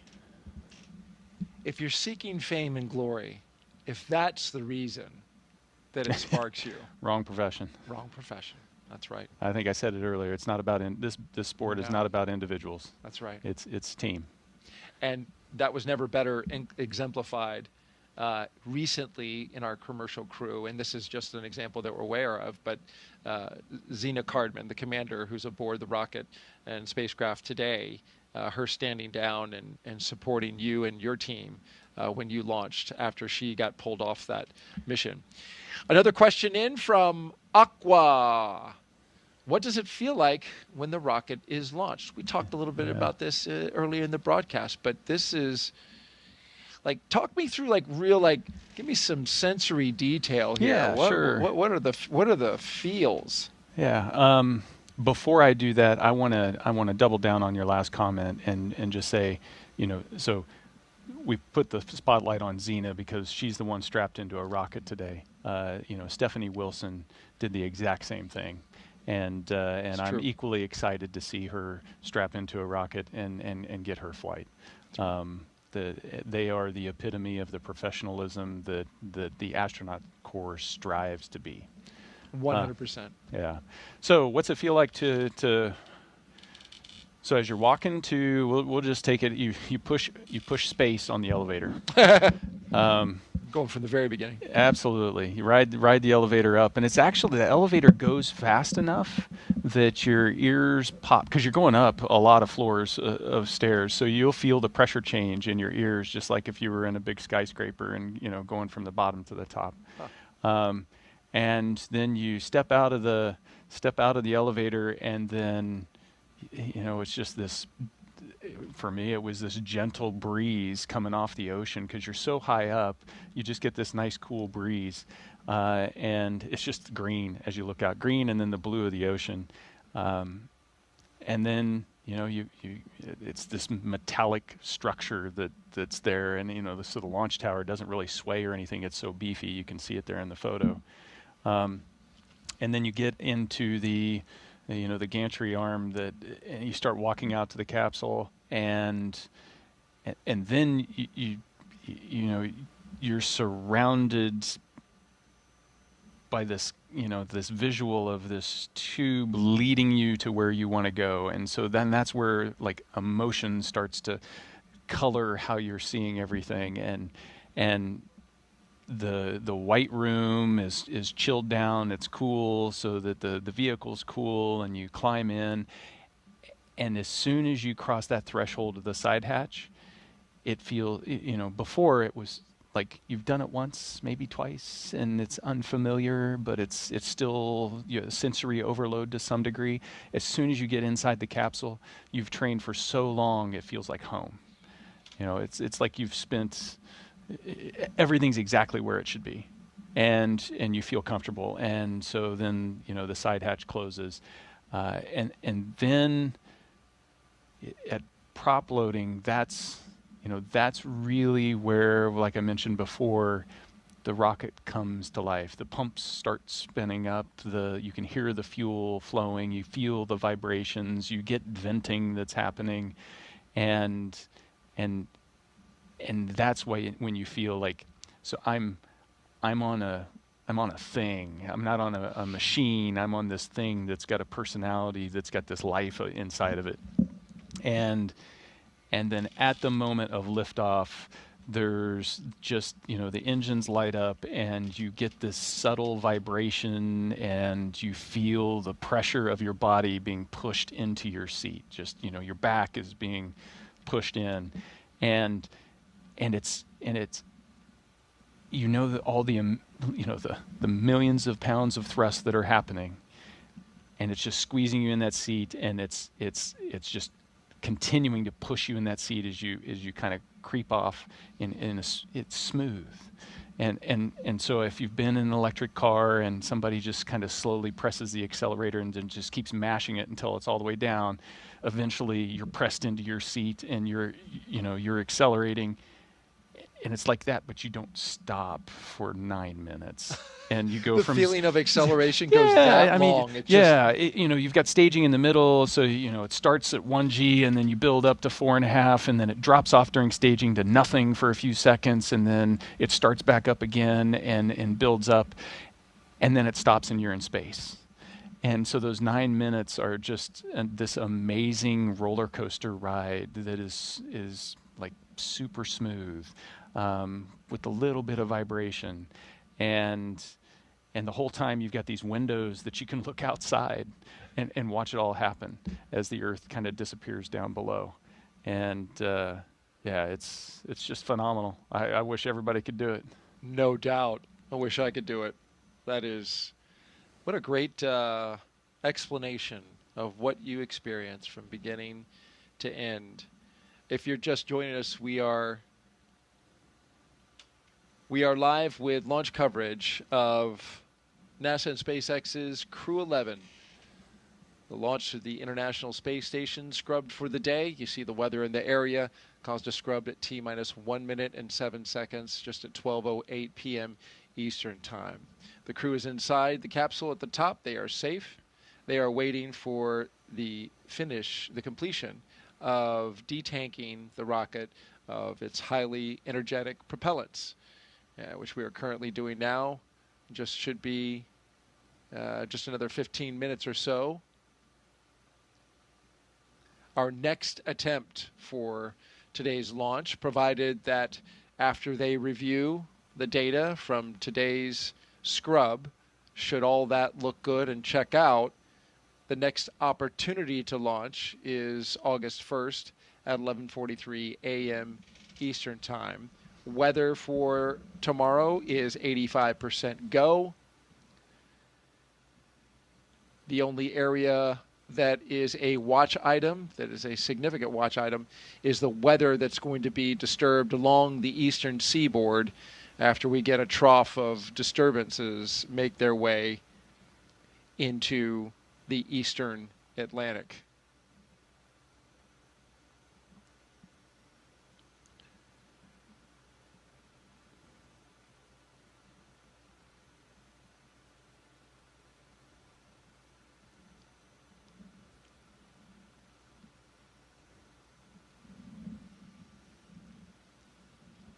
Going back to your description about launching, what are the emotions, right? So when you first launch, I'm imagining when it lights and that first thrust off the pad, like the anxiety, a little fear. What are you feeling? You feel, for me, it's the swirl of emotions up to that point. I've got a swirl of emotions leading up to it, where there's this desire to be perfect, right? I don't want to make a mistake. I don't want to let down the people that spent the better part of a couple years training me to be perfect in the moment. So you don't want to make mistakes. There's this anticipation of the unknown, especially on your first launch when you don't know what to really expect. But even on subsequent launches, it's the unknown of what could happen. Just that heightened sense of vigilance that you need in order to be able to react in the moment appropriately. There's the joy of, like, I'm getting to do this thing that I love to do and I've wanted to do, and now's this moment. So there's just intense excitement and joy. Yeah. There's a tinge of sadness because everybody you love is down on the ground and you just said goodbye, and you're not going to see them for a long period of time. And so it's this blender of emotions. But as the clock ticks closer to T-0, the focus starts to narrow in, and it becomes, okay, now I'm in operator mode. Let's execute. We got a mission to do. And so at the moment you lift off, you've got a radio call, and you've got radio calls you need to make all the way up just to confirm what launch abort phase that you're in, and all of that. And so you're trying to absorb and monitor everything that's going on, and listen to and see what the vehicle is telling you. And you have to put that swirl of emotions off to the side, and do a job in that extremely exciting moment. And that's one of the, that's a skill you have to have in the job, because it's not just launch that happens. It happens all the time, and so we train to be able to stay focused on the task at hand. But then also recognize that you can't just bottle that stuff up. So you got to process it at some point. And so finding the right ways to process that and the right moments to process that. Fascinating to listen to everything that goes in to a launch day, to the launch moment, the emotions, the feelings, and the preparation, the skills required to get through it. Thank you so much for sharing that with us, Nick. Let's toss it out to SpaceX in California for our continued documentation and coverage of today's scrubbed launch attempt.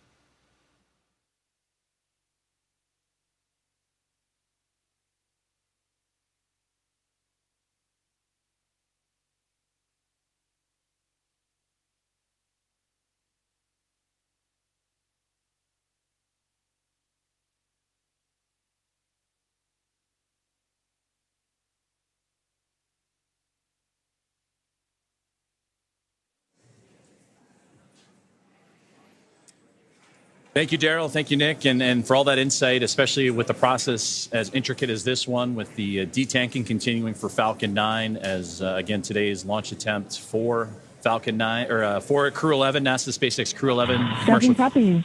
Go to disarm LAS per Section 2 of 5.100.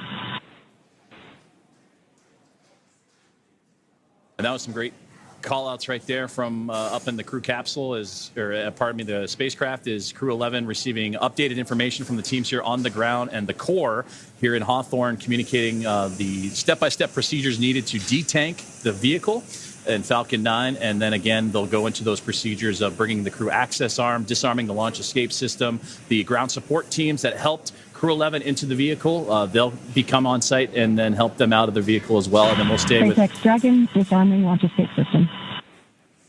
And they'll help with them we're with you. all the way down to their eventual return to crew quarters. So again, there you heard that the disarm of the launch escape system is underway, and that was the voice of Commander Zena Cardman copying those commands from the core and communications teams in SpaceX here in Hawthorne. So that's where we're at the moment, but still a couple more steps to go, and they've given continuous updates on the process of how long it would take to detank the Falcon 9 of both the RP-1, that rocket-grade kerosene, as well as the liquid oxygen tanks necessary to then, Dragon again... SpaceX launch escape system is disarmed. You go to open visors and then proceed to Section 3. Dragon copies. Go to open visors and proceed Section 3. Crew arm engage sequence has started.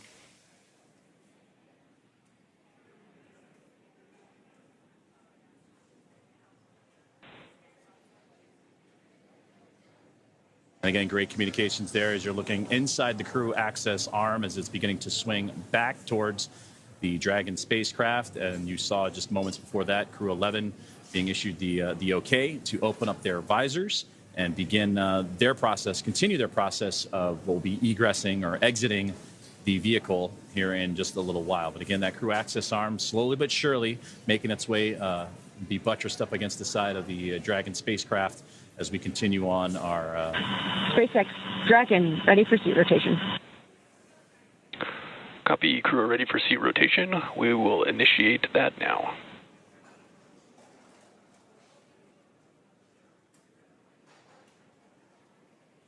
So again, great communication happening between the team and SpaceX and Crew 11 on board the Dragon Endeavour spacecraft, as today's launch attempt has been scrubbed due to the cumulus cloud rule, and another launch attempt will be coming tomorrow.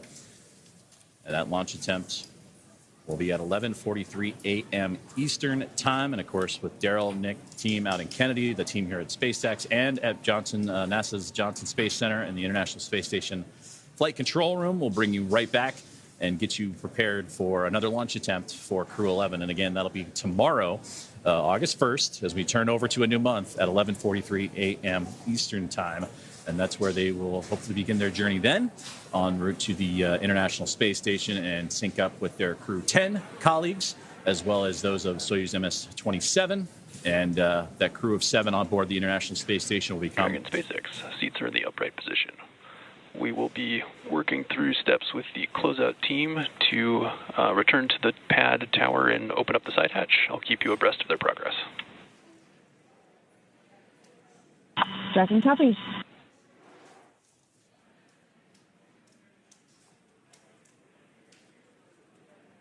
And a great look inside that crew access arm as it has now made its way right up against the side of the Dragon spacecraft. And Crew 11 sitting comfortably with their visors open, just recently given that command. The seat rotations have been issued, and they are now stretching their legs. You can see Mike Fink flexing the ankles a little bit and preparing to egress the capsule and Dragon Endeavour here in just a few moments. But to go back to what we were saying, they were heading up to the International Space Station, where currently a crew of 7 will look to welcome in this cadre of 4, including the commander of Expedition 73, Takuya Onishi of JAXA, his best friend, Kimiya Yui, as a member of Crew 11. So it'll be the first time in several years that 2 JAXA astronauts have been on board the International Space Station together. And what better way to do that than with your best friend that gets to come up and pay a visit with you. But NASA's Anne McClain and Nicole Ayers, along with Johnny Kim, also on board, along with Roscosmos cosmonauts Kirill Peskov, Sergei Ryzhikov, and Alexei Zubritsky, will anxiously await their arrival once they can go for that second launch attempt, which again will be tomorrow, August 1st at 11:43 a.m. Eastern Time, as today's attempt was scrubbed due to weather.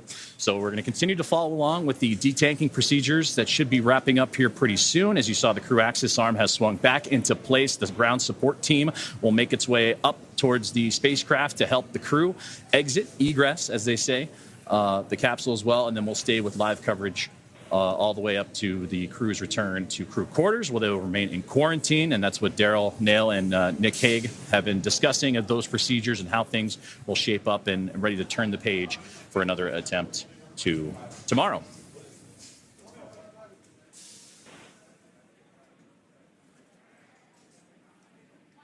So as we continue to follow along and keep updates with the egress of NASA's SpaceX Crew 11 and the next crew rotational mission to the International Space Station, I'd like to join and bring in my colleague here in Hawthorne for another update, in Ronnie, on all things with the spacecraft, Falcon 9, and the egress procedures that are currently ongoing. Thanks so much, Joseph. So we're obviously following very closely as we move through these detanking and then these upcoming egress procedures. For those of you who have been following along with this mission since we picked up our launch coverage today, you can really tell that we are doing everything that we did in the lead up to liftoff now, just in reverse. So a couple of minutes ago, we heard the call out that the launch escape system has been disarmed. To give you a little bit more color there, the launch escape system consists of 8 Super Draco thrusters, in addition to a lot of avionics and control systems that support them. And those engines provide fault-tolerant propulsion for Dragon's launch escape system. In the extremely unlikely event of an emergency, those Super Draco engines can actually power Dragon off the top of Falcon 9 and away from the launch vehicle in less than 8 seconds. To be able to do that, obviously those engines are extremely powerful. So we only want that system armed and capable of doing that emergency exit procedure when it's absolutely necessary.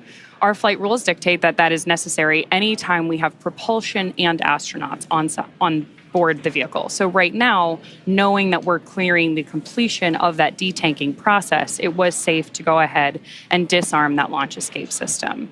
Now, of course, on your screen, you've got this view of the crew access arm, which is the primary way that our astronauts walk out from the White Room, to the White Room and then enter the Dragon spacecraft. But it's important to note that all these systems we have working together, the Super Dracos that are part of the LES. The crew arm engage sequence is complete. Crew arm is fully engaged and pinned. Confirmation there that we've got the crew arm fully engaged and ready for our astronauts to begin that egress process. Obviously, that's going to start by having our ground support team come back up and help with that hatch opening procedure.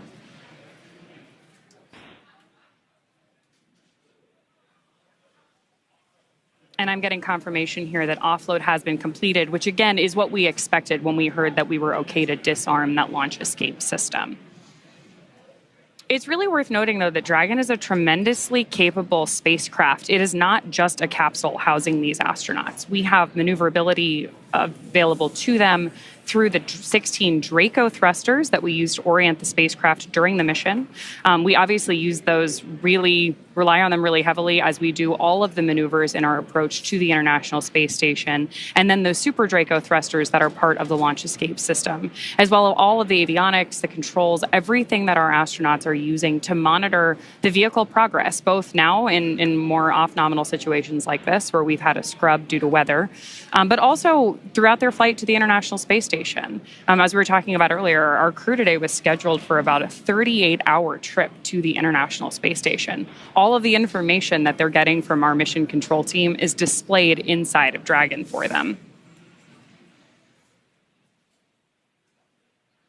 Still seeing little bits of rain. One of the things that we talked a little bit about earlier, but is still really interesting, anytime you are leaving Earth, we're monitoring weather not just at the launch site. It's really all the way along the ascent corridor. Obviously, Falcon lifts off and then does a gravity turn so that we can get up to space going 17,500 miles an hour horizontally. We're not just going up.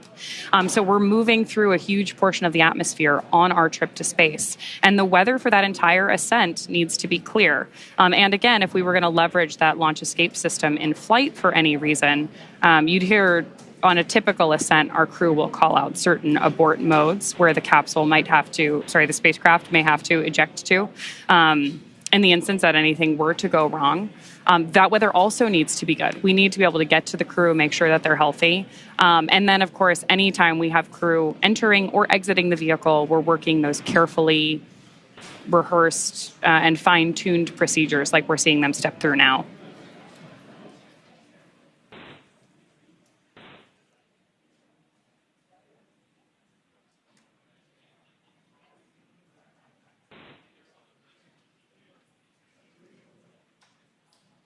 The view you have on your screen right now is Historic Launch Complex 39A. SpaceX has made some modifications to the crew access tower that you see over there. If you followed along with any of our social media channels or on previous webcasts, you know that when our astronauts are ready to board Dragon, they actually go to an elevator inside that tower and hit the space button before going up to that crew access arm, which is currently bridging between the tower and just behind Dragon on your screen. Right now, our ground support teams are preparing to ascend the tower and go over. And like I mentioned earlier, we're going to help with that hatch opening and then help our crew egress the spacecraft. From there, they'll be going back into quarantine. It's important that astronauts maintain that quarantine environment, often away from friends and family in the lead up to launch, so that they're 100% healthy when we get them up to the International Space Station. So to maintain their well-being ahead of our next launch attempt, which is currently scheduled for tomorrow at 11:43 a.m. Eastern, they're going to go back into that quarantine environment. Getting some nice views of Crew 11 in their seats there. Earlier on, we also heard discussion that we were rotating our seats back into the vertical position. We rotate our astronauts to lay on their back ahead of liftoff because it is more comfortable when you are experiencing the high G-force loading of ascent to have that pressure go through your chest. So anytime you see a photo of an astronaut in Dragon or any historical spacecraft, you know you see them in that reclined position. The seats on Dragon are another really nuanced and sophisticated part of the spacecraft. They have the ability to do that rotation and then move themselves back into the horizontal position in the event of an egress like this. But we also heard discussion earlier that we can remove those footrests to give the crew some additional room inside the spacecraft for their trip to the International Space Station.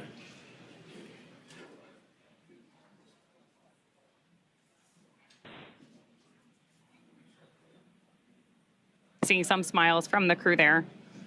And of course, we're following along very closely here, not just with our coverage, but of course the entire mission control ground support team. Everyone's keeping a careful eye on all of these procedures, because anytime we have astronauts on board the spacecraft, we want to make sure that we are doing everything we can to keep them safe. Again, all of this is rehearsed during dry dress. And you can see our astronauts are pretty comfortable with it, right? They seem like they're having a pretty good time, waiting to exit Dragon, go back, get a little bit of rest, and then try again.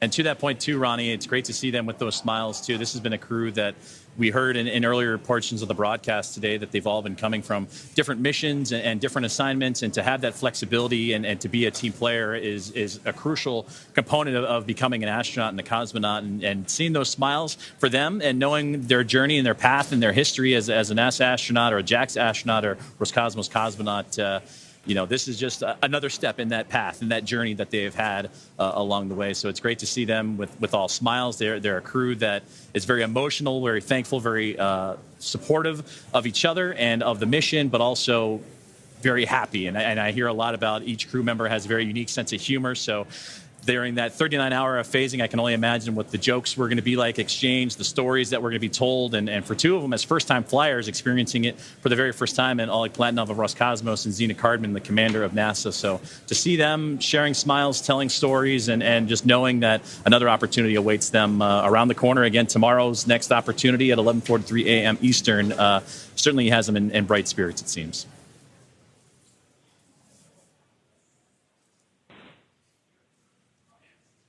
So we'll continue to stay with our live coverage of the egress procedures of NASA's SpaceX Crew 11 as their launch opportunity this morning unfortunately comes to a close due to a weather violation. They were scheduled to launch at 12:09 a.m. Eastern time, but that violation came into play right in the key moments of the countdown, almost right up to T-minus 1 minute left in the countdown. They called the hold and addressed the crew that weather, unfortunately, was not cooperating with them and that they would have to stand down from today's launch attempt and make their way back to crew quarters after detanking and safely egressing the vehicle for the next launch attempt. But again, opportunities tomorrow and for the foreseeable future, so there are opportunities aplenty here in the near foresight for NASA's SpaceX Crew 11 team.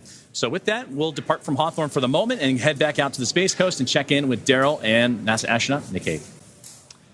Thank you very much, sir. We've been watching the crew. I'm here with Nick Hague, NASA astronaut. And in a moment like this, when I look at the crew biding their time, waiting patiently for the moment to egress out of this capsule and get back to the astronaut crew quarters, I see Mike Fink talking a lot. In a moment like that, it's pretty good to have somebody who's, you know, a jovial, talkable fellow like Mike Fink who likes to crack jokes. And yeah.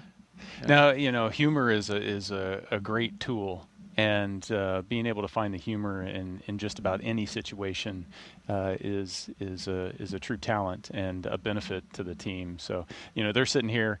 You saw the gantry arm is back up to the capsule. Pad teams getting access. They're going to pop open the side hatch here and get them out of the capsule. So now's the time they can relax a little bit. They're in a safe state and. There's definitely, they've turned the corner and they're looking for, okay, what's our next opportunity? Next to Mike Fink is Zina Cardman, the commander of this mission. Is it the commander's responsibility to kind of regroup the team, emotionally. I mean, these are professional astronauts and a cosmonaut, so I know they know how to, gather themselves and gear up for another attempt. But it's also an opportunity to lead. Yeah, absolutely. The every person on the crew is responsible for themselves and also feels a sense of responsibility for the team. The commander's the one that ultimately is accountable for the well-being of that crew, the well-being of that spacecraft, and making real-time calls. And so the commander's job is to read the room and understand what the team needs in that moment. And maybe you need to recage, maybe it's crack a joke, maybe you've got to read the room. It gets back to those soft skills I was talking about before. We are awaiting the completion of detanking of the Falcon 9 rocket. A moment that, when it arrives, will allow for the astronauts to egress from the Dragon,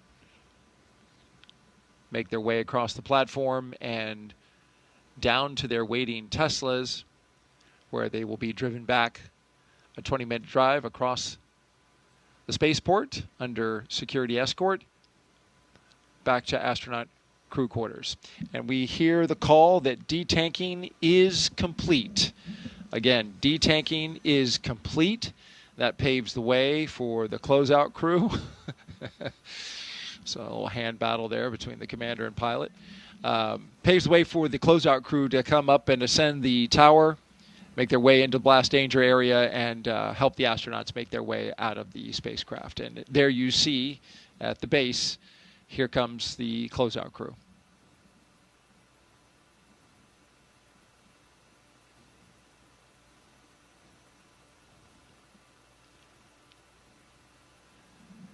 Have the first member of the closeout crew making their way across the access tower. And this is actually the final steps up to the 275-foot level, where they go into the crew access arm. At this point, Nick, you can say that the rocket has been safed. Yes. You've detanked the rocket, the launch escape system is off. As soon as those two things were complete, then they were able to rotate the seats and pop visors and essentially sit there and wait for the pad crew to show up. We saw a pad crew walking down the arm. They'll put some safety restraints in place to secure the gap between the arm and the capsule and pop open that side hatch. Dragon SpaceX, the team has reached the White Room. We're now beginning preparations for configuring the White Room and side hatch opening. Dragon copies.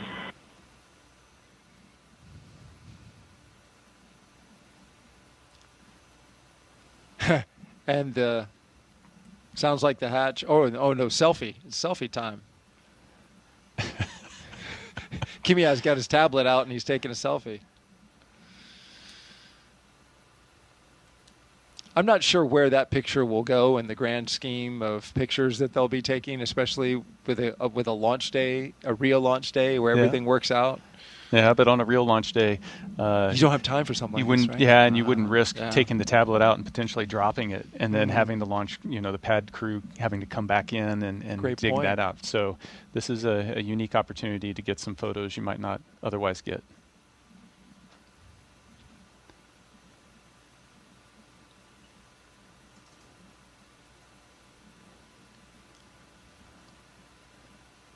Not the easiest thing to work with a tablet like that when you're wearing big gloves. Right. Yes, those gloves. Yes.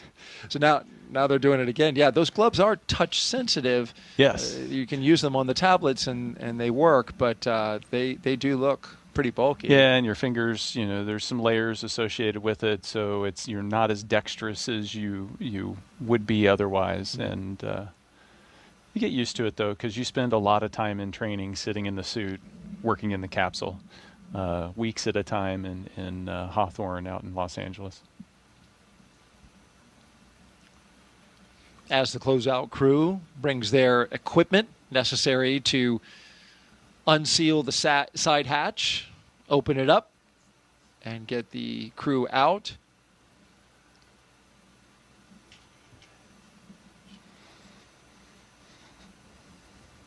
The astronauts have plenty of time for conversation, talk about the next launch attempt, take selfies.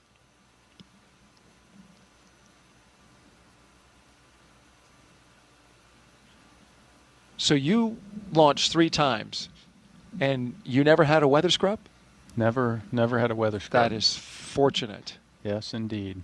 We had a delay. We didn't actually scrub. We had a delay because of a hurricane coming through. Oh, right. But we saw that days well in advance. So yeah, never got to the point where we did that. Although, you know, and the point was brought up earlier, every crew practices a scrub when they do dry dress. Right. And so you get to go through the procedures, minus all of the waiting for the prop load to go on and the prop load to come off. There have been astronauts who have scrubbed due to weather 5 times. Yeah. Famously, our former NASA administrator, Bill Nelson, tells that story all the time about 5 scrubs to get to launch. I thought, oh, man. It's space is hard. It's there's a lot of factors that going into everybody feeling comfortable that it's safe to launch. Is there any way to put in a food order back at astronaut crew quarters? Food will be waiting because you got to remember they suited up almost 6 hours ago. So hungry. it's been a while since they've had a meal. Right. There'll be food waiting. And the staff at crew quarters does an amazing job of making sure that you've got the right food, it's nutritious food. They do an amazing job that extends not just from crew quarters, but also gets into the food system on board the International Space Station. And it's just, again, every time we talk about something, there's another facet of, hey, there's this team, and they are experts in their field at doing what they're doing, and what they do is so critical. And the food lab is another example of that. I hear great things about the chef over there and his ability to make these meals that are requested, by people from other countries, right? The international astronauts asking for cuisine from their homeland, and I hear they do a pretty good job. Yeah, absolutely.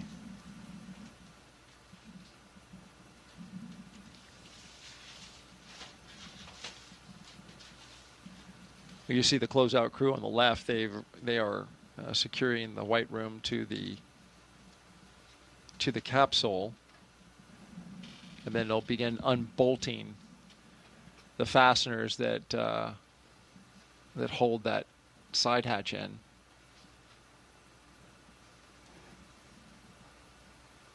Yeah, you want to mind the gap. That's a little bit of a drop. Yeah, that's a gap. Just 275 feet straight down.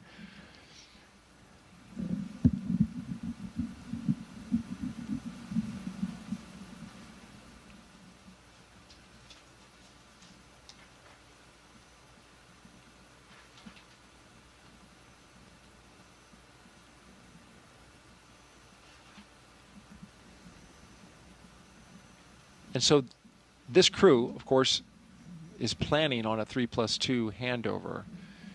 Now, does that calculus change? Well, you saw the handover is going to be influenced by weather as well, because you have to have good weather to land. So even if we can launch them, Crew 10's got to have good weather to land. And so you'll see that calculus change. The importance of the handover activities and being able to have one crew, essentially show the ropes a little bit to the other crew before they leave is still critical. But that is also tempered with, well, we have a window of good weather here, or we have a window of bad weather there, and trying to find that spot, that sweet spot to bring everybody home. Lots of moving parts with regards to the planning in that regard.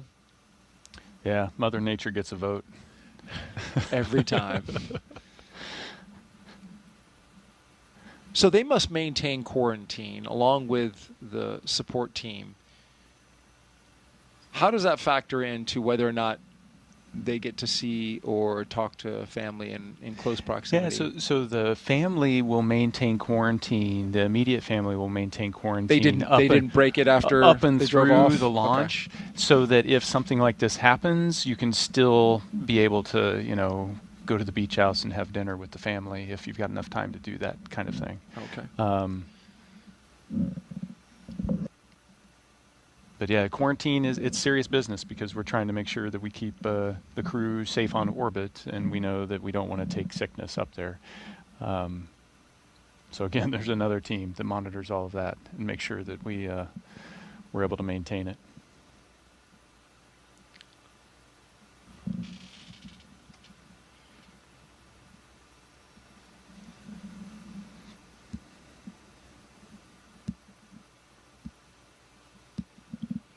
For pilot Mike Fink, it's been 14 years since he last flew to space, doing so aboard STS-134 in 2011. The second to last flight, the penultimate flight of the Space Shuttle program. And he said that he's looking forward to getting back after all these years to the International Space Station. It will have to wait another day.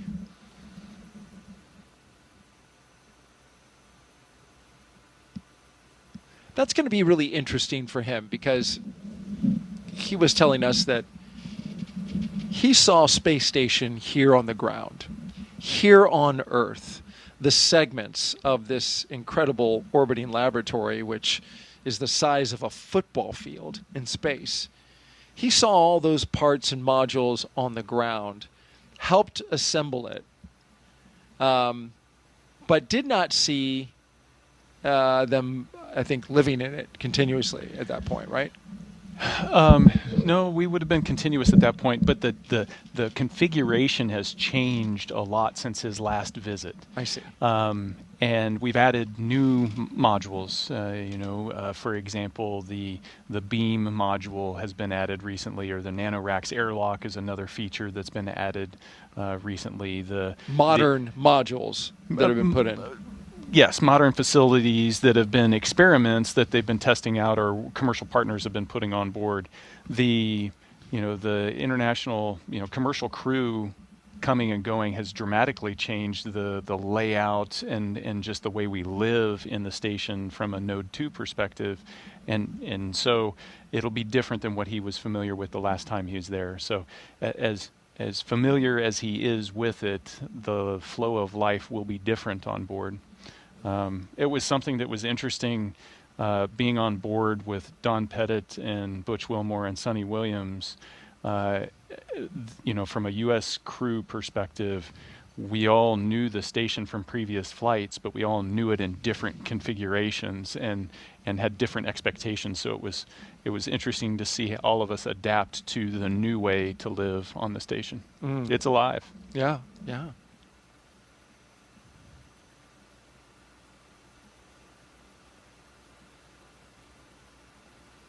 So we got a question that has come in from Joseph Zashevsky, our commentator in Hawthorne. Okay.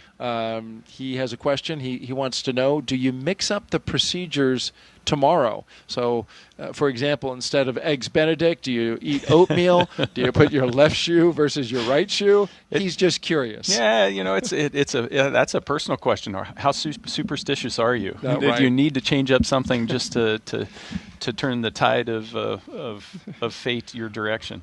Or do you not want to change something because you're concerned it might throw your own personal, preparation off?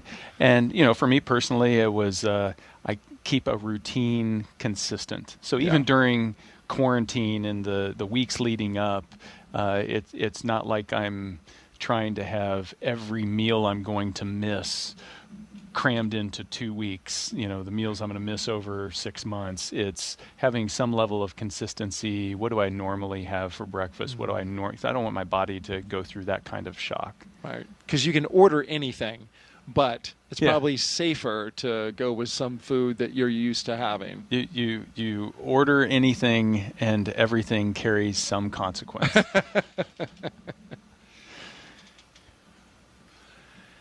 Thank you for your question, Joseph. And thank you for the job that you and Samya did today, and Ronnie as well. Yeah, it was outstanding. Joseph and Samya, I believe, are new to our crew launch broadcast. So we have a question coming in from the cameraman who's asking about the devices that are strapped to the knees of each of the astronauts. So it's called a satchel. In the aviation world, you'd have a knee board so that you could pilot an aircraft, and then also have a place to draw, write down, take notes.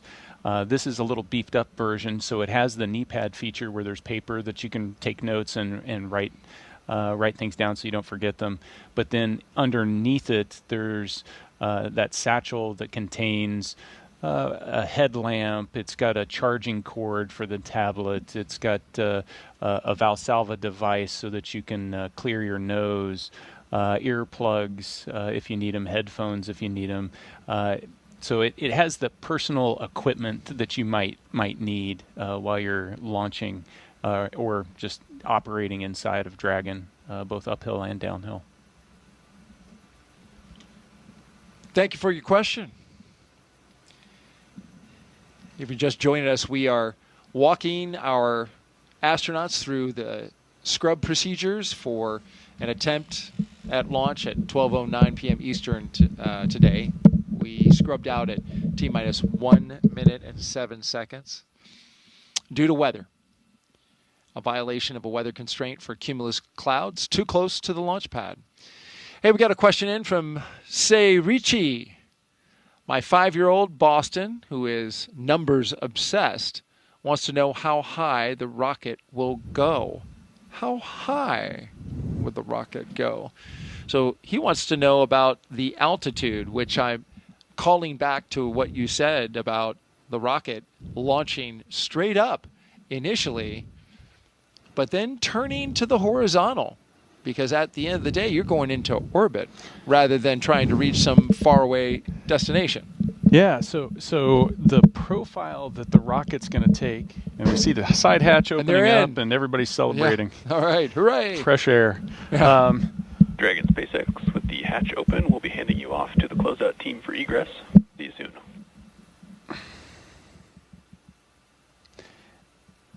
And so the rocket's going to initially go straight up to get some clearance from the ground, and then it turns horizontal. And at about the 200-kilometer mark, it's turned horizontal, and all of its thrust is trying to accelerate it downrange. It's trying to cover ground on the Earth.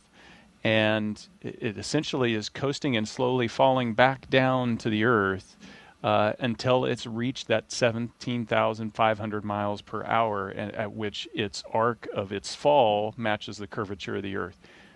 But it's only a few hundred kilometers up. And then as we spend the next 40 hours, or what they would have spent 40 hours rendezvousing with the space station, they would have raised that 200 kilometers up to the 400 kilometers or 250 miles that the station lives at. So it's not that far up. It's the distance between major cities in the U.S. It's drivable if you could drive there. Cape Canaveral to Miami. There you go.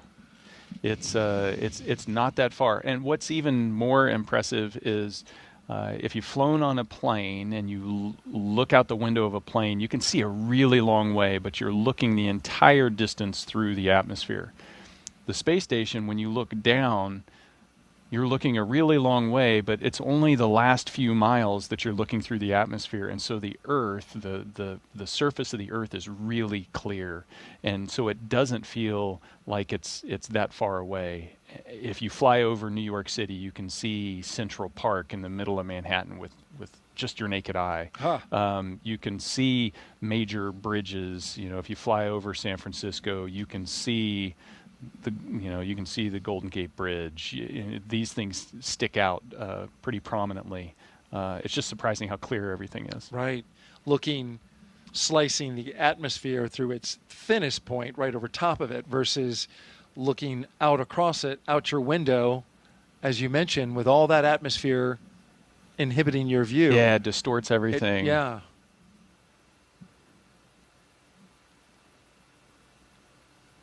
Which is also why you get a sunburn between 11 and 2 o'clock and not at 7 in the morning or 7 at night, right? Yes, Because the indeed. sun has to travel through all that atmosphere. Wear your sunscreen. That's right.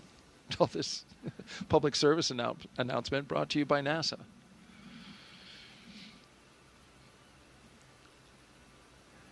Most, but not all, of the station windows have a special coating to minimize UV exposure. But not all. Well, some of them we don't want that because we want to do scientific experiment. We want to collect scientific data through them, and so those you have to be careful. Those, if you're in them for a handful of minutes without any protection, you can get burned. How about that?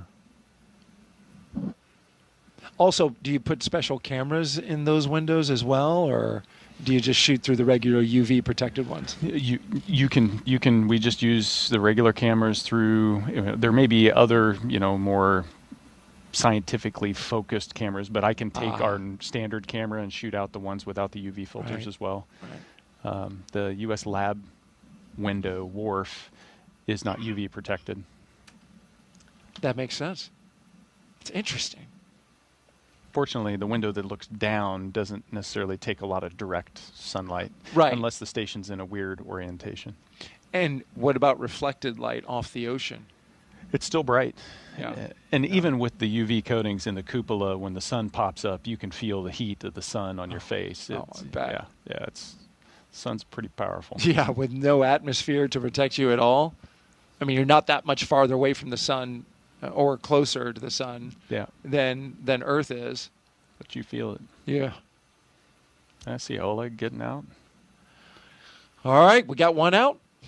3 to go.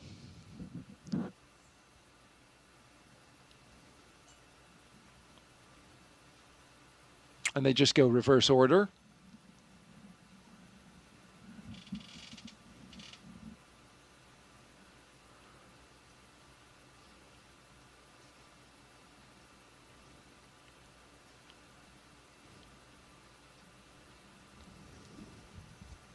The operation will look very similar tomorrow, as you mentioned, the Groundhog Day effect. But there are some things that they're not going to do, right? They're not going to sign the side of the White Room. Yeah, right? It's your signature's there already. It's already there. What else would you not do? I've stumped the astronaut, I think.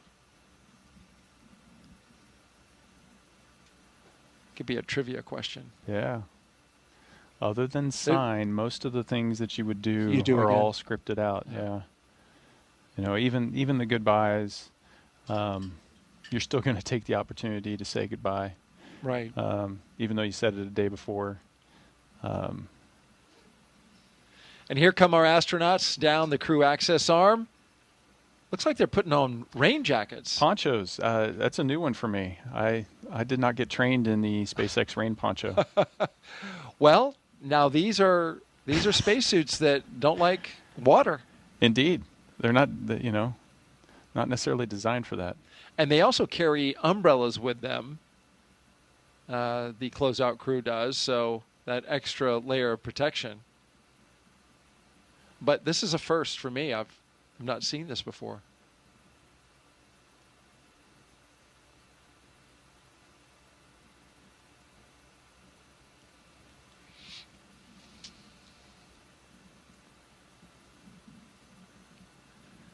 If there is a shot that really exemplifies what we went through today, it's this one. Astronauts putting on rain ponchos with spacesuits on.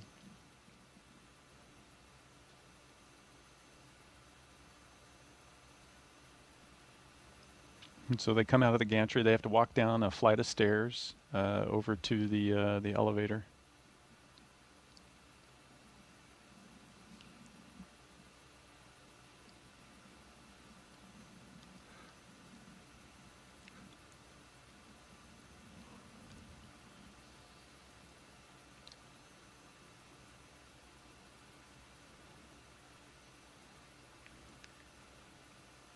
And so we talked about the button in there that says space. There's also a button in there that says Earth. Yes, that's right. Come back to Earth, everyone. There'll be another chance tomorrow. Rain on the lens tells the story. Now we have these passing rain clouds going over the pad. Of course, this was the reason for the scrub. At 12:08 p.m. Eastern Time today, we scrubbed the launch attempt of NASA and SpaceX's Crew 11 launch to the International Space Station. Now looking ahead to the next opportunity, tomorrow at 11:43 a.m. Eastern Time. Our coverage on NASA Plus and our streaming channels starts at 7:35 a.m. Eastern Time. And so next up, we are watching as the astronauts go down the tower, making their way to their Teslas, which are parked at the base of the launch pad where they left them earlier today, about 3 hours ago. And they'll get back in their ride and head back to astronaut crew quarters, the safe and comfortable confines of the operations and checkout building.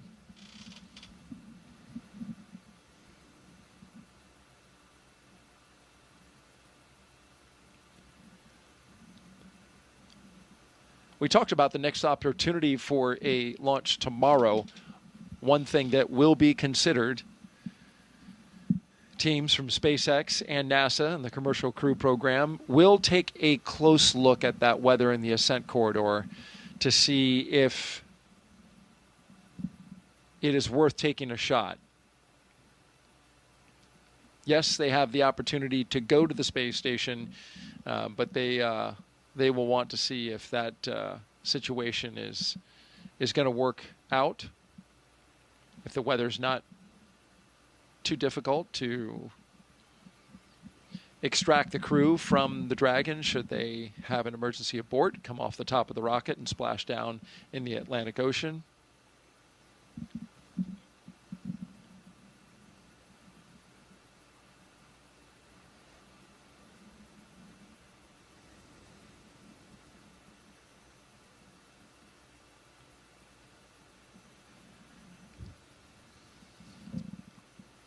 Fortunate for us, astronaut Nick Hague has changed his departure flight, so he's going to stay with us another day. I'll be here. Greatly appreciate it.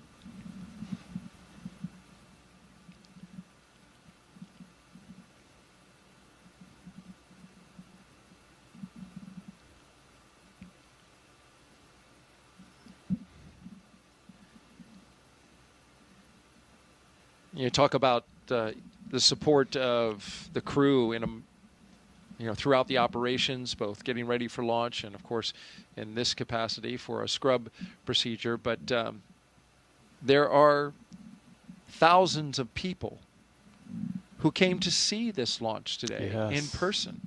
There are hundreds of media, 222 credentialed media who are with us right here on site, who are here to document and report out the results of today's launch. And they all have to change their plans as well. Yeah. Hotels, stays, to reset for another attempt. Yeah.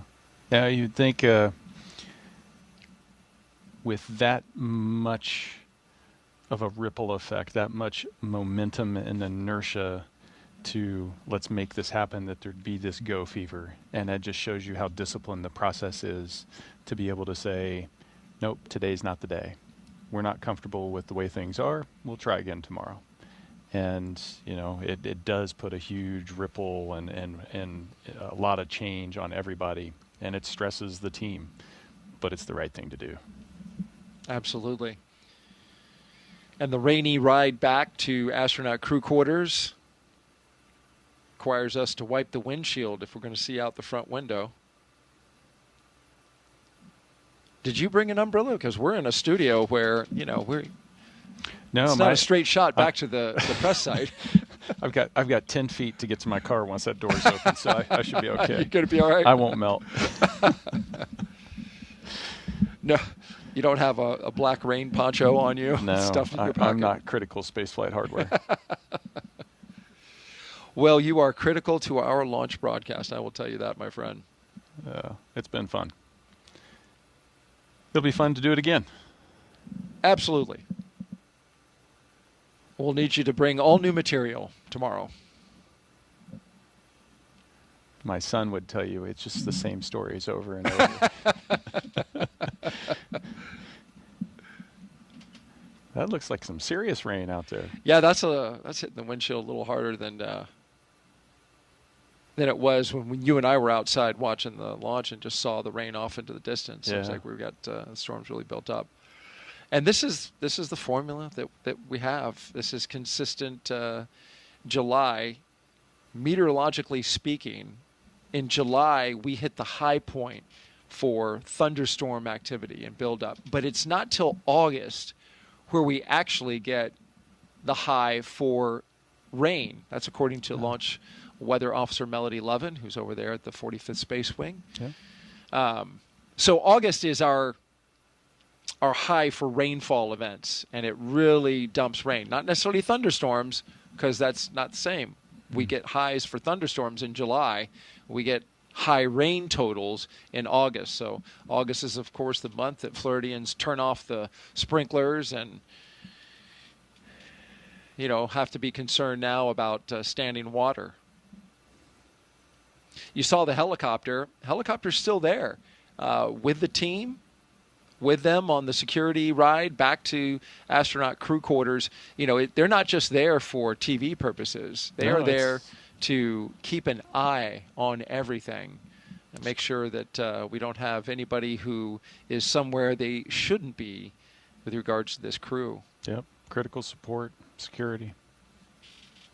They just let us strap a broadcast camera on top of or underneath the helicopter, and it's very helpful, though. We want to thank them for that. It gets amazing views. They really do.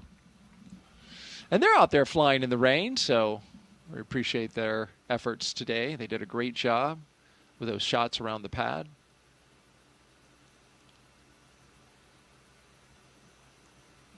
Another key aspect, you know, for those of you who are still with us, as few as you are, NASA is required to provide a level of transparency. And so when the astronauts are in motion, whether it's a scrub or it's a path to the pad, we are required to let the American public and taxpayers know how we did it that day. We didn't go today, and so this is what we did instead. We detanked the rocket and we moved the crew from the rocket back to their crew quarters.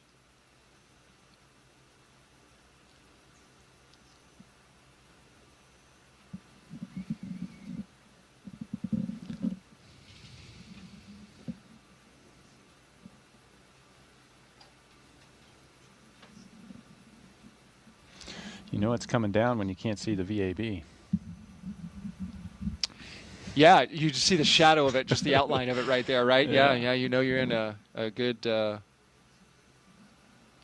downpour.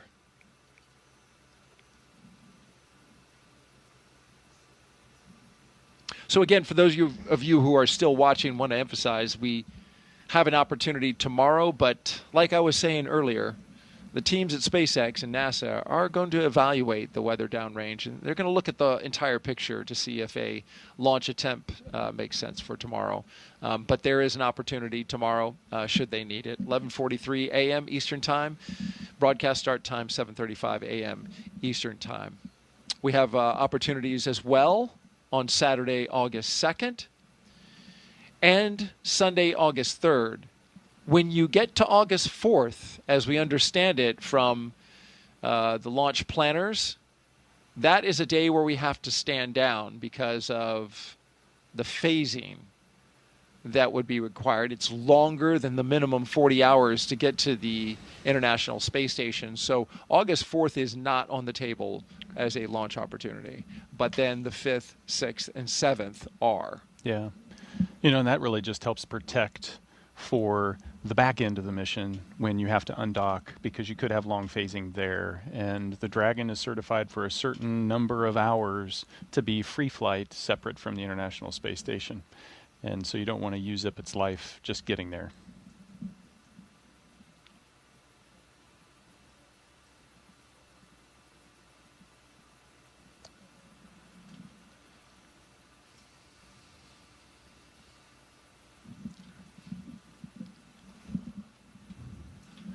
Making the left-hand turn now from Saturn Causeway onto NASA Causeway. Halfway home to astronaut crew quarters.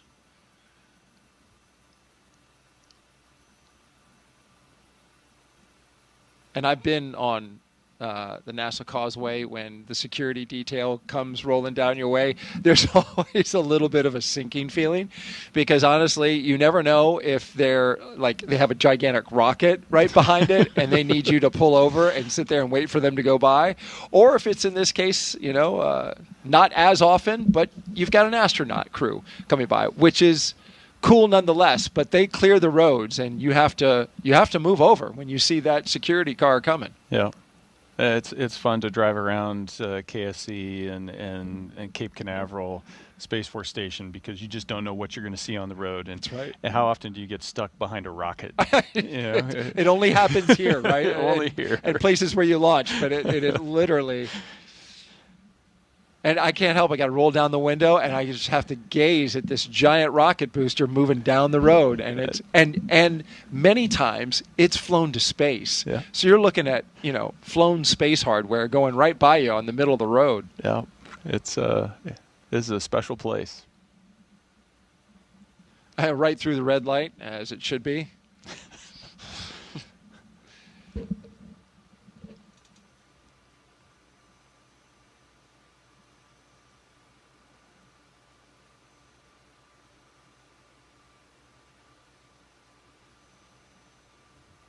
You see them with the 3 lanes and the road right there. On the other side, it's 2 lanes. So this side is used in the case of moving hardware. So if the hardware is large enough such that it won't fit on a 2-lane road, they got the 3-lane road as an option.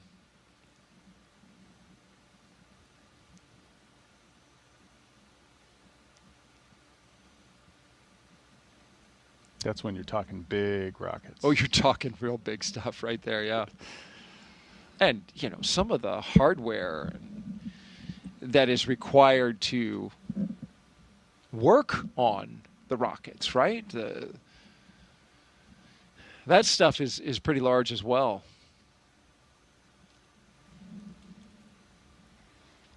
Yeah, it's amazing to you come out here and to get the glimpses of Artemis II and just the size and enormity of, we've got Falcon 9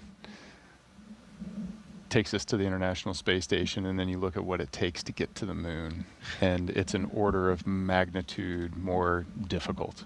Absolutely. That's going to be an impressive launch to watch. No doubt. And as you say, and have said many times before, with crew on it, not only is it an impressive rocket when it launches, talking about the Space Launch System, and Artemis 2 coming up early next year. We saw Artemis 1 back in 2022. But you've got just the enormity of that rocket blasting off and the thunder and the power that it emits. Just like you say, you got to have a lot of horsepower to get to the moon. Did you get a chance to go over to the VAB and see the SLS? I haven't been on this trip. That's true. I will. I'm sure. It's worth the price of admission. In your case, they will lay out the red carpet.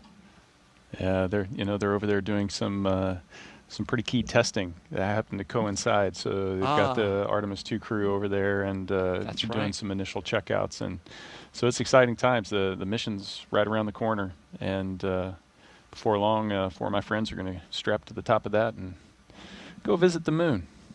How cool is that? That is going to be. I'm really looking forward to that. So happy for Reed Wiseman and Victor Glover, Christina Cook, and Jeremy Hansen, who I got to spend a lot of time with in Niagara Falls when we were covering the solar eclipse. They were saying the other day in a press conference that they have been around each other long enough now. They for some years now training. They just know each other innately. They know when they might have a little mood shift. They know when maybe they're not feeling so well or don't want to talk, do want to talk. Yeah. It's just there's this unspoken thing, right? You know that person so well. That's where you want to be as a crew. That's right where you want to be, right? Yeah. You want to be, so, we're in a dynamic situation. I almost know what you're going to do before you do it, or your nonverbal cues tell me everything that I need to know. Yeah.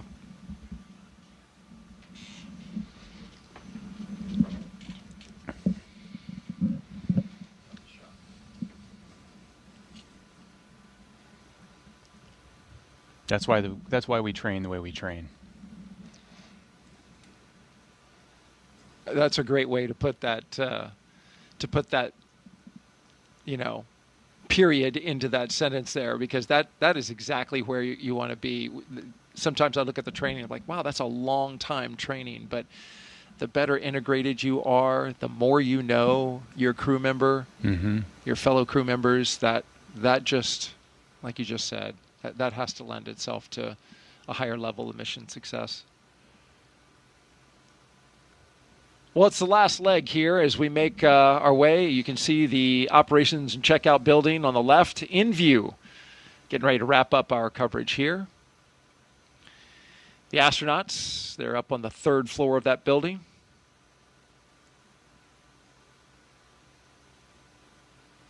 They have 26,000 square feet of bedrooms, workout facilities, medical checkouts, cafeteria. Everything. You don't have to leave. Don't have to go anywhere.